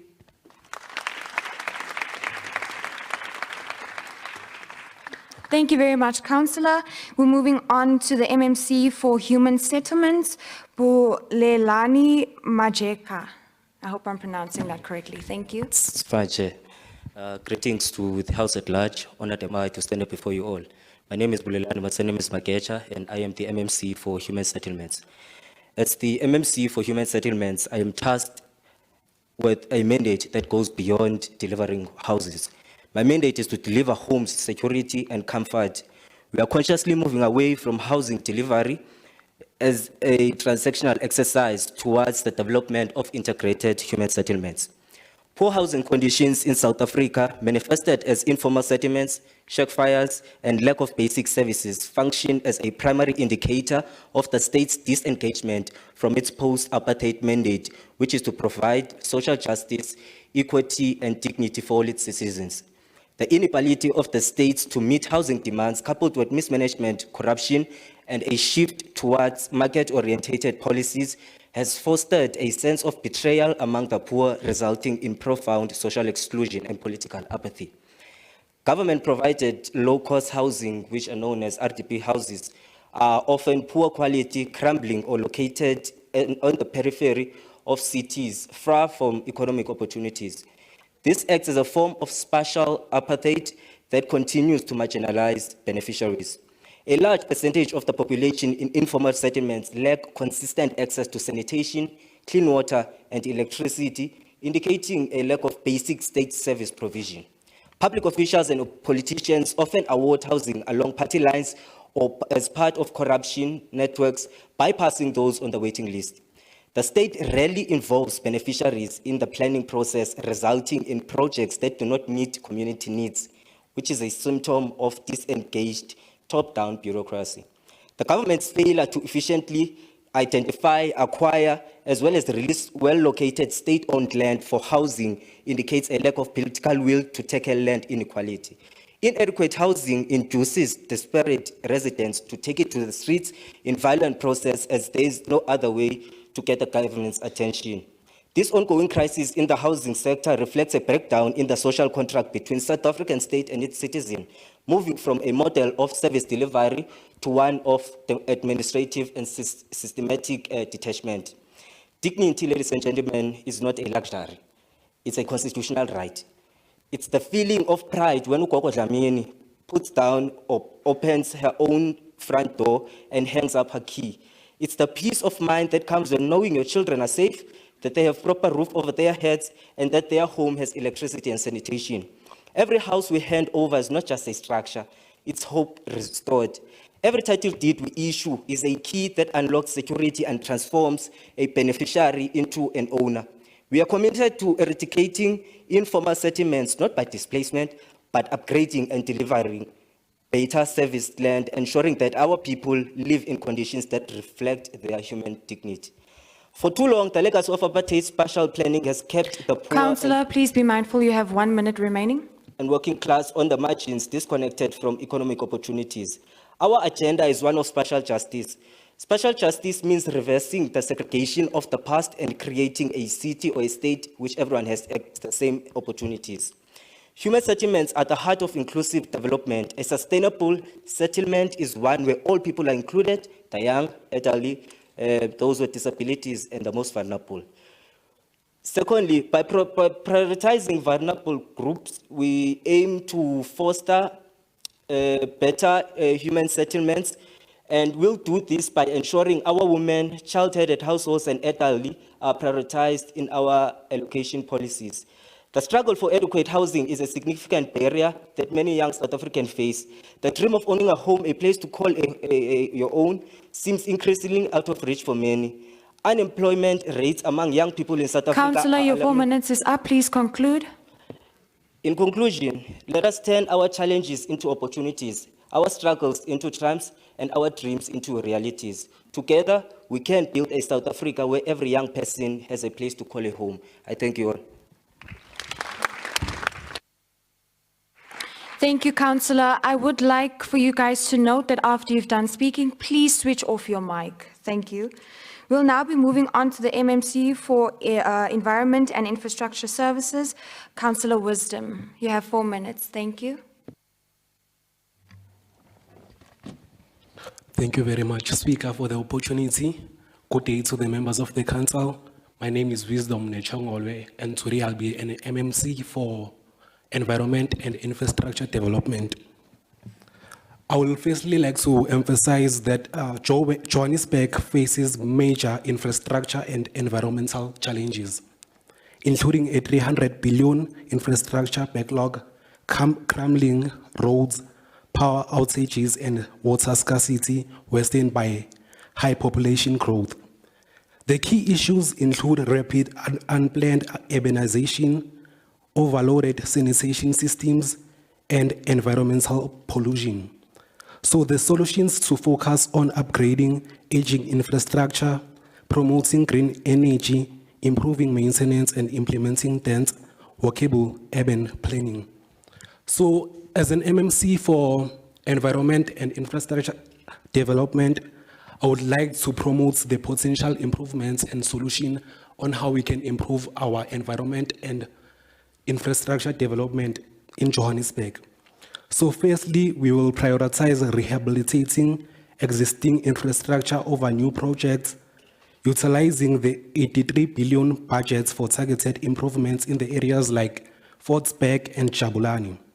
Secondly, we would like to implement the distributed energy systems and expanding renewable energy to reduce reliance on the failing grid. Thirdly, we will focus on the smart water management, whereby we will be addressing water wastage through improved infrastructure and implementing technological solutions to detect water leaks and sewage problems within the city of Johannesburg.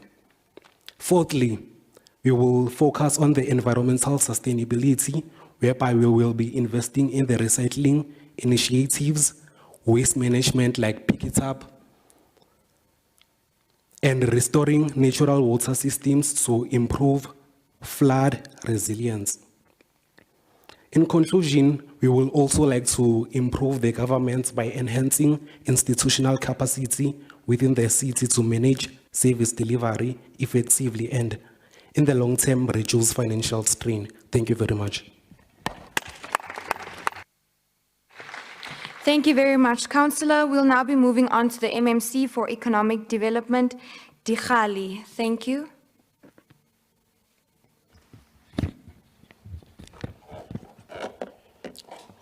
Honorable Speaker, Executive Mayor, and fellow councillors and members of the public, I would like to begin by expressing my sincere appreciation for the opportunity to address this House on such an important matter. I rise today to address a critical issue at the heart of our democracy, voter apathy among young people, and its connection to economic exclusion and unemployment. Young people are often described as disengaged. It is important that we approach this matter with careful understanding. In many cases, what appears to be apathy may in fact reflect deeper structural challenges, including limited economic opportunities, high unemployment, and a growing sense of disconnection from formal political processes. Young unemployment in South Africa remains significantly high, with many young people struggling to access meaningful economic opportunities. This reality has broader implications, not only for economic development, but also for democratic participation. At the same time, the 2021 South African local government election had historically a low voter turnout. This raises an important question: to what extent are economic conditions influencing political participation, particularly among young people? As the MMC for Economic Development, I believe it is essential to recognize the role that local government plays in shaping economic opportunities. Municipalities are key drivers of local government through infrastructure investment, support for small businesses, and inclusion procurement practices. However, it is equally important to acknowledge that the question before this House, whether the current proportional representation system should be reformed. The PR system has played a significant role in promoting inclusivity and fair representation in South Africa's democracy.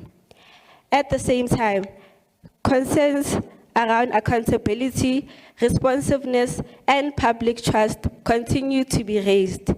Therefore, rather than viewing voter apathy in isolation, we must consider both the strengths of our current electoral system and the broader socio-economic conditions that influence participation. In this regard, practical interventions remain essential. We must continue to expand youth employment programs, support entrepreneurship. Councillor, you have 1 minute remaining. And create an enabling environment for inclusive economic growth.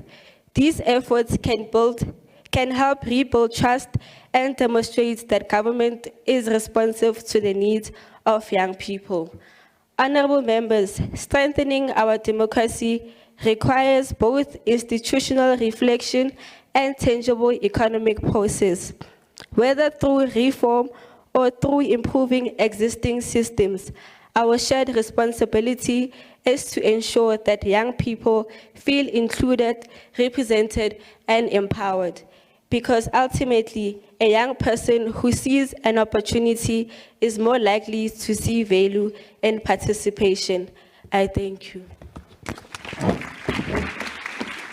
Thank you, Councillor. Before we proceed, I'd like to have a show of hands of where the majority of the MMCs are. Please all raise your hands. Okay, so can the MMCs on this side please make your way that side? You guys need to be seated together. So you guys on the side, please make space for them to. There. Yeah. Oh, so they can vote, okay.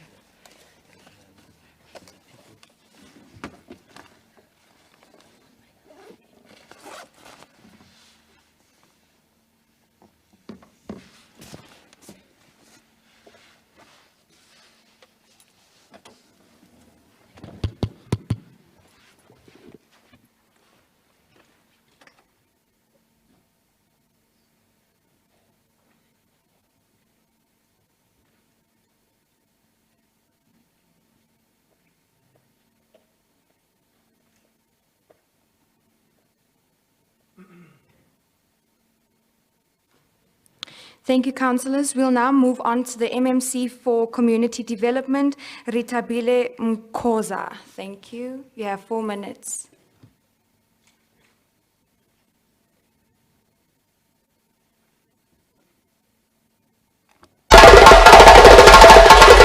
Honorable speakers, councillors, esteemed colleagues, and members of our community, I greet you all. My name is Ritabile Mkoza, the MMC for Community Development. I am honored to be in this. A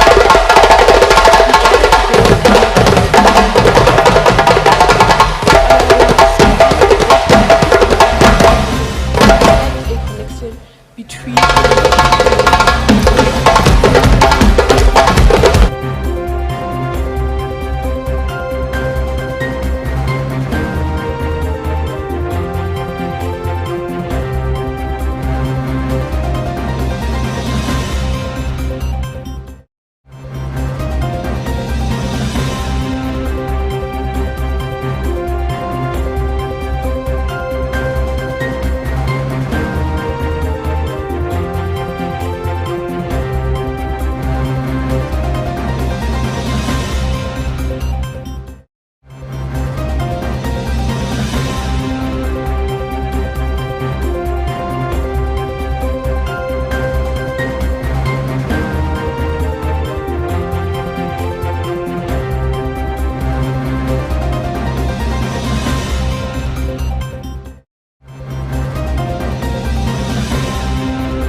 Can we please ask the whips to check where the councillors are? It's also very bad to see that caucus leaders and caucus whips are not even in the house.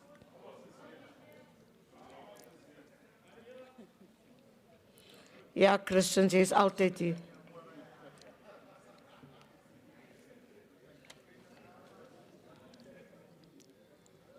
We are 25 minutes over lunchtime. And caucus leaders and whips are not on their seats. Ja, iemand sit altyd op niemand se plek. We want to start, colleagues, we want to go home. Otherwise, we'll carry on tomorrow and you'll go on recess on Thursday. Yeah, it's not me. There's no double pay. I want to tell your leaders up there, they must watch you. Last time you told me I mustn't count on you, I mustn't call you out because Helen was here. I'll tell him, Pity, what you do. I will, I'll make fire for you. Can you pop duck and mark for you? Colleagues, can we get our people in so that we can start? Alle grappies op 'n stokkie, dankie.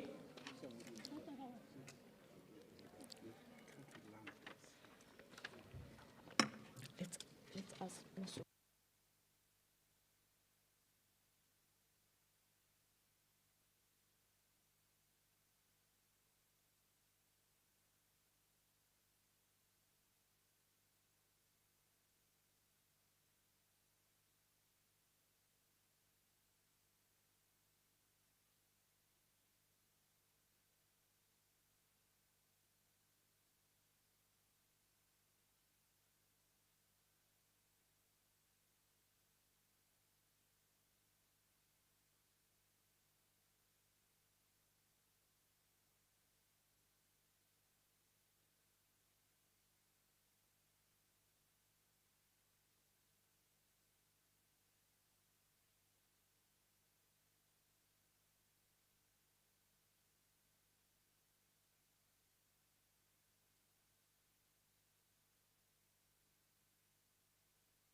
Thank you, colleagues. We are starting.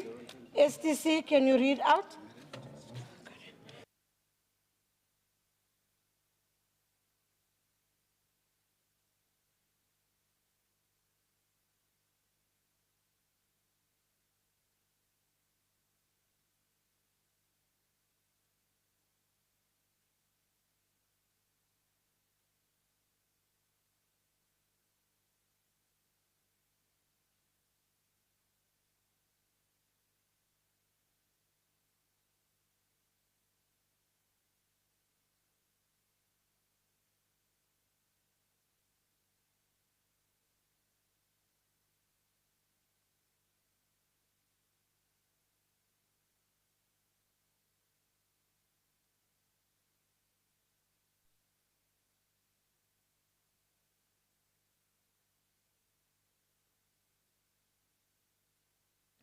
Thank you, colleagues. We are in session. STC.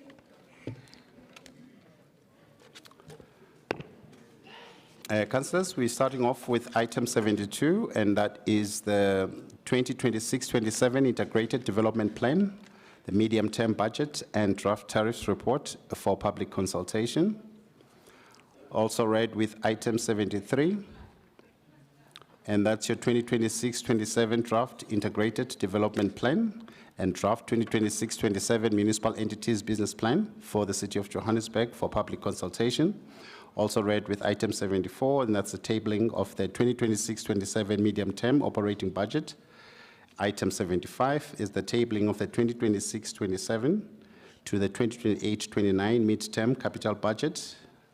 And item 76 is the amendment of tariff of charges for electricity services for 2026-27.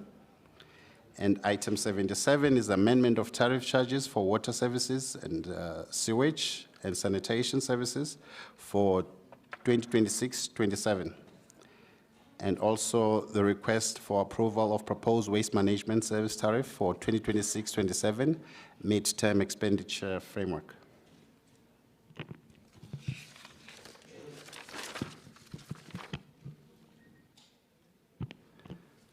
Item 79 is the amendment of tariff of charges for 2026-27 financial year, and that's for land development applications, building plan applications, the National Building Regulations and Building Standards Act, telecommunication mast and radio mast in respect of National Building Regulations and Building Standards Act, and policy and miscellaneous fees.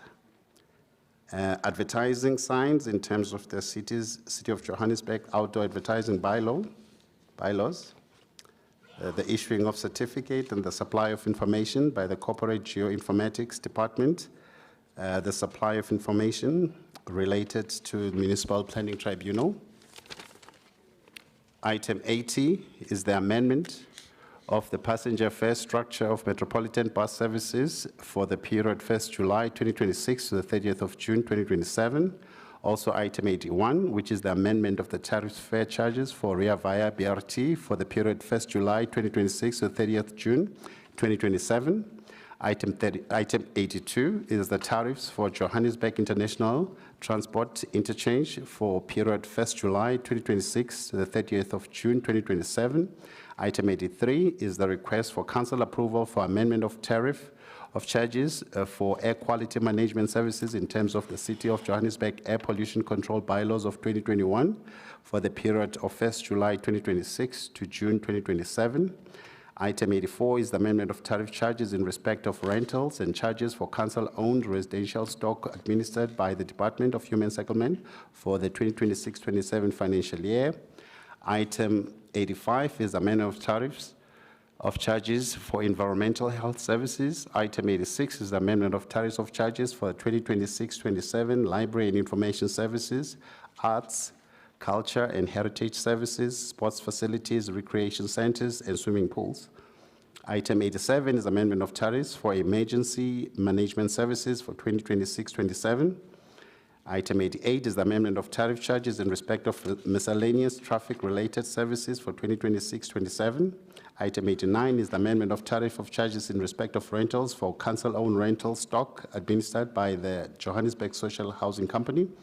Item 90 is the amendment of tariff charges in respect of street entrenchments, reinstatements, and printed material. Item 91 is amendment of tariffs of charges for cemeteries, crematoria, parks, nature reserves, street trees, and zoo for 2026-27 financial year. Item 92 is amendment of tariff of charges, issuing of certificates and furnishing of information for valuation services. Item 83 is amendment of tariff charges for the issuing of certificates for furnishing of information by the COJ legislature. Item 94 is amendment of tariff charges for issuing of clearance figures. Item 95 is amendment of tariff charges, dishonored or electronic payments for 2026-27. Item 96 is amendment of tariff charges for delivery of the pre-termination notices for 2026-27. Item 97 is amendment of tariffs of charges for the delivery of final notices. Item 98 is authorization to engage the public on the 2026-27 draft rates policy. Item 99 is a draft determination of property rates tariffs for tabling for 2026-27. Colleagues, these items are all for noting, and we have not received any speakers on them. Let's just see. Yeah, there are no speakers on these. So we would start off by giving you, Councillor Christians. Thank you, Speaker. Speaker, there was one speaker provided by the DA. It was myself. No, Councillor, there was no speakers. We had no speakers from no political party. I can assure you that. Even last night, I was asking if there's any speakers that were submitted. There was no speakers submitted. And yes, yes, MMC. Madam Speaker, I'm just worried about your language. The language is a problem because if you from the Presidium would say that, whereas when we are tabling items that go for public participation, we have never in this council had speakers. All the MMCs, all caucuses. So unless you are setting a new precedent, we have never, for as long as we've been in this house, you table to public participation and then you bring back. So I'm worried about your language, but I don't want to call order on you. No, MMC, what I was saying is that I confirmed last night that we don't have speakers on this and that we don't speak on the items. That's what I said. I understand what are you saying, my language. There's never been speakers. No, there's never been speakers. Councillors, these are for noting, and we note them.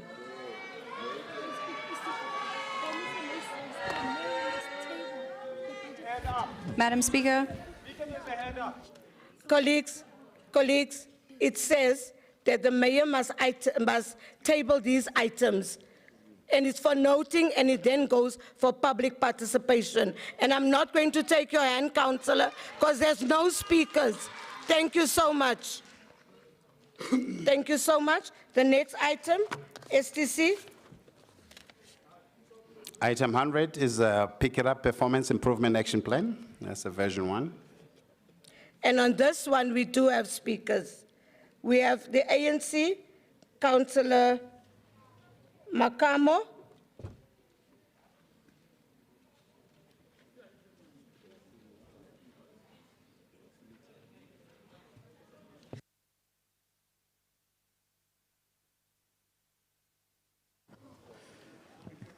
Speaker, greetings to the Executive Mayor, the Deputy Executive Mayor, MMCs who are present today, Chief Whip of Council, Chair of Chairs and Committees of Chairs, Councillors and the residents of the City of Johannesburg. Speaker, Pick It Up is mandated to provide waste management and refuse removal to the residents of the City of Johannesburg. However, rapid population growth, inadequate enforcement of municipal bylaws has presented significant service delivery challenges. These challenges have resulted in escalating and increasingly unaffordable service delivery demands, high volumes of waste disposed of at landfill site, and persistently low revenue collection rates. In addition, aging fleet model has further constrained operational efficiencies. Speaker, in response to these challenges, there is a critical need to intensify waste minimization initiatives, supported by strengthened environmental education, public awareness programs, and enhanced stakeholder engagement. Furthermore, Speaker, the adoption of digital solutions and the deployment of fit-for-all purposes equipment are essentially to improve operational efficiency, financial sustainability, and long-term service delivery outcomes. It is for this reason, Speaker, that the ANC support and approve Pick It Up Performance Improvement Action Plan A3V1. I thank you. Thank you, Councillor Makamo. MMC. Okay, MMC Masuku. Thank you, Speaker. Indeed, National Treasury... Just hold on, MMC. Councillor Munyai. Your point of order? Yes, Madam Speaker, even as a section SA, we did submitted our names. I only got one name from the table here. Judith had only given me one name that was given Maybe in check now. with her. We did Councillor Makamo. No, check with her. We did submitted the names. Did Councillor Munyai give a name? No, it's Councillor Mashala that will be speaking, Madam Speaker. No, she did not get it. No, we Who did. did you give it to? You don't have a name. Councillor Smith? Ivan Smith? Thank you, Speaker. We also submitted a name to speak on item 100. Who did you give the name to? Who did we submit to? Okay, no. Okay. Sorry, Thank no. you. No name. Thank you.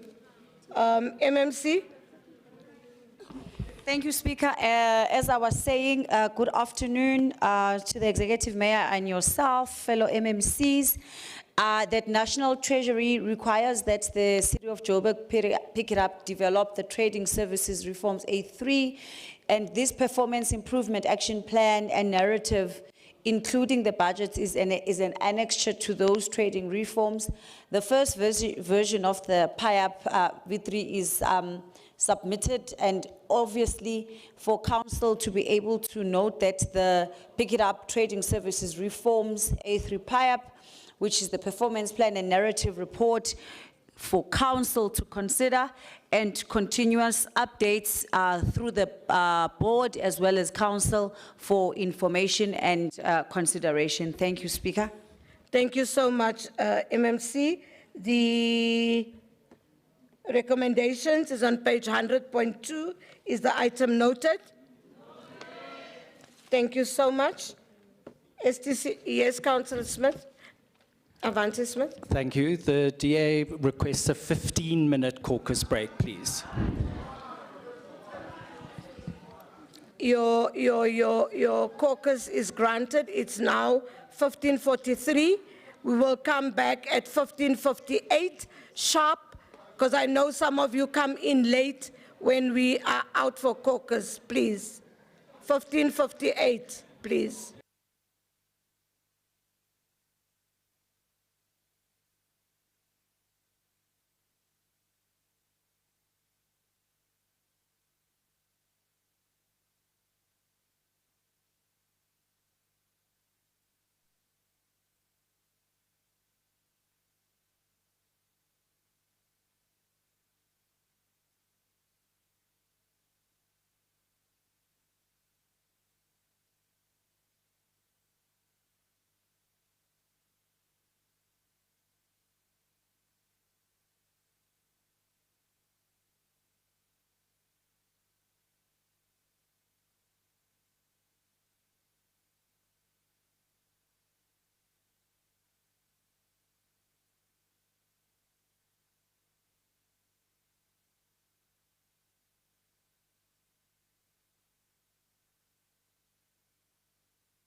Somebody has left his or her glasses,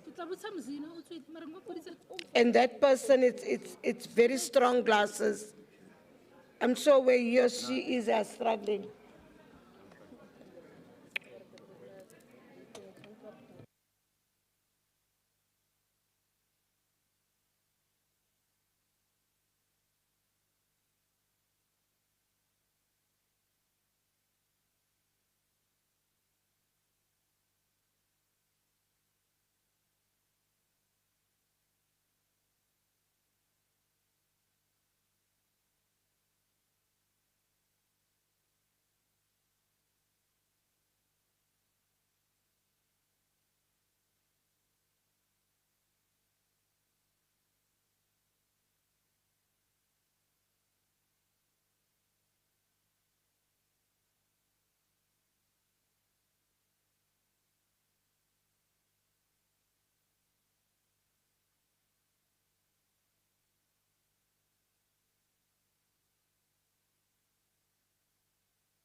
Sona ne ke bora ke eo ya gore region ba tla founa ba re o batlega kae kae ka nako mang mang. Like meeting o lebileng ona beke ela ha ba tlo re announce re ra kena. And then ka palla ke go fihla.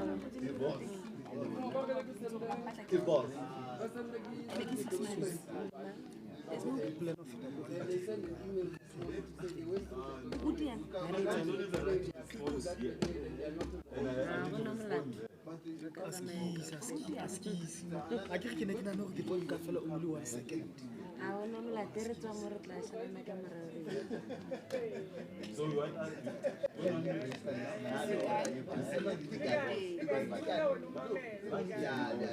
I'm trying to think, Linda. As you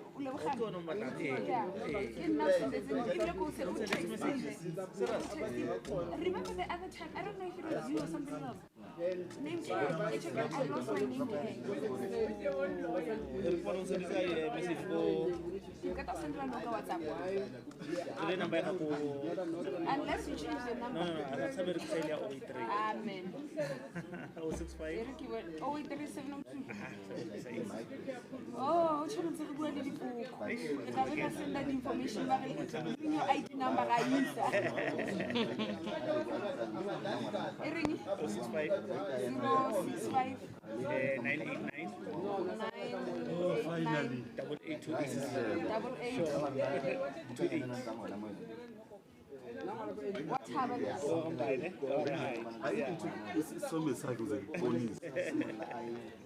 Like how come Deliberations have? The last picture that was taken by this council. The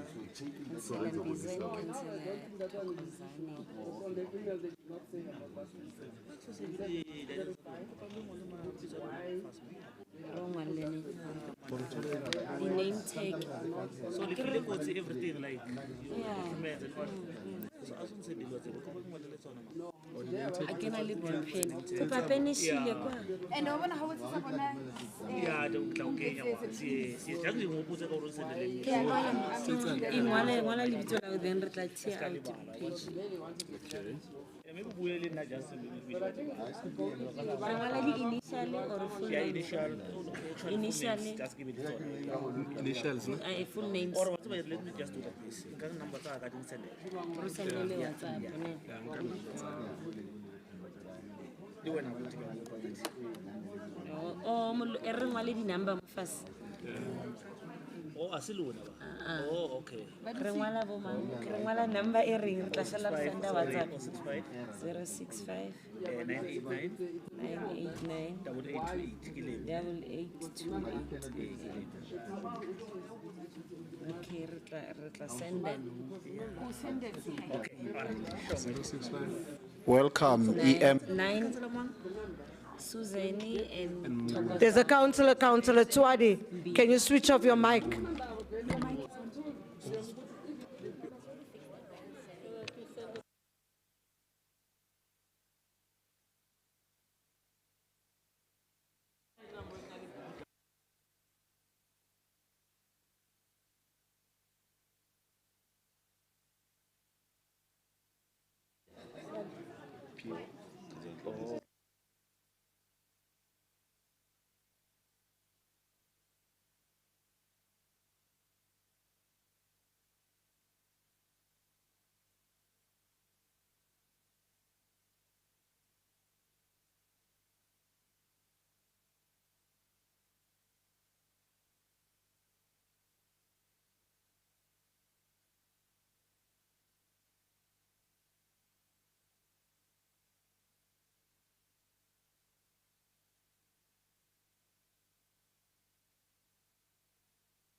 Councillor Avante Smith, can you report back? Thank you for your indulgence, Speaker. We're ready to proceed. Thank you. Thank you so much. Speaker, sorry, did you receive our speakers? We just received one speaker. Thank you very much. Yeah, on the motion. Thank you. We only received the name of Kyle on the one motion.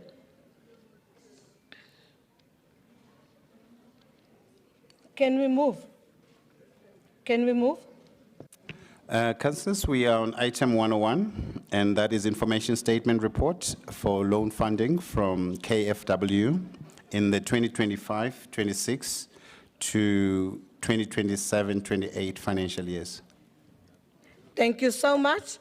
Vryheidsfront Plus, Raadslid Boer. Dankie mevrou die speaker. Ja, soos jy sê, 'n boer maak 'n plan. I raised to speak on item 101, the proposed long-term loan of 200 million euros for capital expenditure for City Power. In principle, the Freedom Front welcomes this loan, but we must remember this loan is a loan for capital expenditure for City Power, and that is the purpose of this loan. So we are using the term ring fencing. Everybody wants to ring fence. Most people want to ring fence losses. If you ring fence losses, it means you're not going to support an entity that is making losses, so you make it to sink. We are talking here about ring fencing funds. So those funds that we are going to obtain from this German company are ring-fenced to be utilized for City Power's capital expenditure for the next 3 financial years. This item today is just for noting the information statement and noting the letters to National Treasury and Provincial Treasury. I just want to appeal onto the MMC, when this item comes for approval into Council, get us the responses from National Treasury, get us the responses from Provincial Treasury, so that we do the things on the right way. The information statement is quite impressive. It's on favorable terms, and yes, that is what I want to say about this item. Thank you, Madam Speaker. Baie dankie, Raadslid Boer. Councillor T. Khatebe from, no. Councillor C. Nklapo from the EFF. Apologies, they've written over my names. Councillor Nklapo from the EFF, you are not in the house. Thank you. Councillor T. Khatebe from the ANC.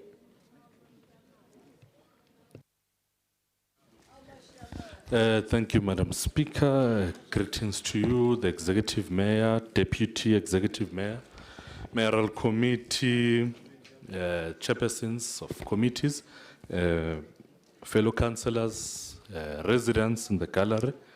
Madam Speaker, the item is for information. I rise on item 101, which is the information about proposed loan from a German bank, development bank. So far, Madam Speaker, when we go through the information, it's quite impressive.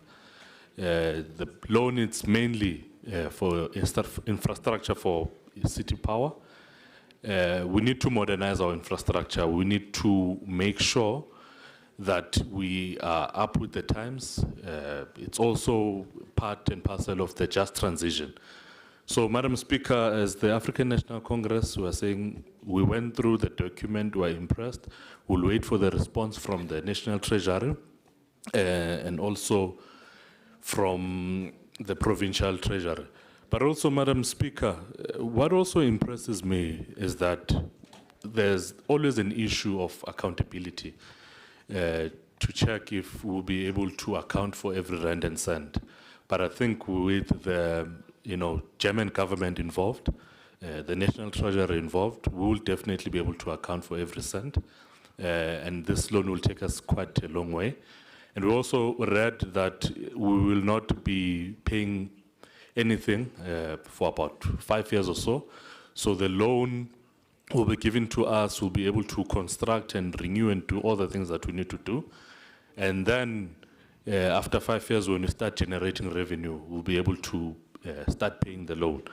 So when the loan comes back for approval, we should then be ready to debate the details. Thank you, Madam Speaker.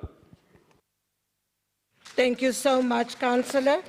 We now go to Councillor Santana from the DA. Just hold on, Councillor Santana. Yes, Councillor. Speaker, good afternoon. Yeah, from where I'm sitting, I'm freezing on the feet, so I don't know if whether I'm alone or what. So I think maybe you can deal with the air conditioning. Okay, we'll ask them I'm to freezing switch from off where the I'm aircon. sitting, Speaker. We'll ask Thank them you. to switch off the aircon. Thank you. Councillor Santana. Councillor Santana, it's yours. Thank you, Madam Speaker. Although freezing that side, we're boiling on this side. Thank you for giving me the opportunity to speak on item 101, the information Councillor statement. Santana, just hold on. Okay, we know that we are freezing. We'll do something. No, colleagues, we will check what to do.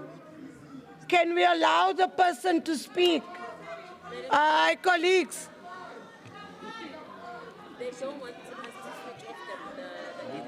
Councillor Santana, can you please go? Thank you, Madam Speaker. No, Colleagues, no, please can I speak? Thank no, you. Zita. Okay, we'll start again. Thank you, Madam Speaker.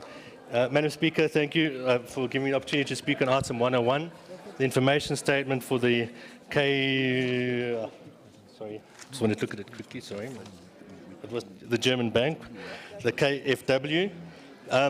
Yeah, going through the documents, it looks quite impressive. The interest rate is acceptable. It's a 9% fixed over the term.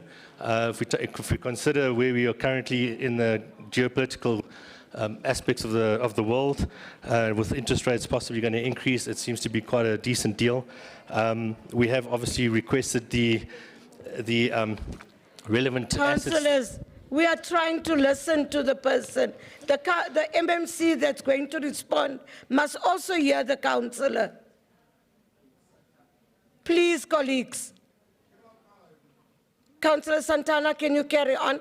Thank you, Speaker.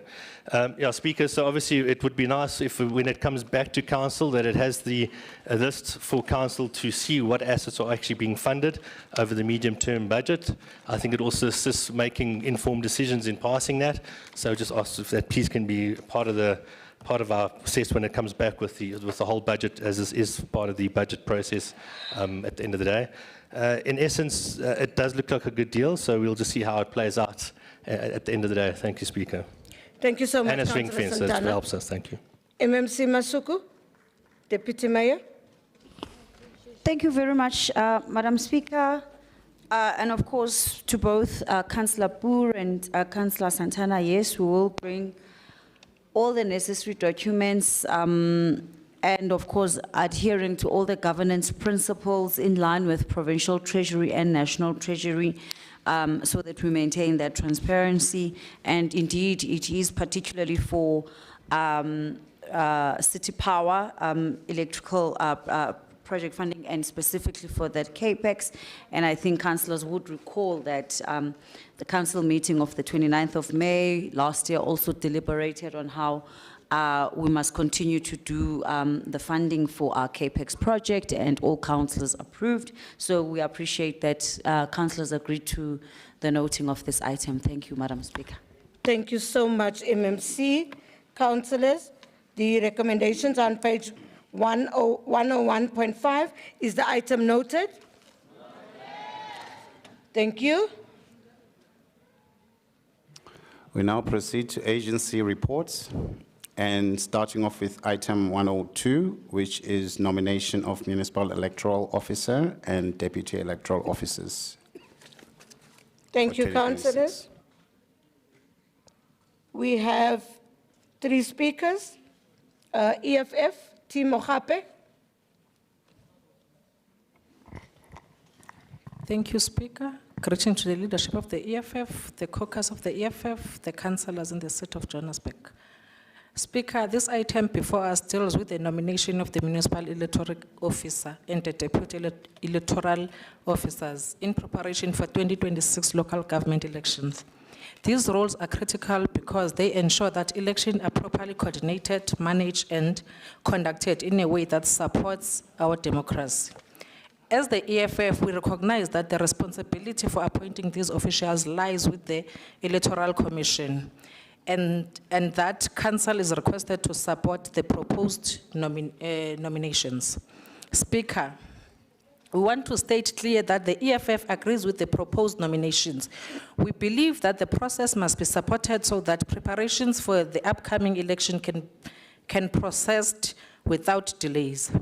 But beyond the administration process, this item also reminds us of some much bigger. The importance of democratic participations. Elections are not just about officials and system, they are about the people of Johannesburg having a voice in how they are governed. Speaker, many of our people, especially young people, often feel disconnected from the political process. Some do not register, some do not vote, and as a result, their voice are not heard. The EFF believes that this must change. We therefore take this opportunity to encourage all residents of Johannesburg, especially youth, to register to vote, to participate, and to make ownership of the future of this city. Because change will not come by itself. It comes through active participation. And we say to the people of Johannesburg, we want the real change. If you want accountability leadership, if you want a city that works for the majority, then you must register to vote and vote for EFF. Thank you. Thank you, Councillor Mohape. The DA, Councillor Emare. Thank you, Madam Speaker. Madam Speaker, fellow councillors, council officials, ladies and gentlemen. Section 12(1) of the Local Government Municipal Electoral Act provides as follows. When an election has been called, the Commission must appoint for the area of the municipality in which the election will be held an employee or other person as its representative for the purpose of the election. It is the DA's view that this item is premature and that it seeks Council's endorsement of the nomination of the officials referred to in the item to be appointed by the Commission as municipal electoral officers in terms of this section. As matters stand, no election has been called, and therefore the process to appoint these officers has not commenced. The appointment of the officers and the attendant processes, which include the nomination of candidates, can only proceed once the relevant election is called. The election in question is the 2026 local government election, which is yet to be called. Accordingly, the DA does not support this item. I thank you. Thank you, Councillor Marais. MMC Deputy Executive Mayor, Councillor Masuku.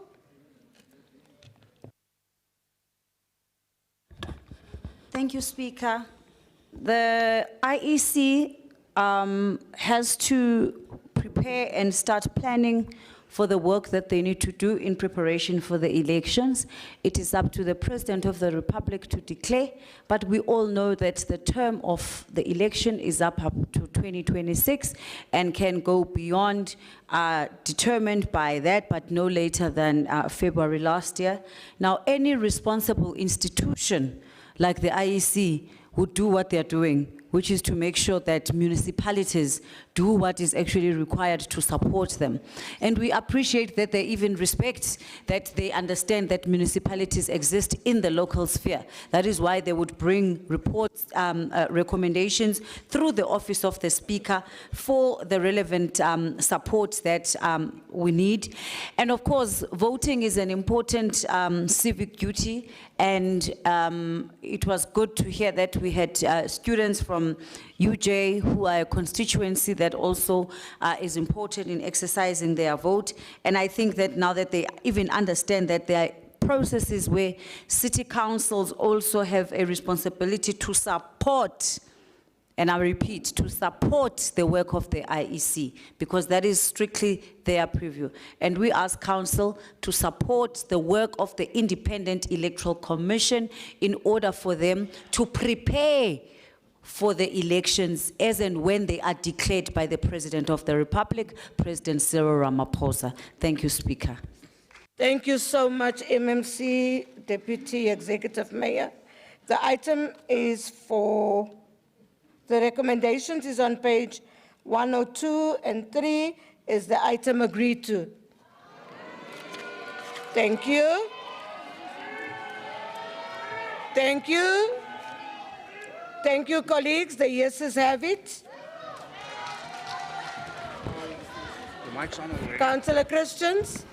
Thank you, Madam Speaker. Madam Speaker, in terms of Rule 84, can we note the opposition of the Democratic Alliance, and we reserve our rights as we believe the process is premature. Thank you. Thank you so much, Councillor Christians. We proceed with motions. And the first motion is removal of registered indigent beneficiaries from the City of Johannesburg debtors list. Thank you, colleagues. Can we call the proposer, who is MMC Tswako?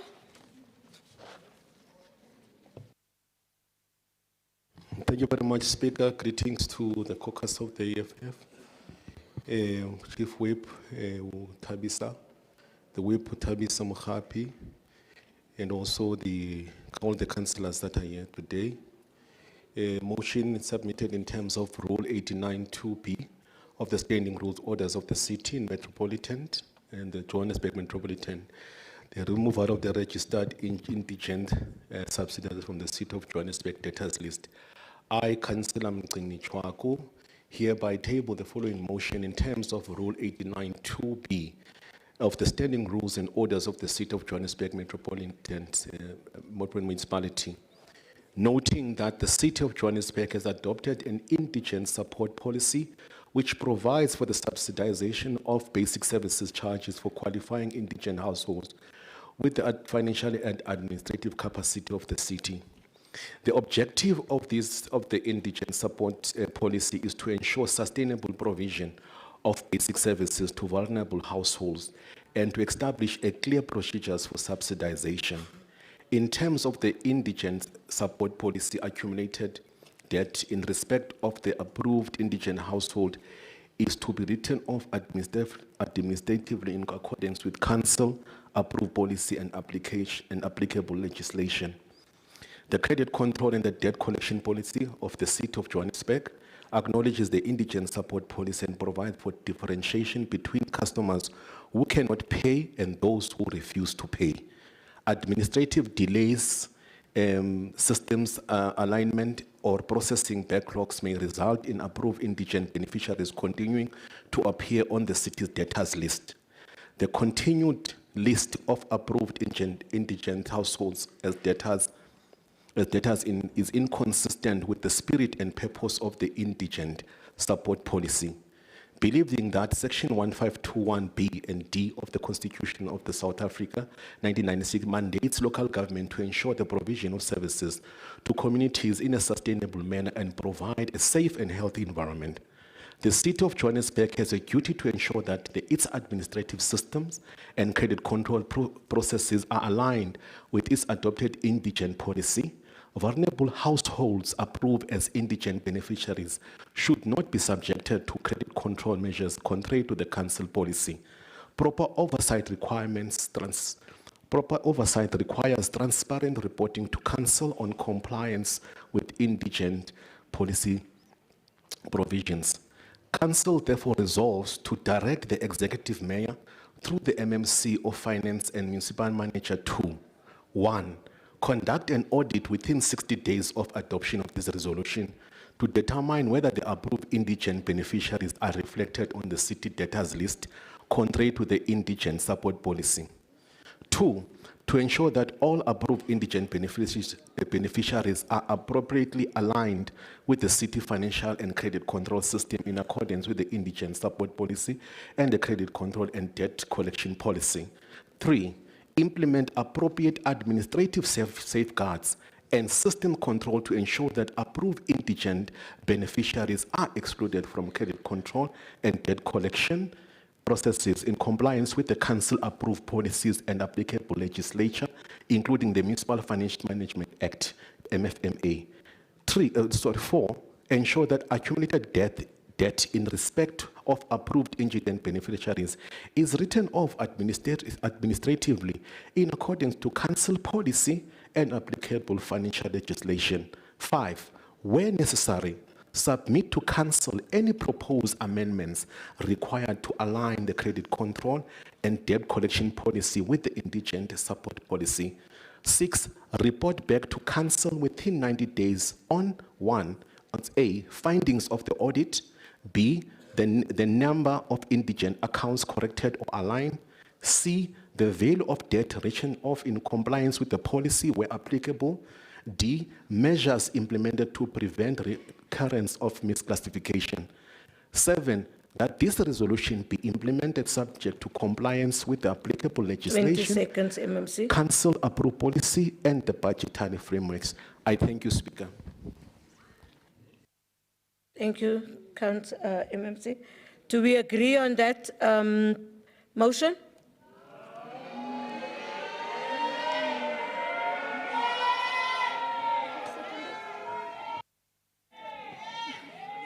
Can we get a seconder? Councillor Mogape. Thank you, Speaker. I, Councillor Mogape, I second the motion as tabled by the Councillor Chwaku. Thank you. Thank you, Councillor Mogape. Can we have Freedom Front plus Councillor Boer? You have 3 minutes, ne? Thank you, Mevrouw de Speaker, fellow councillors. The Freedom Front is not against supporting the indigent persons. We have got a lot of people in our city that are really living way below the breadline, and we should have the most empathy with those people. But on the other hand, I think the city of Johannesburg has got one of the most progressive support systems to support the poorest of the poor. We've got our ESP program. We are busy with a debt rehabilitation program as well, whereby any person in the city will qualify for a reduction of debt depending on their income levels. The reason why we do not support this motion is it looks too much like a blanket approach to write off blanket debt, and we cannot support this. The city is already financially so much under strain. And indigent people change. They change by the day. Indigent people are added on and they are falling off as they get work and their lifestyle increases. So we support the support to the most vulnerable in our city. But then those people also have to adhere to the rules and apply for their 6-month ESP, because as people's situations changes, there's 6 months they might qualify for ESP, and the next 6 months they are employed and they're earning an income. So we are against a blanket write-off, but we support the support to the indigent people. Thank you, Madam Speaker. Thank you, Raadslid Boer. Councillor Mkwanza, you have 3 minutes. Shalom, Madam Speaker. I'm going to give this item to Councillor Harris. Thank you very much. Councillor Harris. Thank you so much, Madam Speaker. Greetings to you. Greetings to all our fellow colleagues. Madam Speaker, I rise to speak to motion 1, the removal of the registered indigent beneficiaries from the COJ's debtors list. In principle, the ACDP caucus supports this motion. However, this motion does not present any statistics and/or research findings of how many indigent beneficiaries appear on the debtors list. As the ACDP, we would instead recommend that the motion request stats from the Finance Department in an effort to see how much it contributes to the staggering 71 billion rand and counting that is owed to the city of Johannesburg. Removing indigent beneficiaries from the debtors book will ease the stress on impoverished residents as aggressive credit control measures will be removed. The balance sheet of the city will look better for a while, but it will not erase the fact that the city is not able to sustainably collect billable revenue. The motion can also be seen as an undercover campaign strategy. An IEC survey of trust on political parties and democracy revealed a widening trust deficit between between residents and voters and the public and the politicians. This motion will be seen as being yet another ploy to exploit the vulnerabilities of the poor for political gain. While we empathize with those who are genuinely struggling, we must consider whether this action can be seen as being fair, especially to the working poor who are on the border of indigency, yet they do not qualify because of their marginally better economic circumstances. Having said that, Madam, we, as the ACDP, would support this motion. Thank you. Thank you, Councillor Harris. Councillor Carl Jacobs from the DA.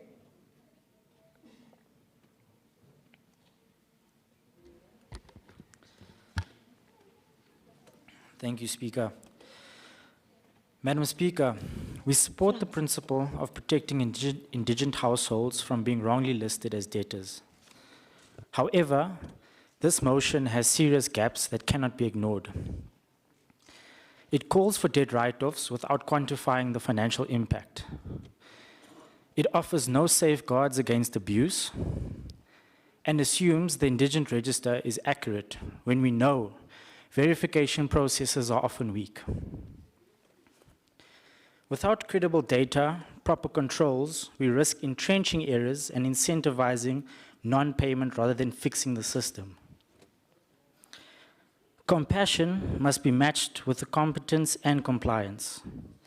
This motion should rather come after a verified audit of the indigent register and a full financial impact assessment and necessary safeguards put in place so that we protect the poor while safeguarding the city's financial sustainability.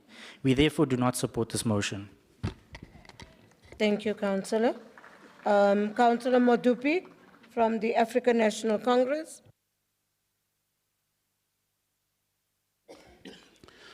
Thank you very much, Madam Speaker. I rise here on behalf of the African National Congress, the oldest liberation movement in the continent of Africa. Madam Speaker, African National Congress worked very hard to undo the imbalances that were visited upon this nation by the regime of bygone era. What happened is that during the apartheid, people were not paid equal pay, and that was done along the racial biases, the gender biases, and upon African National Congress assuming governance, they made sure that they correct that through things like the labor laws, basic conditions of Employment Act. But we know one of the Afrikaner scholars by the name of Sam Peter Blanche told us that apartheid was constructed in such a way that even in a democratic South Africa, it will still reinvent itself. Now, today we see the economy that is growing. Our economy has got an annual income of 7 trillion. If we were to share that amongst ourselves, per month, each and every one of ourselves here was going to have about an average of 10,000 rand. But because that is not the case, we end up having those who have and those who do not have. And those who do not have are unable to pay for the services of the municipality. These are the people that we call the indigents. And I think that we need to support this motion because this motion seeks to provide relief to those people. If you are to visit the work of Jean-Jacques Rousseau in his work called Social Contract, he said a system that is advantageous to all is that which whereby none has got too much and all have got something. But in our case, that is not true. So we need to make sure that we protect the poor, because if we are to check our debtors book today is 71 billion rand. Much of that debtors book is older than 90 days. It means that it cannot be collected. We need to salvage the poor from that, because we can see that they cannot be able to pay. We can't have a debtors book whereby we say we've got this amount when we know that it is uncollectible amount.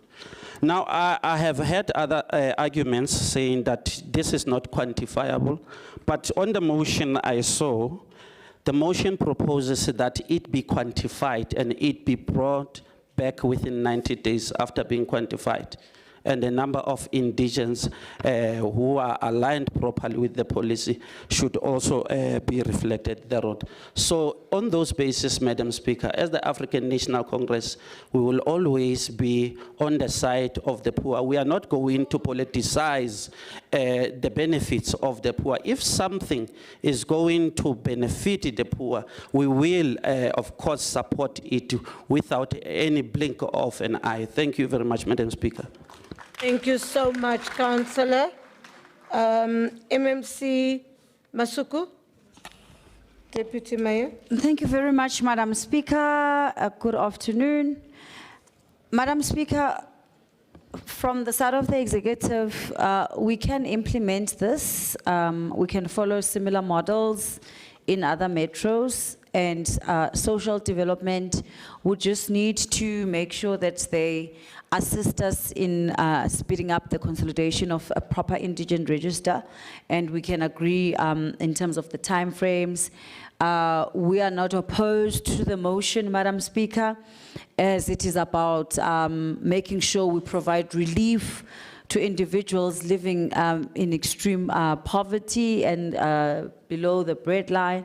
And I think, as councillors have said, that we must be clear about cushioning and protecting the indigent. That is why it's important then that we clean up and have a proper register as soon as, if council does support the motion. But besides that, we just need to work harder in ensuring that we clean up, because I know even in the Section 79, there have been concerns about the indigent register, and councillors have been raising those consistent concerns, and I think it's a caution that we are taking from councillors. But as the executive, on behalf of the executive, we have no objection, and we think the motion can be supported because it was admissible in council. Thank you, Madam Speaker. Thank you so much, MMC. Can the proposer, MMC Tuako, please close? No, thank you very much, Speaker. Let me thank my colleagues for supporting this motion, and shame to those who are not supporting these things. Shame on you, because our people are very hungry. They even said that they've told us in this engagement we're having that they have to choose between bread and these municipal debts. So we have a lot of unemployment that is there that we're busy as a city trying to deal with. So I think it is a decent thing to do. It is a humanly thing to do, or it's a Christian thing to do, to really support this motion. Thank you, colleagues. And let us start with the work. We appeal to the MMC EM, Deputy EM, let's expedite it through your office.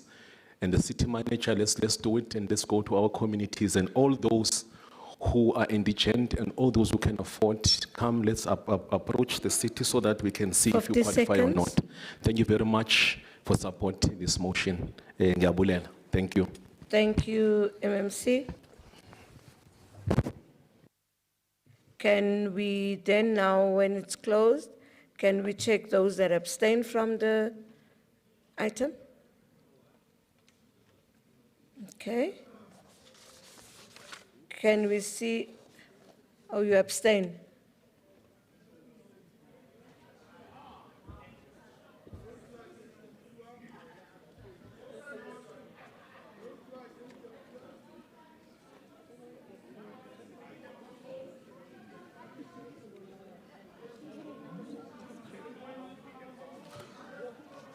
I don't want to get.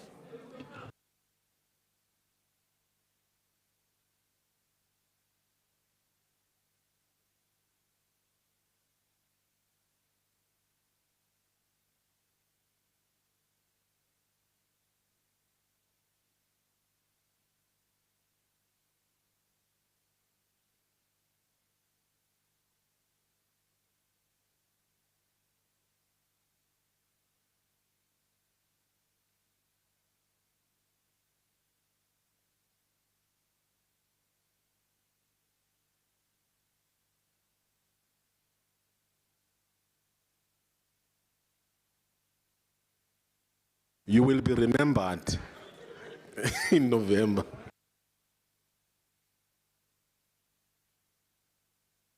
You just told us you weren't politicking, but now you are. Girl, my father was a garden boy, that's why. I'm a freedom fighter, I'm a kingdom fighter. Ayin makaban. Abstain nina, ninga abstain, Action SA.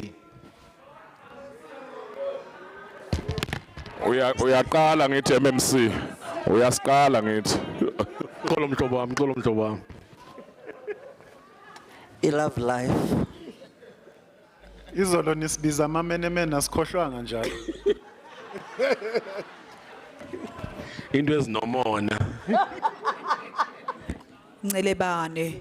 Xolani uyeza.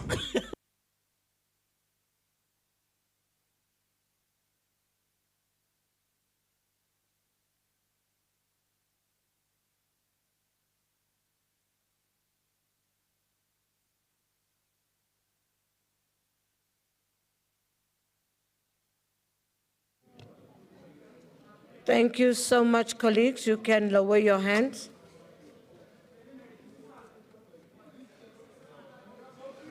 I'm looking, there's 3 hands there that was up and now 2 went down.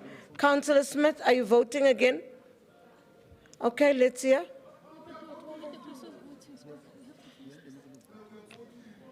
Councillor, I need to let people vote. I know, I'm terribly sorry, but Councillor Rapadi was taking photographs of us voting. Thank you. Councillor Rapadu. Councillor Rapadu, don't do that.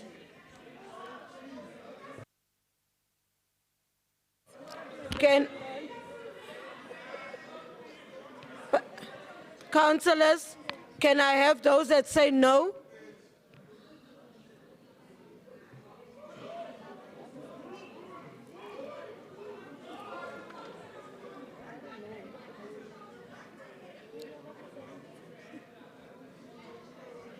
Oh.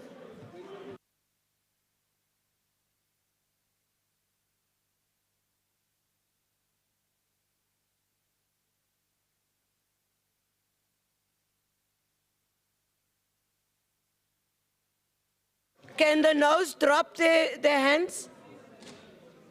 Can those who agree with it please raise their hands?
mtana.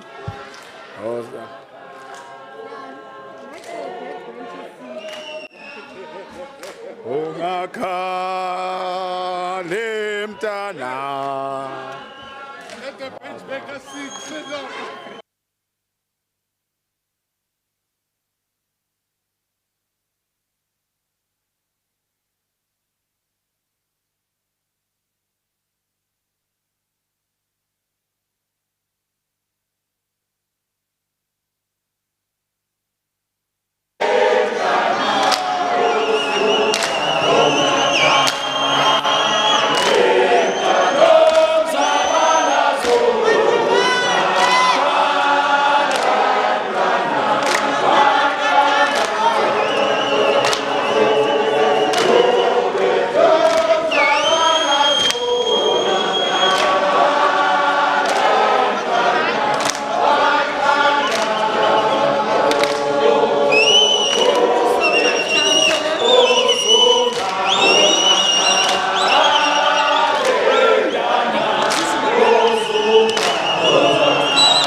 Thank you.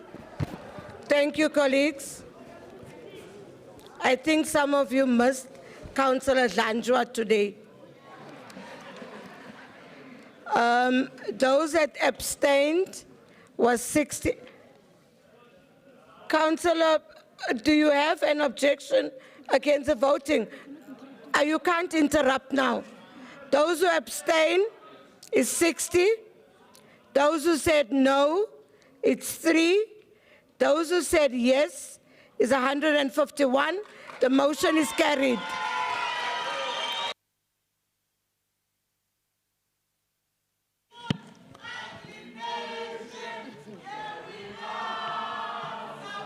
Thank you, councillors. Thank you, councillors. Councillor Zita, can we carry on with the business of the day? STC. Councillors, the last motion is the second motion, which is a motion for renaming Walmaran Street to Dr. Uzwi Lezwe Khadeb. Zengenye. Councillors. Councillors. Aibo. Can I get the proposer? Councillor Wise Zigebe.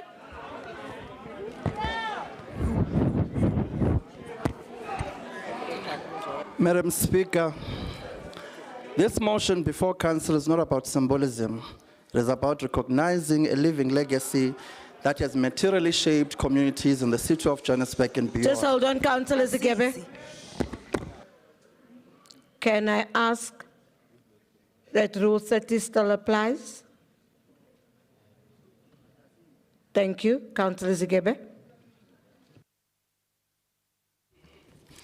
Walmaran Street carries a history, yes, but this council must ask itself whether that history reflects the lived reality, aspirations, and identity of the people we serve today. Dr. Uzwi Khadebe represents a form of leadership that is both rooted and responsive, rooted in African indigenous spirituality and responsive to the socio-economic conditions of our communities. And that is important, Speaker, because the emancipation of our people cannot be partial. It cannot only be economic, it cannot only be political. Without the restoration of African indigenous spirituality, without restoring a people to their identity, their knowledge systems and their sense of self, true freedom remains incompetent. Please, please. We can't even hear what he's reading. What distinguishes Dr. Khatebe's contribution is that this philosophy is not abstract. It is expressed through concrete, structured initiatives. In Johannesburg, the Uzuleza Reading Hub has expanded access to books, internet and study facilities in communities where opportunity is limited and where this council can't get in the government. Through the Imboni Business Initiative, young people are trained in entrepreneurship, financial literacy and business development, enabling them to participate meaningfully in the economy. Job centers established in partnership with Lulaway are connecting young people to employment through practical support, CV deployment, development, interview preparation, and job placement pathways. Food security is addressed through the Feed a Family program and urban gardening workshops, equipping communities not only to receive support, but to sustain themselves. Community health is strengthened through the wellness outreach initiatives and the mental wellness campaign, recognizing that development must include both physical and psychological well-being. Youth development is driven through the Project CAPS initiative, building discipline, leadership, and unity through sport. And importantly, Speaker, community safety has not been left to the state alone. Through the Dr. S.B. Khatebe Foundation, there has been direct support to community policing structures, including resources provided to community policing forums, working with SAPS, strengthening safety at a local level. But this work must be understood in its full ecosystem. Through the Revelation Spiritual Home, the African Association for Indigenous Spirituality, African Hidden Voices, the African Center of Excellence, the TRSH Youth Academy, the TRSH Women's League, the $1 Trillion Kids Club, and Trillion Cut Investment. There is a deliberate program of African indigenous spiritual restoration, youth development, women empowerment, entrepreneurship, and economic emancipation. This is what makes this motion significant. It affirms that development without identity is hollow. It affirms that restoring African indigenous spirituality and indigenous practices is not separate from transformation. It is central to it. Because when a people are spiritually grounded, culturally affirmed, economically active, and socially organized, that is when true emancipation takes place. Speaker, a street name is not just a sign. It is a statement of who we honor and what we stand for. Approving this motion is not an act of sentiment, it is an act of recognition of a body of work that has restored dignity, created opportunity, strengthened communities, and reconnected people to themselves. I therefore table this motion. Thank you. Colleagues, are we in agreement with the motion?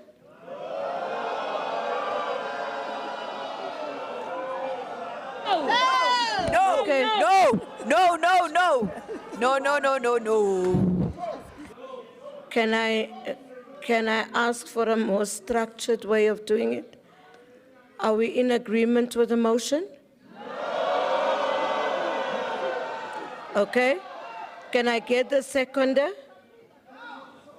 Can the seconder come?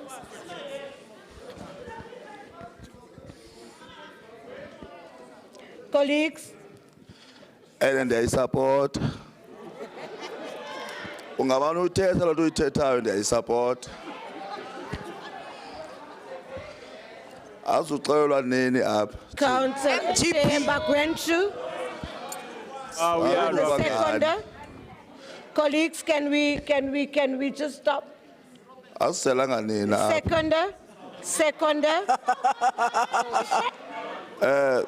Speaker. Colleagues, please.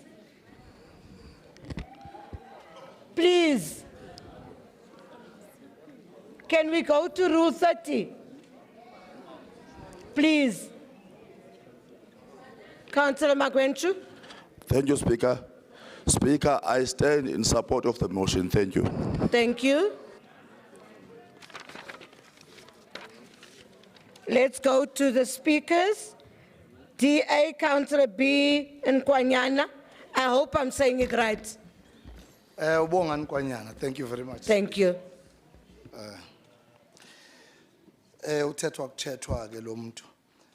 Greetings, councillors and citizens of the city of Johannesburg. I rise on behalf of Democratic Alliance, the party of the people, for the people, by the people, the party of good governance, to address the motion proposing the renaming of Wanderers Street to Dr. Uzilwezwe Hadebe. Presiding officer, let me remind this council of a significant initiative of the year 2022 during the tenure of the DA-led government, where Executive Mayor Dr. Mpho Phalatse, along with the Directorate of Arts, Culture and Heritage, announced the plans for the Archbishop Tutu Heritage Precinct in the heart of Johannesburg CBD within the city of Johannesburg. As part of this initiative, the renaming of several streets was proposed. Plain Street proposed to be Desmond Tutu Street. Wanderer Street, Simeon Goane Street. De Villiers Street, Trevor Huddleston Street. Hook Street, Cathedral Street. This proposal was adopted by this council, and public participation process is currently underway. This is collaboratively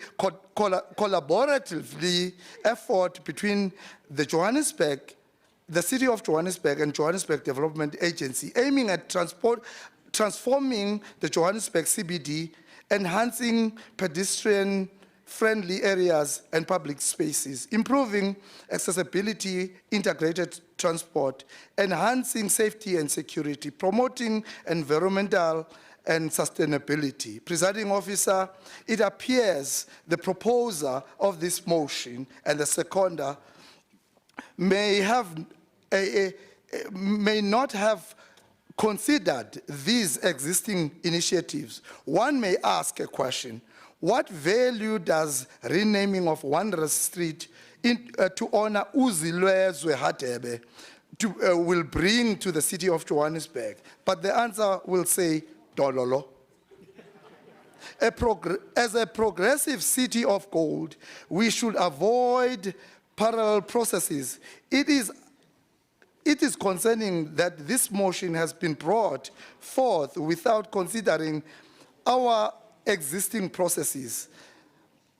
The city policies generally advises against naming and renaming of streets and public facilities after leaving individuals, except in extraordinary circumstances, which this does not qualify as one.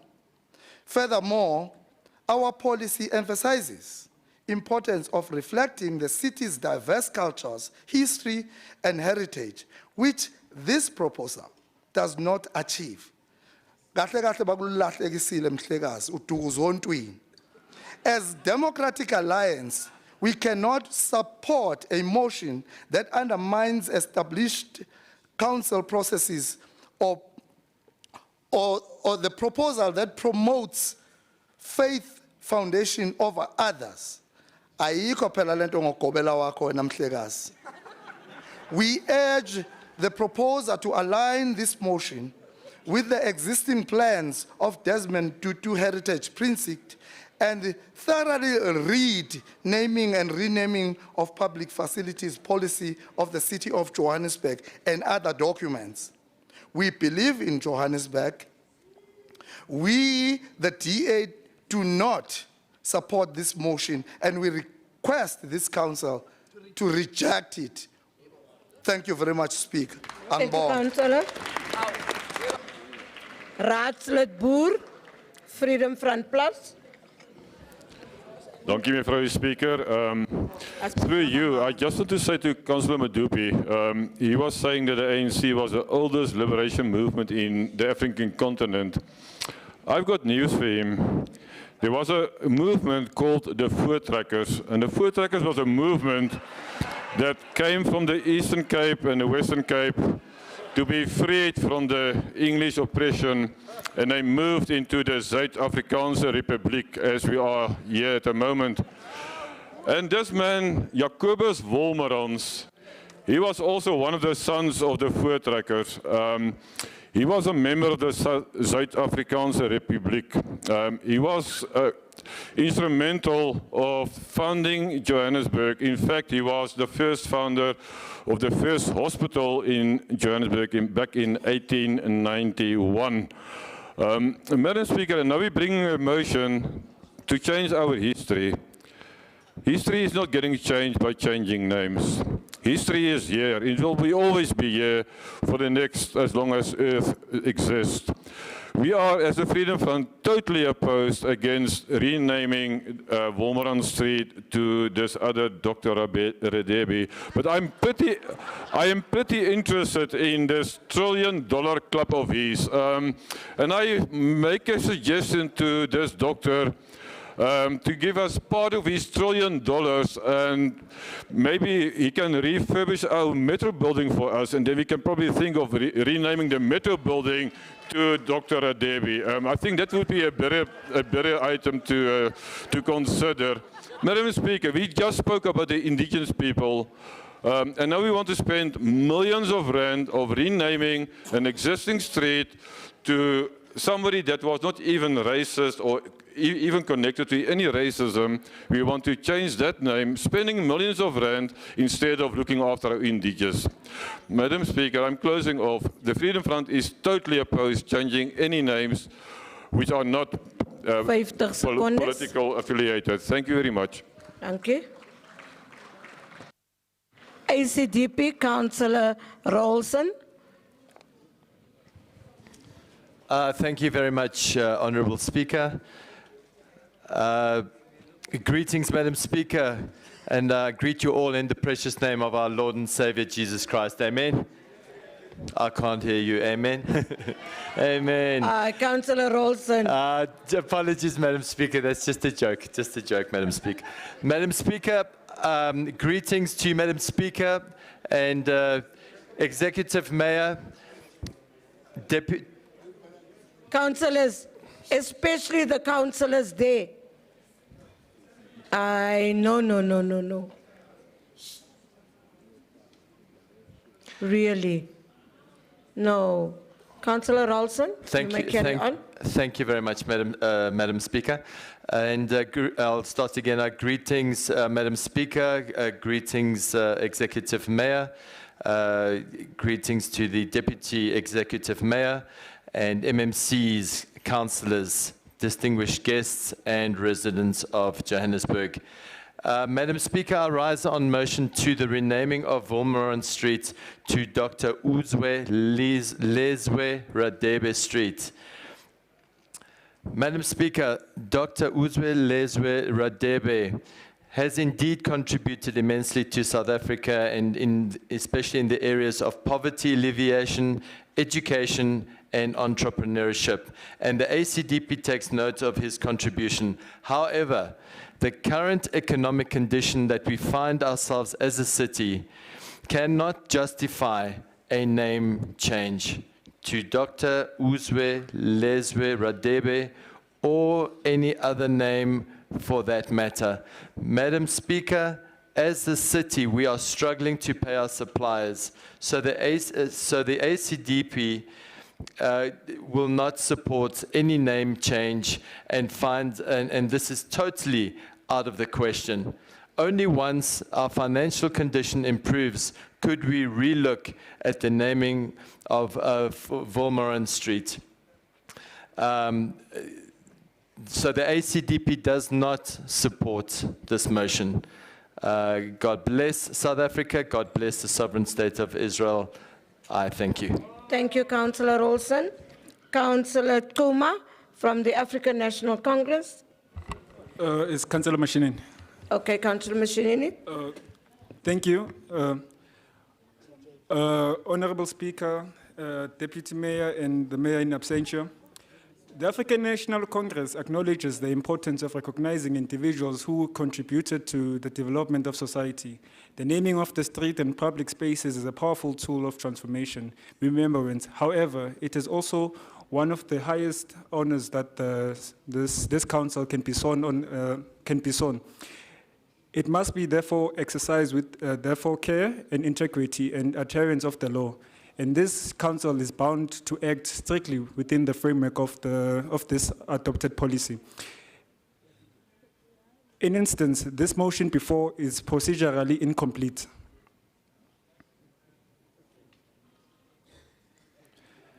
Renaming Volmaran Street into Utogotela Uzolezwe Hatebe, in its current form, cannot be supported. Firstly, the process does not demonstrate compliance with the requirements of the Municipal Systems Act and the Promotion of Administration Justice Act, both which demand that the decision of the nature be lawful, reasonable, procedural, fair, and central to the meaningful of public participation. There is insufficient evidence before council that the affected communities, residents, and businesses have been properly consulted. The policy requires that the street naming be undertaken straightly on after demonstration of public consultation processes. At present, there's no evidence. Affected ward councillor, Councillor Masindi, businesses and other stakeholders have never been consulted. The requirement of paragraph 8 and 14 of the policy, the voice of the people must not only be heard, they must be shaping and they must shape decisions we take. Secondly, the city's own naming policy requires a clear and well-documented motivation, including historical significance and the contribution and relevance of the individual being honored. At present, it's inadequate. Publicly available information details the life contribution and the legacy of Dr. Uzwelezwe Hatebe to justify an honor of this magnitude.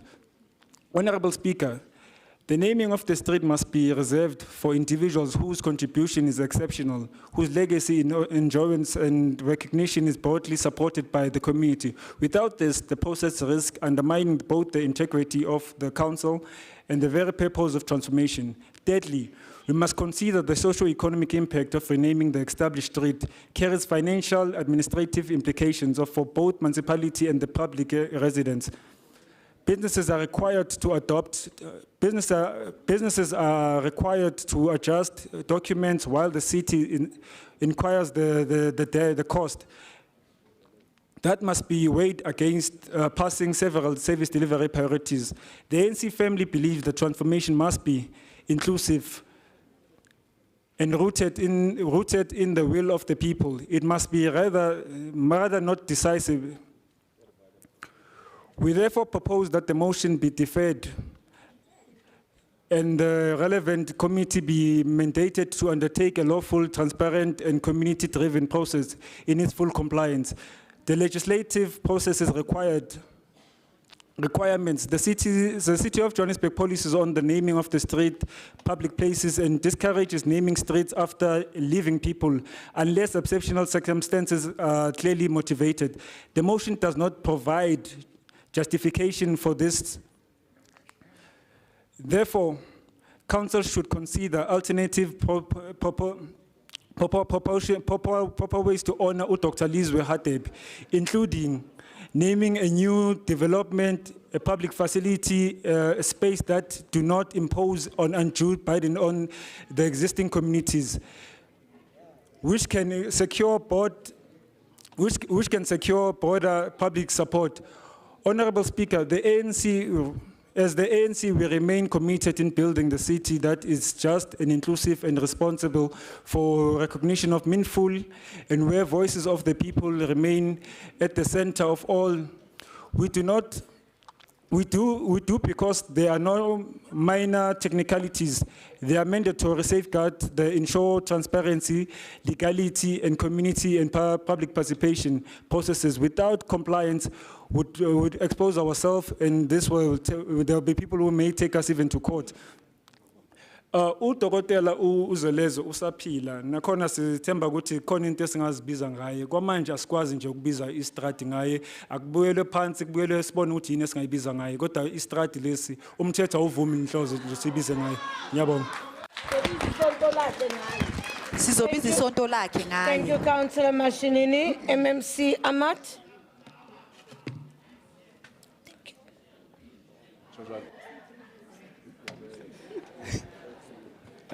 Speaker, I would like to greet the Executive Mayor in his absentia, the Deputy Executive Mayor, the Chief Whip of Council, the MMC, we MMCs, can't hear you.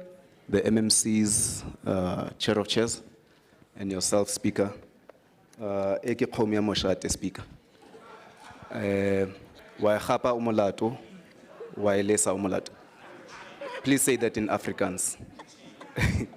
So I would like Council to approve and let us take it to public participation. No. And then the voters will decide. Thank you so much. No. Awuzoyiva ke leyo. Ay, MMC, sedichile kyabona. Can we get the proposer to close? No. Can we get colleagues?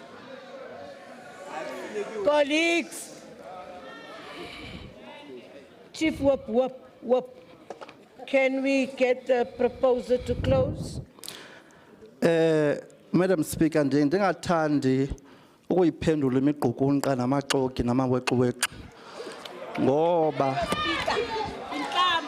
ngoba apha kule council kungekudala besithi sifuna uLeila Cllr ephile njalo singakhange sithi masihambe siyomrenema kwi-shopping mall sakugqiba siqale apha Can you before please take your seat, Councillor Zigebe?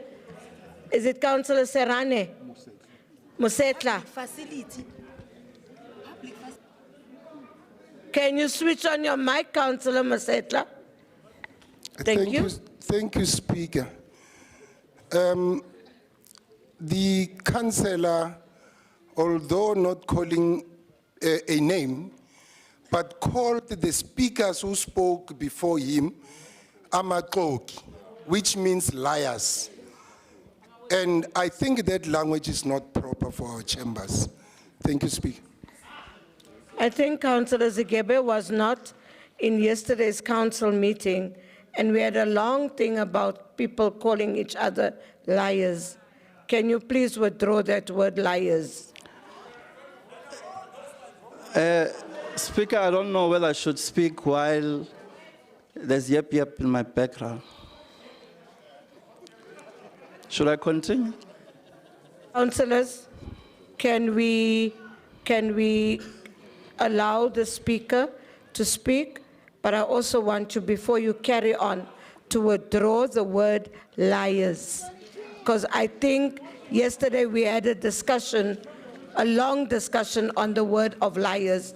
If you want more information, you can ask MMC Twako. He knows we had a drill yesterday with that word liars. So can you please withdraw and then continue? We need to carry on. I withdraw, Speaker. Thank you. Carry on with your speech. Ngongaka ichibi into ezima phezu kwecingo Leila Cllr is alive and well Councillor, and kicking. Councillor, there's The only thing that has stopped that Councillor, renaming. there's hands. There's hands. Councillor Masindi, and get to the point. Mbengwa, not long, get to the point.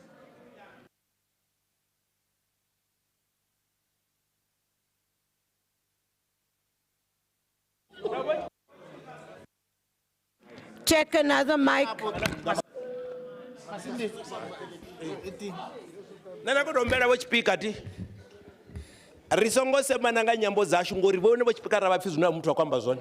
Zvino zvinoenda kugwamba zvone ndakombera uri mini. Hoyu sigebe zvina kwamba zvone ndi kushuburu. Councillor Masindi, that doesn't help me. Yeah.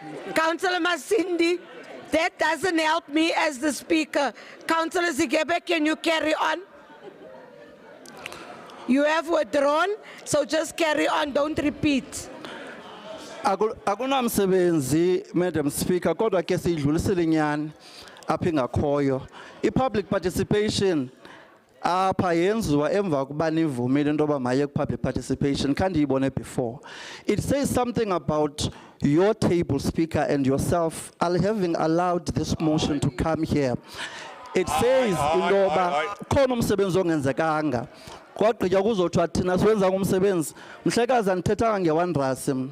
ndithethe nge-volmarance oyena mntu uxakekileyo nobhidekileyo ngumcimbi nguwe ungandifaki kuloo nto leyo ngakulinga uzondilanduka ndithi ke ngoku speaker ndizawucela le council ukuba Can you please take a seat? Raadslid Zigebe.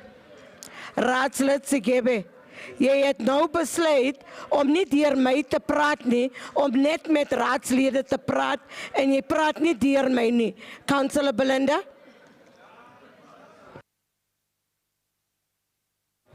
Geachte speaker, ek is baie bekommerd. Ek is vreeslik. Kan jy harder praat asseblief? Ek is vreeslik bekommerd, Madam Speaker. 'n Paar maande gelede het ons gevra, Madam Speaker, wanneer gaan die vertaling reggemaak word? Nou sit ons met 'n situasie waar mense met mekaar beklei in 'n taal wat niemand regtig verstaan nie. Is net die mense wat daai taal praat wat verstaan. Dis hoekom ek vra, asseblief, kan jy asseblief vir my net sê wanneer, hoe lang gaan dit vat sodat die stelsel kan werk, sodat ons almal mekaar kan verstaan?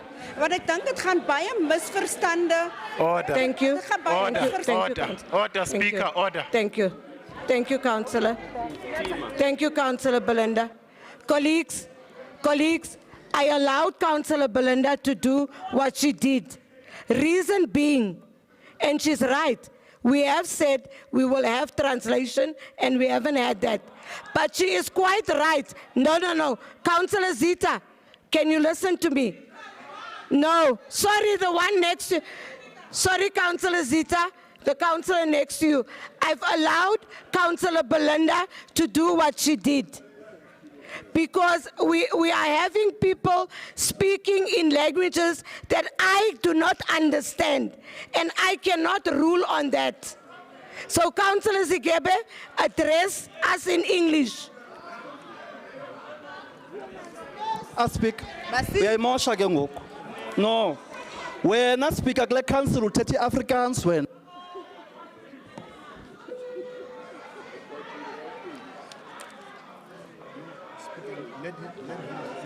Councillor Zigebe, can you finish? Can you get done, Councillor Zigebe? Dr. Radebe. Switch on your mic. You have 40 seconds left. Councillor Belinda. You can't even, no. Councillor Belinda, no. Councillor Zigebe, can you come in? No. Councillor Belinda, that is what causes the chaos. Councillor Zigebe, please. Go to the, please. Ilwimi zethu nenkcubeko yethu nobuntu bethu athi nomoya wethu awuzutyeshelwa phantsi yile nto ke le motion ezama ukuyenza untoba imbuyiselo yama-Afrika ingoku and izawukwenzeka. Siyabulela. 20 seconds. Can we go voting?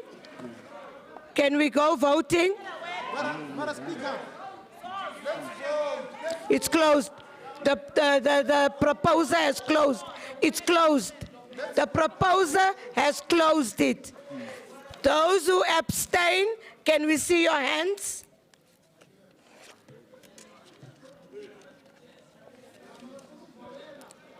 Those who abstain? Those who say no? Okay.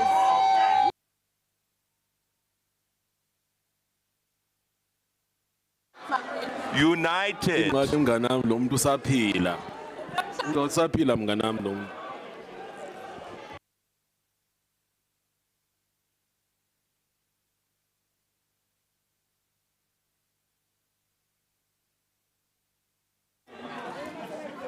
Hell no.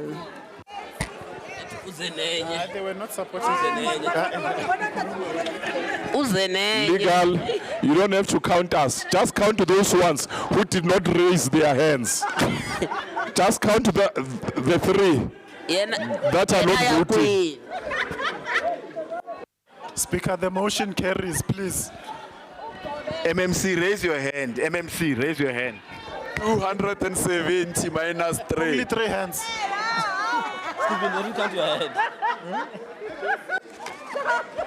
inkomo ingazala umuntu. Akhozwe lethu apha ozawubizwa ngestrato. No.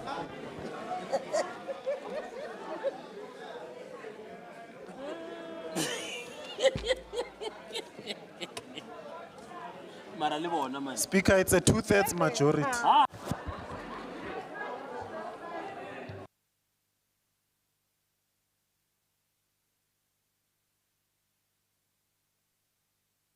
Can't we vote on the screen?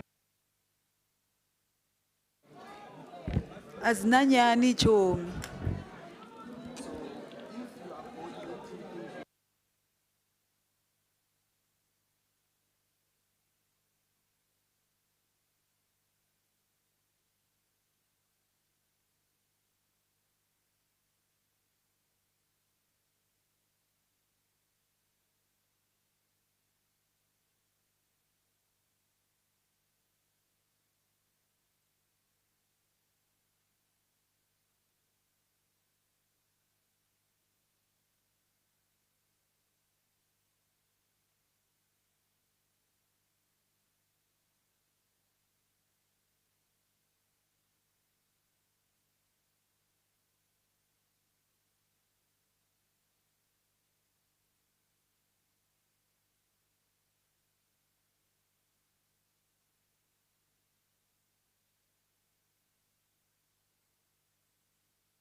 Colleagues, you can drop your hands.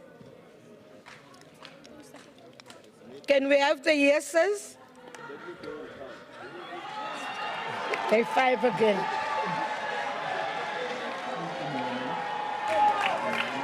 Send the counters, send the counters. We know these roads. We've been You here can before. count your one hand.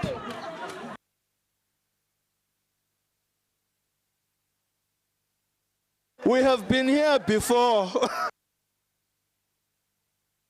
For you, well done. Switzerland, 100,000 yabantu.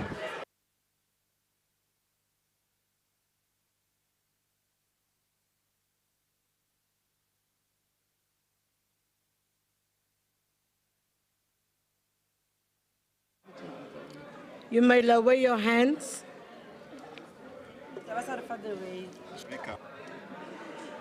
Councillor Tefo, I don't know, Rapadu, I don't know how you're voting, because there's only Count 3 Belinda ways. also. There's only no, yes, and abstain. Councillor Rapadu, wait. Those that abstained was 0. Those that said no. Those that said yes was 5. Those that said no was 226. The item is not carried. Councillor Rapadu. Speak. Madam Councillor Speaker. Zigebe, can you, Madam Councillor Speaker. Rapadu, on what rule? Yes, Rule 72, a point of order, Madam Speaker. Councillor Zigebe is a resident in my ward, and this kind of embarrassment does not go. Councillor Belinda. You must fix this thing so that we... Councillor Belinda. Thank you, Madam Speaker. I'm standing on the rule. Colleagues, can we please? I can't hear. I'm standing on Rule 73 because you misquoted me, and it's a personal explanation. I did not say that people should speak in English. I asked that you please urgently, I asked that you give a time frame on when the translations will be done, so there's no insults in different languages that nobody understands, so we can have cohesion in this house, and it will help with the decorum. That is what I asked. I did not say nobody should speak in the language. It's protected by the Constitution. Thank you, Councillor Belinda. Once again, I couldn't hear everything that you said because of the noises, so I wouldn't even want to repeat what you said. Thank you, colleagues. Let's go to the next item. We are now on announcements. Colleagues, the next item or the announcement is there is no recess because we did not vote accordingly today. So there won't be recess. So we will remain working and enjoy working. That was just on a light note. We are on recess as of today, and I hope that you enjoy yourselves. For those of you that celebrate Easter, may you have a good and a holy weekend. I thank you. Love you, Speaker. Ate sikushaya ngoba wakhe endleleni